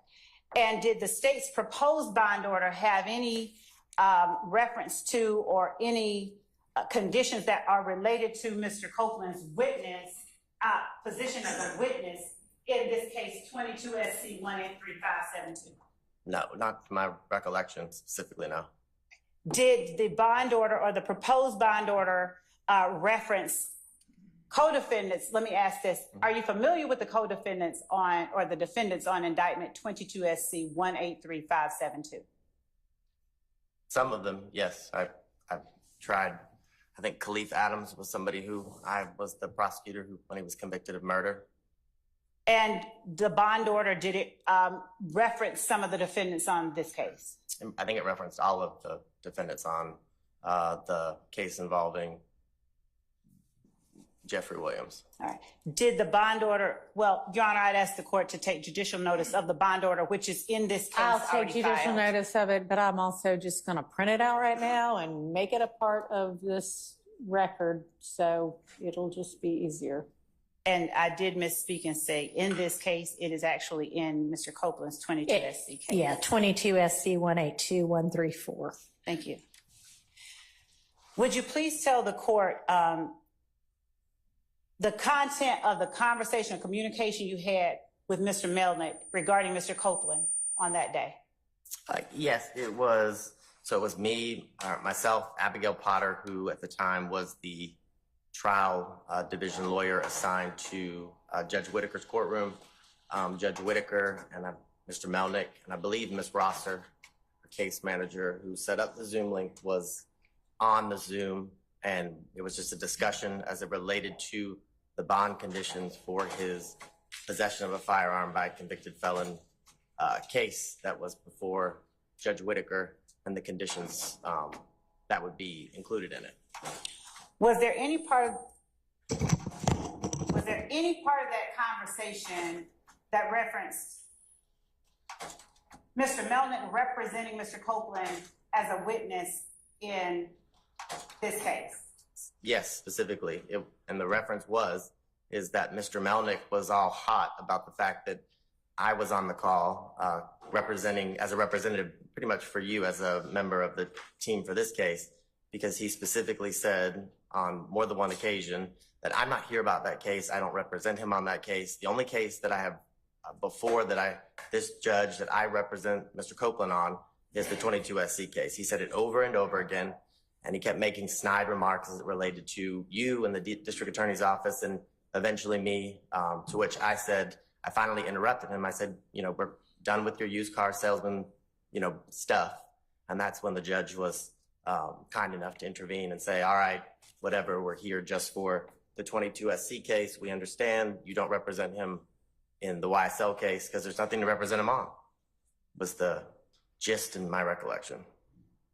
And when you're talking about the 22 SC case, are you solely meaning the one Mr. Copeland faced charges on, criminal charges on? Yes, the one that was before Judge Whitaker that we were there for to, negotiate and agree upon bond conditions for. I think it's 22 SC 182, I think it's 134, and the charges were possession of a firearm by a convicted felon and I think reckless driving. I think this all happened February 24th of 2023. Do you know whether that Zoom call was transcribed or whether or not there was a court reporter on that Zoom call? I'm not sure, but I don't remember seeing, I think it was Miss Evelyn, who was the court reporter back then. I don't recall. Do you recall how many times Mr. Melnick stated with any degree of emphasis that he did not and was not representing Mr. Copeland in his capacity as a witness in 22 SC 183572? 2 or 3 times, and it was all in relation to the state's request that he be fitted with an ankle monitor. And that was particularly angersome, I guess is the correct word, as it relates to Mr. Melnick's reaction, because that's when he kept saying, this case has nothing to do with that case. I have nothing to do with that case. I don't see why he has to have an ankle monitor. Are you familiar with what it is that the state was trying to secure with the ankle monitor? His location at all times, I suppose. And are you familiar with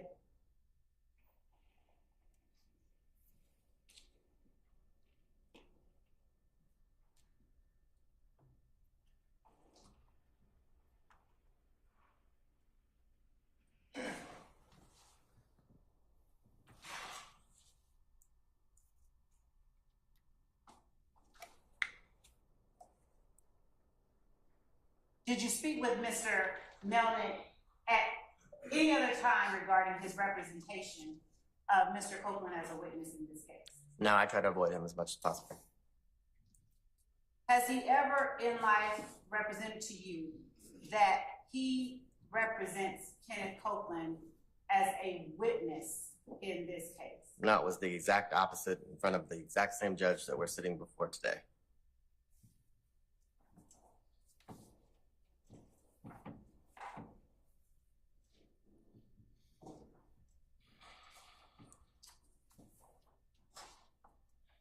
And showing what our market states is it too, John, I don't know if the court had already. Here you go. Here's the bond order.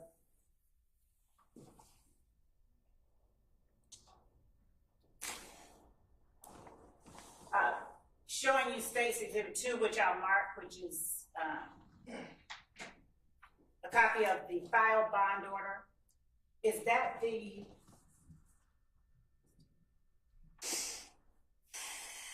bond order that you spoke with Mr. Melnick about on the date that you're speaking about now? Or is there? So this would be the bond order that came from the conversation we had in February, I think February 24th of 2023. This is This is stamped for March 3rd, so there would have, the whole reason for the Zoom was to negotiate and come to some sort of agreed upon set of bond conditions as it related to Mr. Copeland and being released on bond for the 22 SC 182134. Sounds right.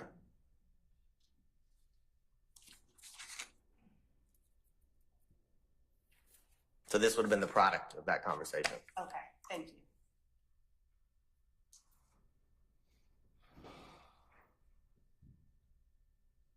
All right, that's all that I have with this witness, Your Honor, for right now. All right. Any questions by any of the defense attorneys for this witness? Nope. Ms. Weinstein, Mr. Matthews? No, Your Honor. Mr. Harvey, who I can't really see over there in the corner. Is he even there? Is Mr. Harvey over there? Anybody for Mr. Harvey's client? Any questions? Okay, great. Thank you for your time. You may step down. All right, call your next witness. State calls Attorney Peter Herzog. Okay.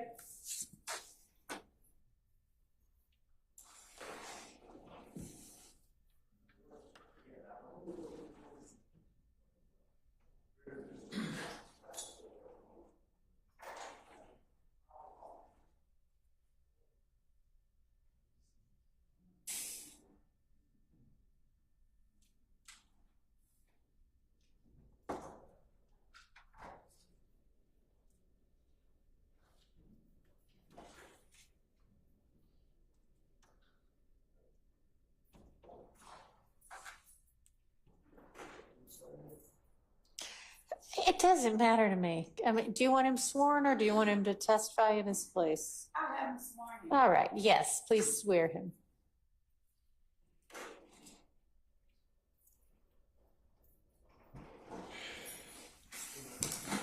Raise your right hand.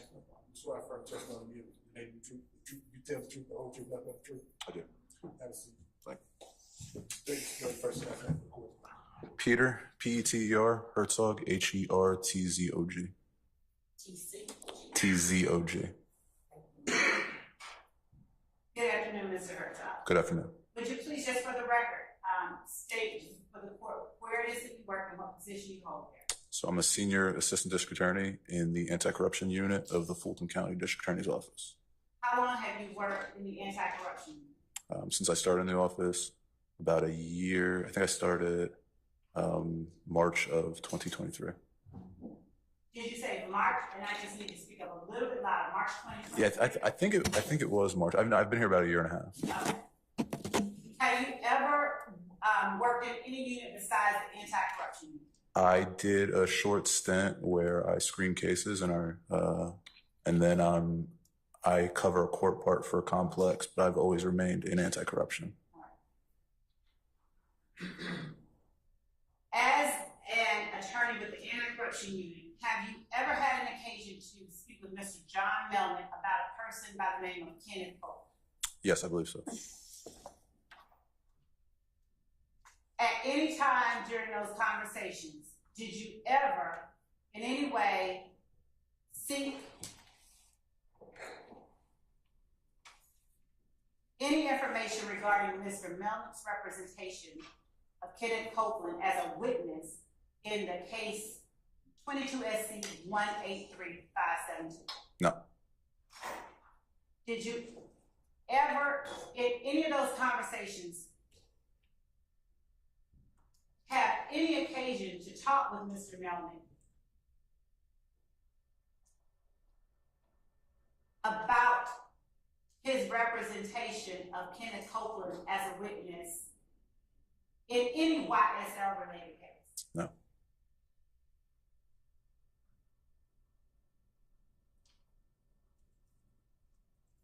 Did you ever, during your conversations with Mr. Melnick, reference either myself or Deputy District Attorney Simone Hilton? No, not to my recollection. No. Have you ever been asked by either of us or anyone prosecuting the YSL case to reach out to Mr. Melnick? No, absolutely not. Is this the longest you and I have ever even talked? I believe so. I think I ran into you once in the hallway and said hello. Other than that, I don't think we've had much contact. Did the matter that you spoke with Mr. Melnick about have anything to do, in any tangential, direct, indirect, any way, have anything to do with 22 SC 183572 or the criminal indictment that preceded it? Absolutely not. No. Was the case that you spoke with Mr. Melnick about a case that was in your unit? Yes, ma'am.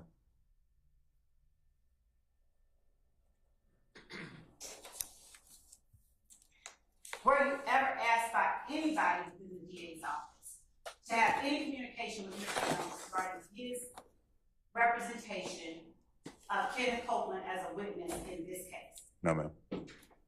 Did Mr. Melnick ever just tell you, hey, I'm representing Kenneth Copeland as a witness in the YSL case? No, not to my recollection. Do you recall sending Mr. Melnick an email back in March of 2023? March of 2023. I don't recall. Your Honor, I'm not certain exactly where the evidence. I'm sure it's somewhere with the court reporter.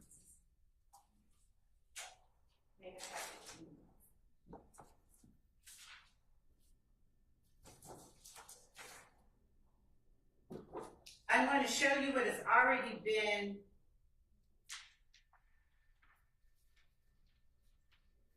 admitted as defendant Williams number 4, Your Honor. And I'm going to show you ask you to take a look at the bottom portion of defendant Williams number 4 and ask you if you recognize or if you recognize that time frame as a time frame that you reached out to Mr. Melnick.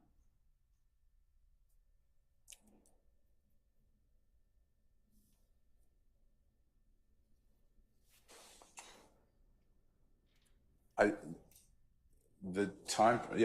did reach out to Mr. Melnick. It could have potentially been around that time frame. If you'd like, I can go into more detail. Yes, please. So we were investigating, as part of anti-corruption, we were investigating. Without getting into the details of any anti-corruption case Okay. at all. There was an allegation made that involved Mr. Copeland.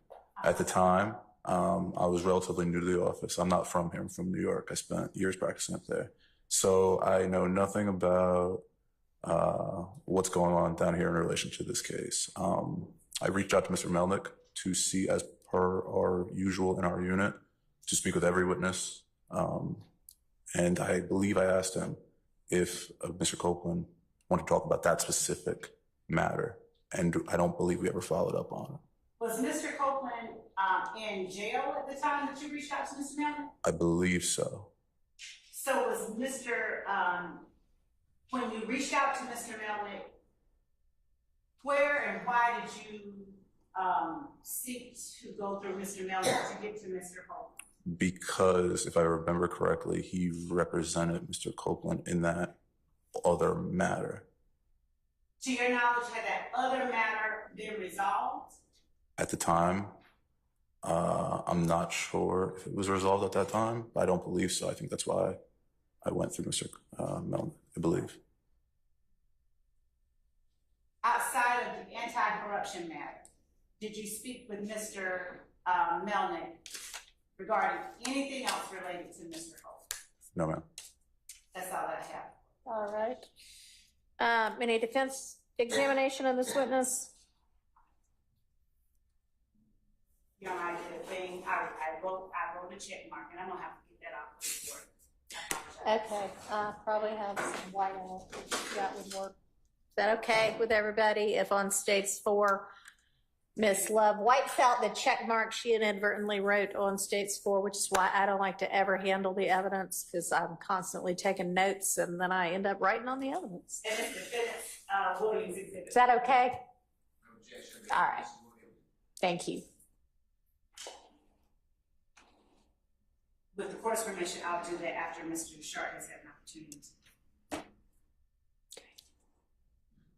Go ahead, Mr. Sharp. Mr. Herzog, good afternoon. Good afternoon. So from what I understand, March 2023, you are working for the DA's office in the anti-corruption. Correct. Okay, and you are building up a case? Yes. I'm investigating a case. I'm not building up a case. I'm investigating a case. And is Mr. Copeland the target of this case? No. Okay, so he is a witness. Yes, he would have been a witness. And he's a fact witness, I assume? Objection, Your Honor, to the relevance of what type of witnesses. Sustained. What kind of case was this? Objection as to the. Well, can we just leave that it's an anti-corruption type case? Was, I ask, was Mr. Copeland the alleged victim? No. So he's a witness. Well, it's Your Honor. Yes. Do we need a bench conference?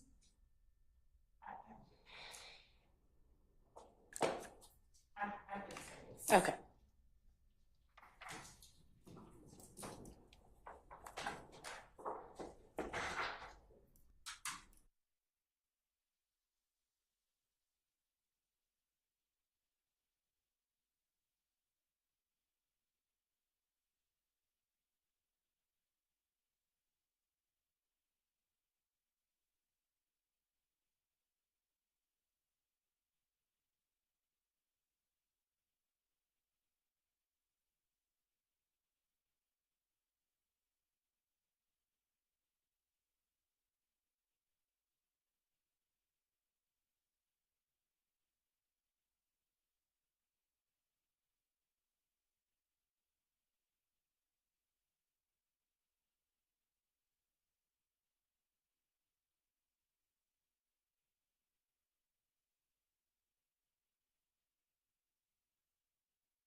The earphones work right now. So what I'm wondering is if y'all would be comfortable with Mr. Sharp relaying the substance of the bench conference, or if each of you wants to try to come up and gather around, or.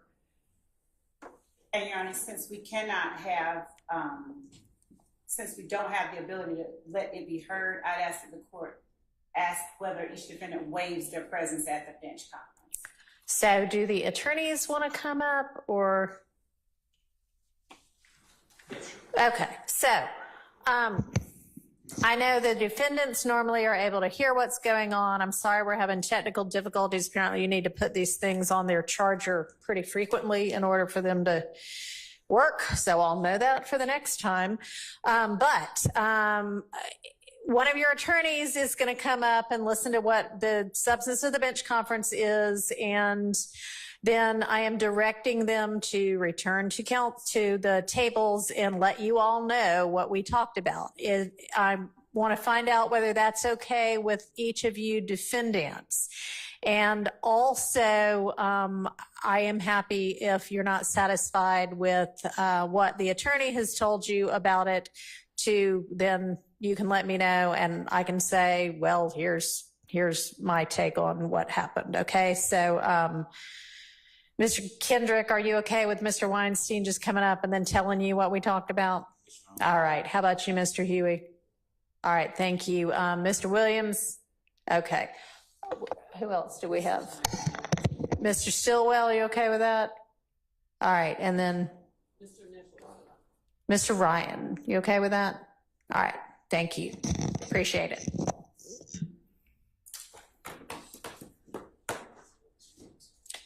So y'all can't even get it.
Yes, Your Honor. And do any of the defendants have any questions about it that they want to ask me? Okay. And did you talk to your client about it? I will. Do you? As soon as I'm done. Okay. All right, go ahead. Attorney Herzog, Spin your mic towards you. The anti-corruption case that you were working on in March 2023, is that still an active investigation? No, it is not an active investigation. It was and the investigation was wholly unrelated to YSL. Okay, and is there a pending case involving that investigation that resulted from that investigation? A pending criminal case? Yes. No. Now, at the time you sent this email, you wanted to speak with Mr. Copeland, correct? About the matters you were working on? Yes. Okay. And you have the ability as a district attorney, you said that your understanding is he was in jail, correct? I believe so. Okay, and you have the ability to go to the jail at 901 Rice Street, correct? Yes, I have the ability to go to the jail. Okay, and as a district attorney, you have the ability to bring an investigator with you and interview a witness there, correct? I wouldn't represent someone I wouldn't speak with someone that was represented by counsel. Okay. On any case or was recently represented by counsel. Okay, so the reason that you called Mr. Melnick is because you would not speak ethically. Your code of ethics, you would not want to speak to someone who's represented, correct? It's all of our code of ethics. Correct. And you also would not want to speak to someone who was represented recently. Is that what you said? I would reach out to the defense attorney prior to that, yes. And that's what you did in this case. You reached out to Mr. Melnick, correct? Regarding our investigation, in the I understand. limited scope to our investigation. Yeah, I understand. You were not involved in the YSL investigation, correct? Correct. Okay.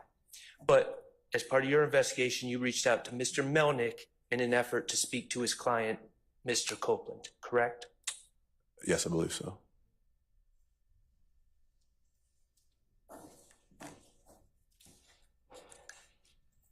I have no further questions. Thank you. Does anybody else have questions for Mr. Herzog? All right. No?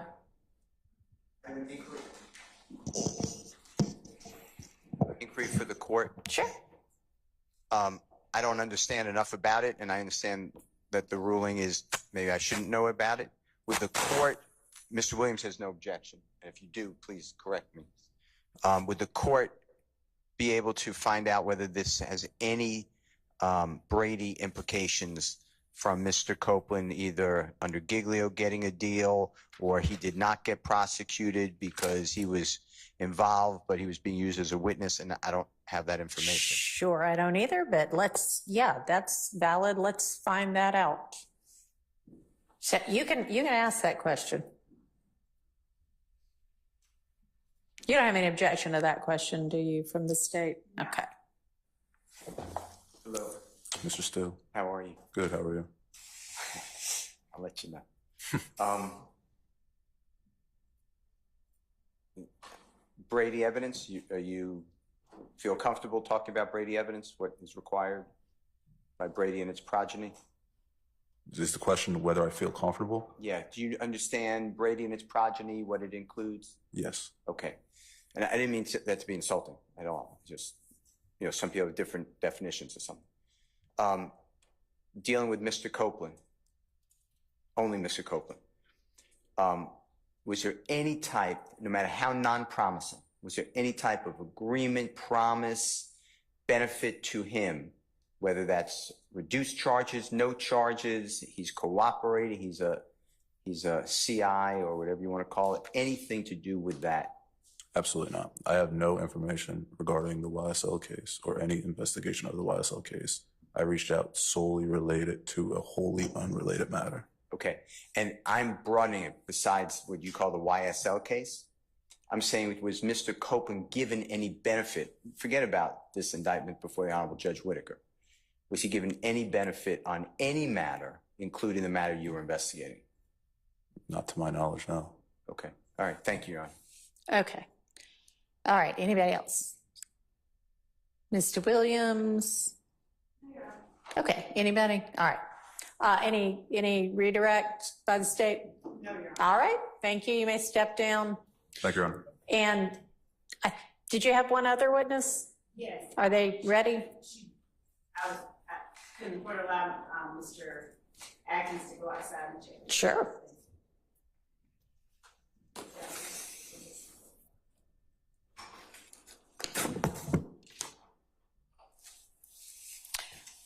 While we're waiting on finding that out, y'all were, well, I guess it was Mr. Atkins that was going to do it, so never mind. I'll wait on that one, trying to see what else we can get done while we're waiting. Nothing. Huh? There was one matter, I guess, as it relates to Mr. Copeland, that I would ask that the court take additional notice of, since we're all on here. What's that? The date that his criminal matter that we were just introducing testimony about was resolved. There should be within the 22 SC 183-134, I believe, case in Odyssey, a disposition for those criminal charges. I would ask the court just to take judicial notice of that date. All right, so it appears that the plea was entered on June 28th, 2023, and the disposition was filed on June 29th, 2023, and I'll take judicial notice of that.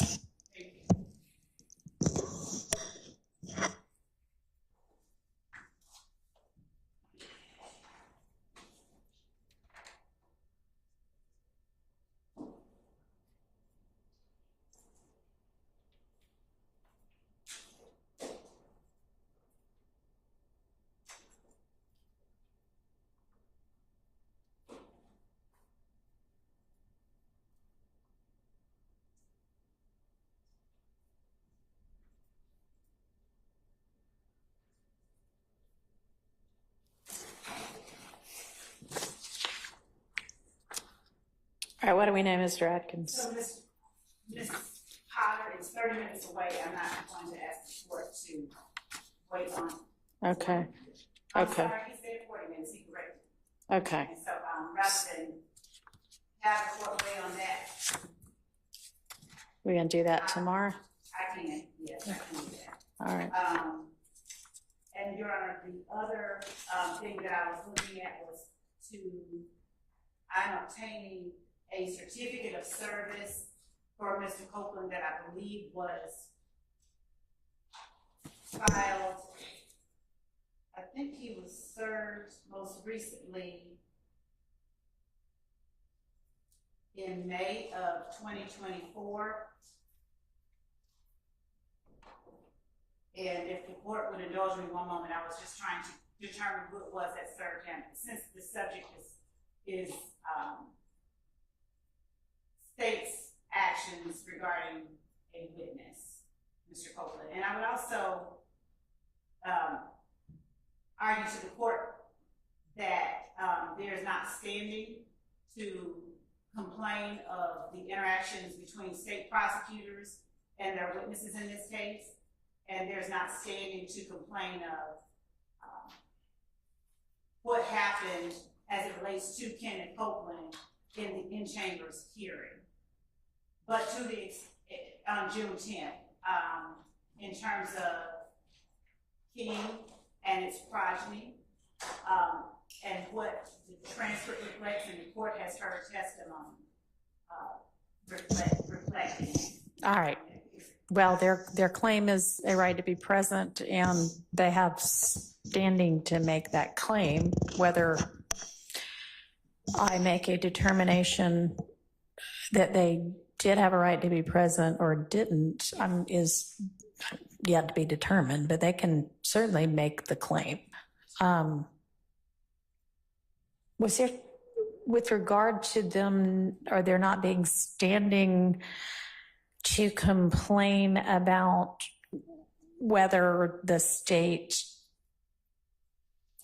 communicated with Mr. Copeland when, according to the defense, the state knew him to be represented? I understand the assertion in that regard to be that the prosecution has violated a bar rule, and that they've also violated other bar rules over the course of this case, and that I should take that into consideration in determining whether and what remedy to fashion. Do I have that about right? I'm getting nodding yeses. Okay. So yeah, they can assert that to the court. Okay. And Your Honor, as I obtained for the court that those final two pieces of information. Okay.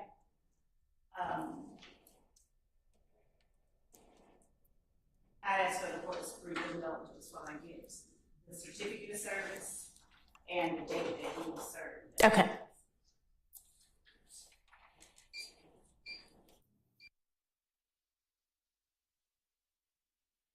Because it was filed on. All right, I'm not even sure which one you're talking about, but sure, if it's relevant, I will unseal it. Can you let me know which one it is?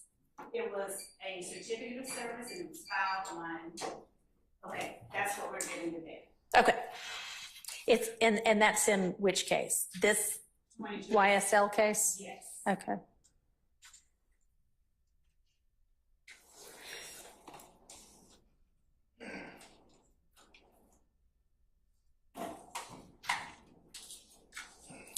So I actually, once you let me know what it is, I actually, because I'm the court and I can, kept a copy of what is in each of the sealed filings once I reviewed it, so that in case we needed to see something again, I didn't have to do another order unsealing and resealing.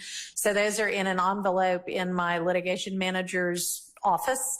And when you let me know what it is I'm looking for, I'll just pull it out of there. There is a certificate of service for Kenneth Copeland that should have been reflective of a subpoena that was served on him, I think in May of 2024. Okay. Without the exact date, I don't want to, I think maybe May 31st. Okay. That sounds about right. May 31st All right. of 2024. Sure. And maybe Ms. Persfield, you already are anticipating my need and sending an email to Ms. Rosser to see if she can pull that. Thank you. All right. And then with regard to Ms. Potter, is she going to be available in the morning, or does she want to Zoom? I don't care if we take her testimony by Zoom if nobody else does. Okay. I don't even know if she's available, but that's an option as well. Thank you, Judge. That would actually work. I'm going to. All right. Would that be okay if, I don't know if everybody's familiar with Ms. Potter, but I don't know if is she still with the DA's office? She is. She's Okay. outside. She's a prosecutor with the DA's office who used to be in my courtroom and who was the prosecutor for the case that Mr. Meldick handled on the other side of. Would everybody be okay on the defense side with us taking her testimony by Zoom here in court? If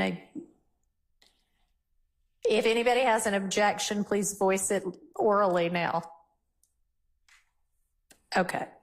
All right, so that'll work. If you can line her up for that, and I think you already have the Zoom link, we can do that.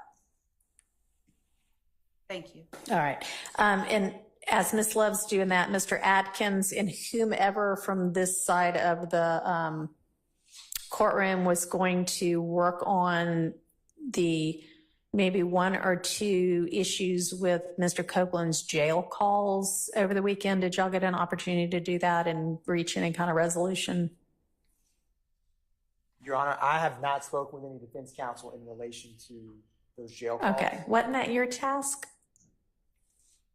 Your Honor, I will speak with Mr. Shard. Okay. I can't remember who said they were going to do that, but I don't know. Y'all had told me at the end of Friday, before we had all of our more explosive motions put before the court, that on the jail calls that might or might not come in with Mr. Copeland's testimony, y'all had maybe two items that you thought you could work out everything, and there were two items that were still kind of in dispute. That may have been Ms. Hilton. It might have been. I don't know. Just to get him. I was out a little bit on Friday, but did Mr. Steele not deal with the jail calls at the end of the day on Friday? I mean, so what we ended up doing was saying, oh, we may be able to just come to agreement on everything. So give us a little minute over the weekend and we'll get back to you. Anyway, apparently nobody did it, but y'all do that. Yes, Your Honor. Tonight, if possible. Yes, Your Honor. Your Honor, may I be allowed to step outside the courtroom for a brief 5 or 7 minutes? To line up Ms. Potter? To line up Ms. Potter, and to speak with another member of our office. Okay, so we will take another break and be back whenever you let a deputy know that you're ready, okay? Which hopefully won't be more than 10 minutes. All right.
right, were you able to get Ms. Potter?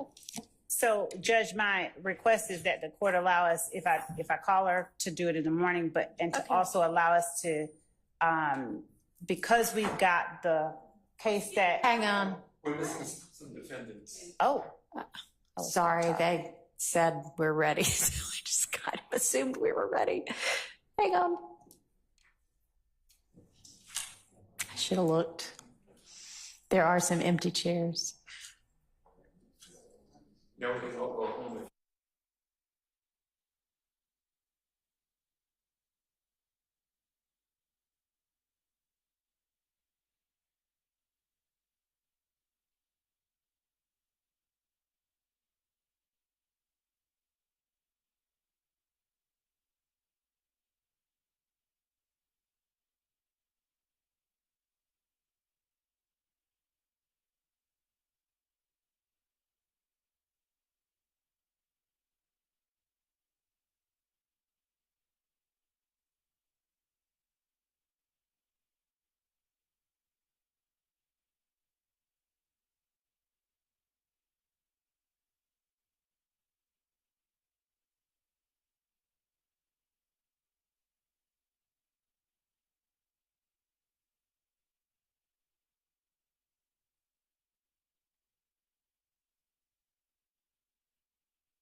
That's everybody all right? Thank you, Judge. The state is asking if the court will allow us an opportunity to respond to the Ford Motor Company case that we were provided today, and in making our final argument, and to allow us, if we decide the need to call ADA Potter. The main thing that I wanted to get out was regarding when Mr. Copeland pled, and I haven't had an opportunity to talk to her about that. I think she was the one that represented the state in that plea. Yeah, she was, but I mean, I told you that he pled on June 28th of 2023. Right. When I first started looking at Abigail Potter and had the three names. Oh, okay. So you may not need her after all, then May not? that's fine. Yeah, if that's all you needed her for, it's in the court record. Okay. And I have taken judicial notice of it. And then a response to the Ford case, I mean, with regard to whether that's the law or not, or whether that's an appropriate I have not sanction. Yeah, yeah, sure. You haven't had a chance to take a look at it, sure. Is that what you're saying? Yes. Yes, that's fine. You can make whatever response, if any, you want to in the morning. And thank you. So that's it. Okay. Outside of Ms. Potter, I don't think that we would have any other persons to present, but if we did, we would have them here and ready to go first thing. I just wanted to review all of our notes and make certain that every issue that was raised here today is addressed properly. That's fine. Thank you. And Ms. Rosser's looking for that certificate of service of the subpoena. And I know that we keep copies, so I can get one of those too.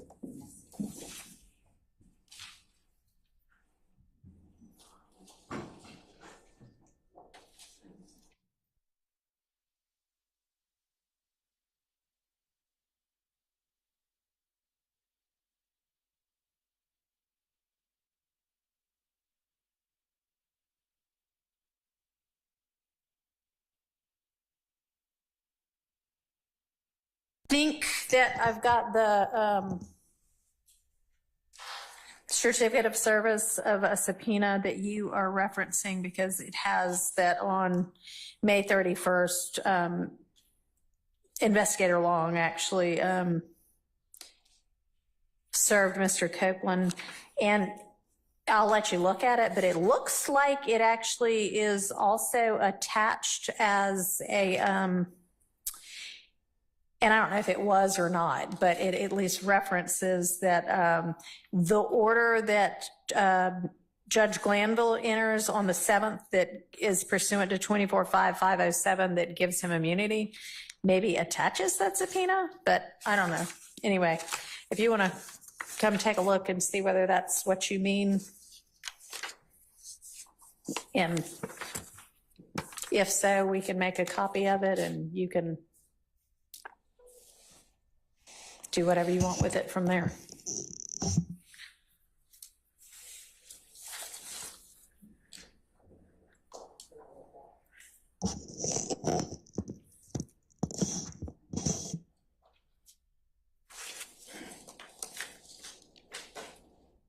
Okay.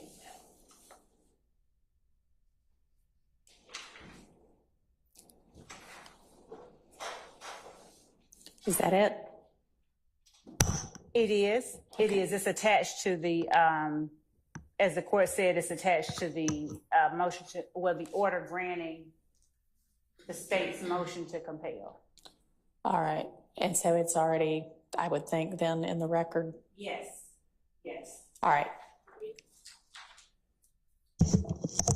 And so what's their argument you wanted to make about that?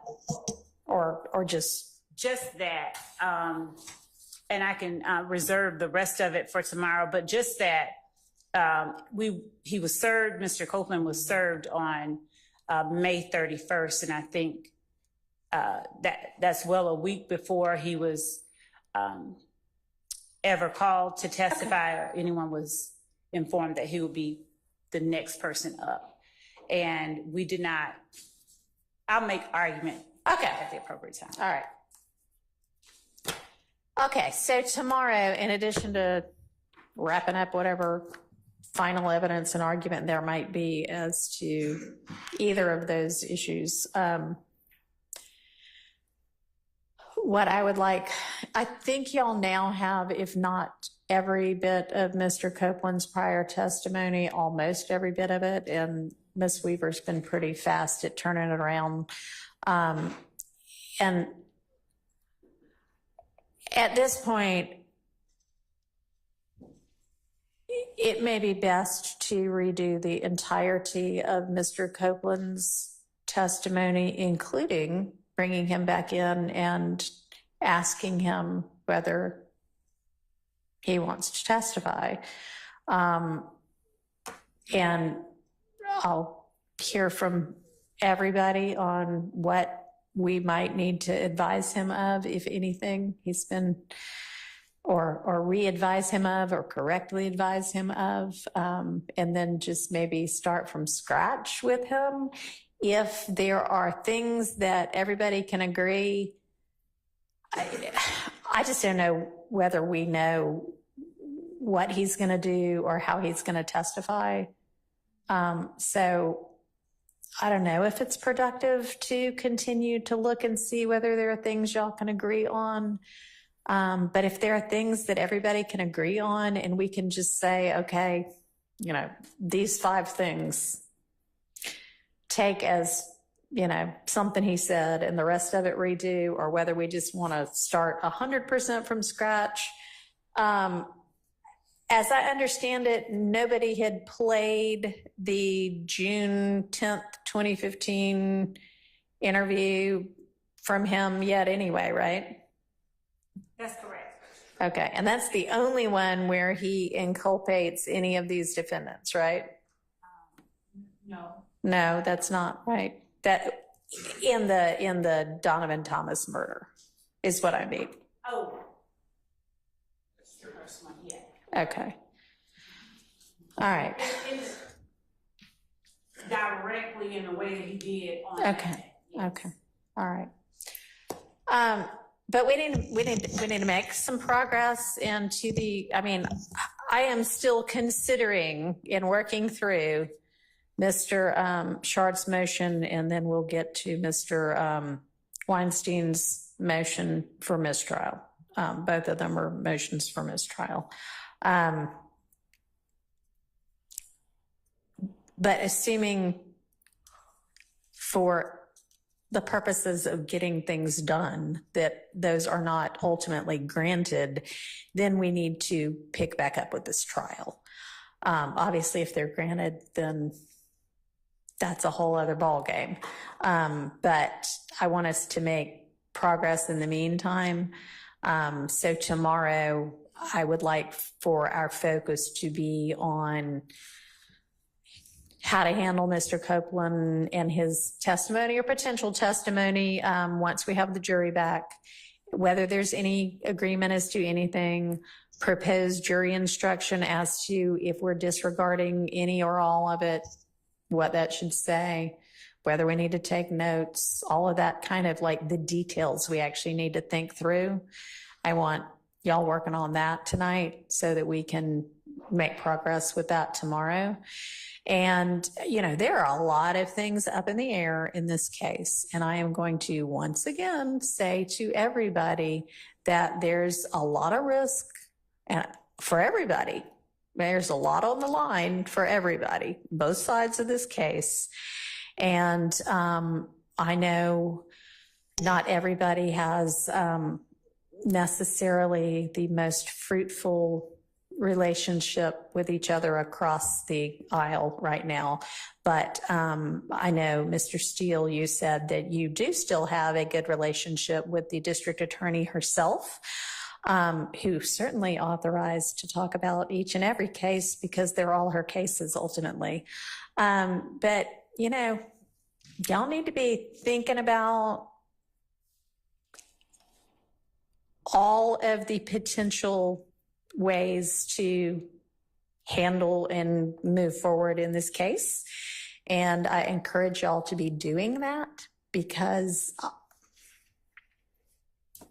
who knows what it's going to be otherwise, okay?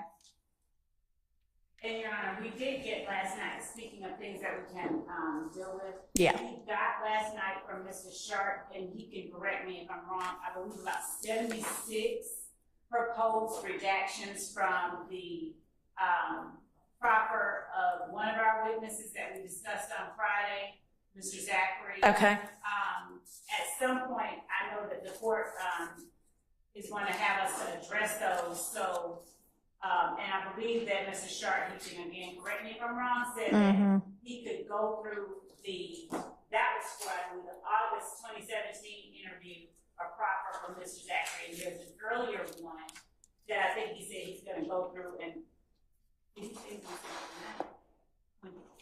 okay. He said he's gonna go through another one. Okay.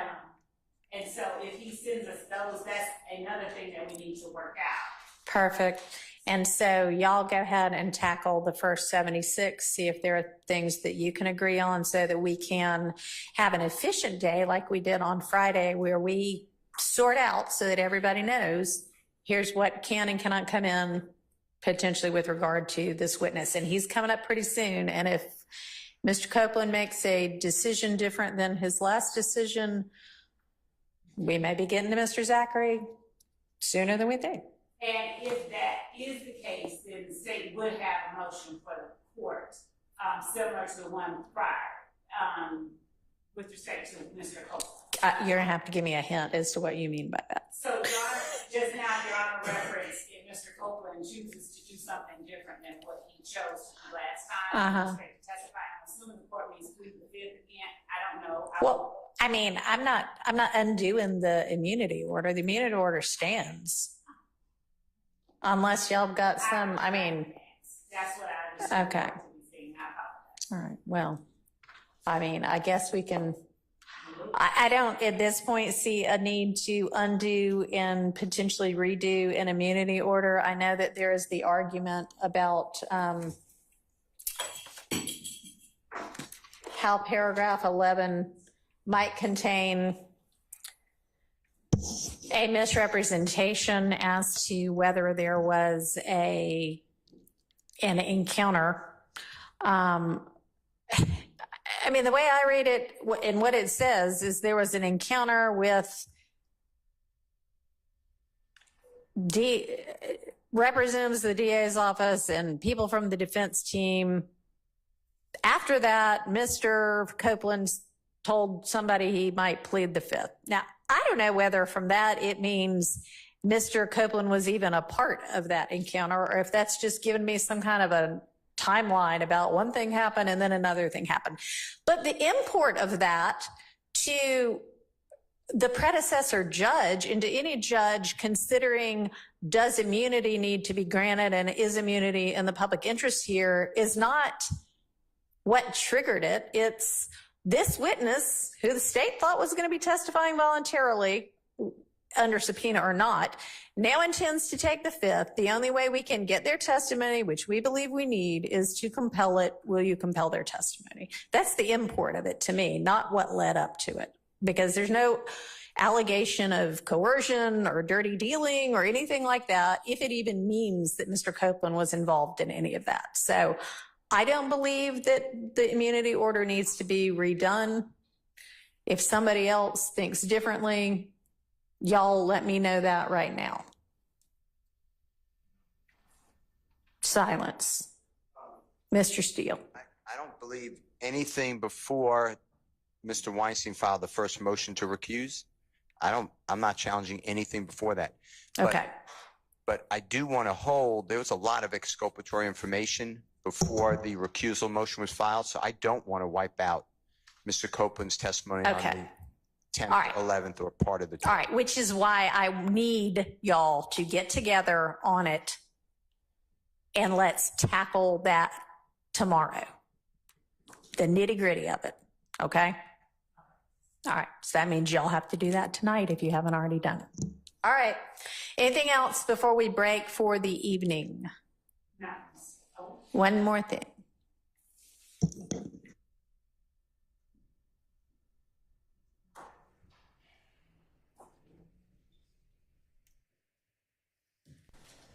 All right, so it's my understanding that other than the transcript of June 12th, everybody should at this point have all of the testimony of Mr. Copeland, and the transcript from the 12th should be forthcoming within hours. And, you know, Miss Weaver was working at like midnight last night. So as soon as she gets it, she'll either forward it to Ms. Percifield, who forward it to you, or she'll forward it directly. So y'all should have that very shortly.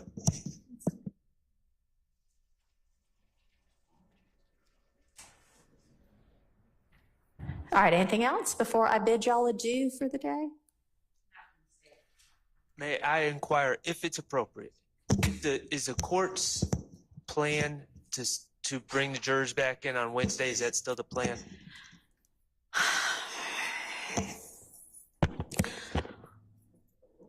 I don't know, because we got things done today, but we didn't get any evidentiary, make any evidentiary progress today. So I don't know. It's less likely now than it was on Friday. And I'll just let y'all know right now that I have an appointment that was set up well before I had any involvement in this case for Friday morning. So I am not available this Friday morning, regardless, this coming Friday morning. And I'm not gonna, I don't know. Let's just see how tomorrow goes. I think we'll have a much better idea tomorrow, whether it's Wednesday for 2 days, which I don't love, or whether it's just next Monday, and let's actually make lots and lots of progress in the next few days and then buckle down with a trial on Monday if it turns out being that. But I'll, remind me tomorrow to think about that again. All right. We're adjourned for the day.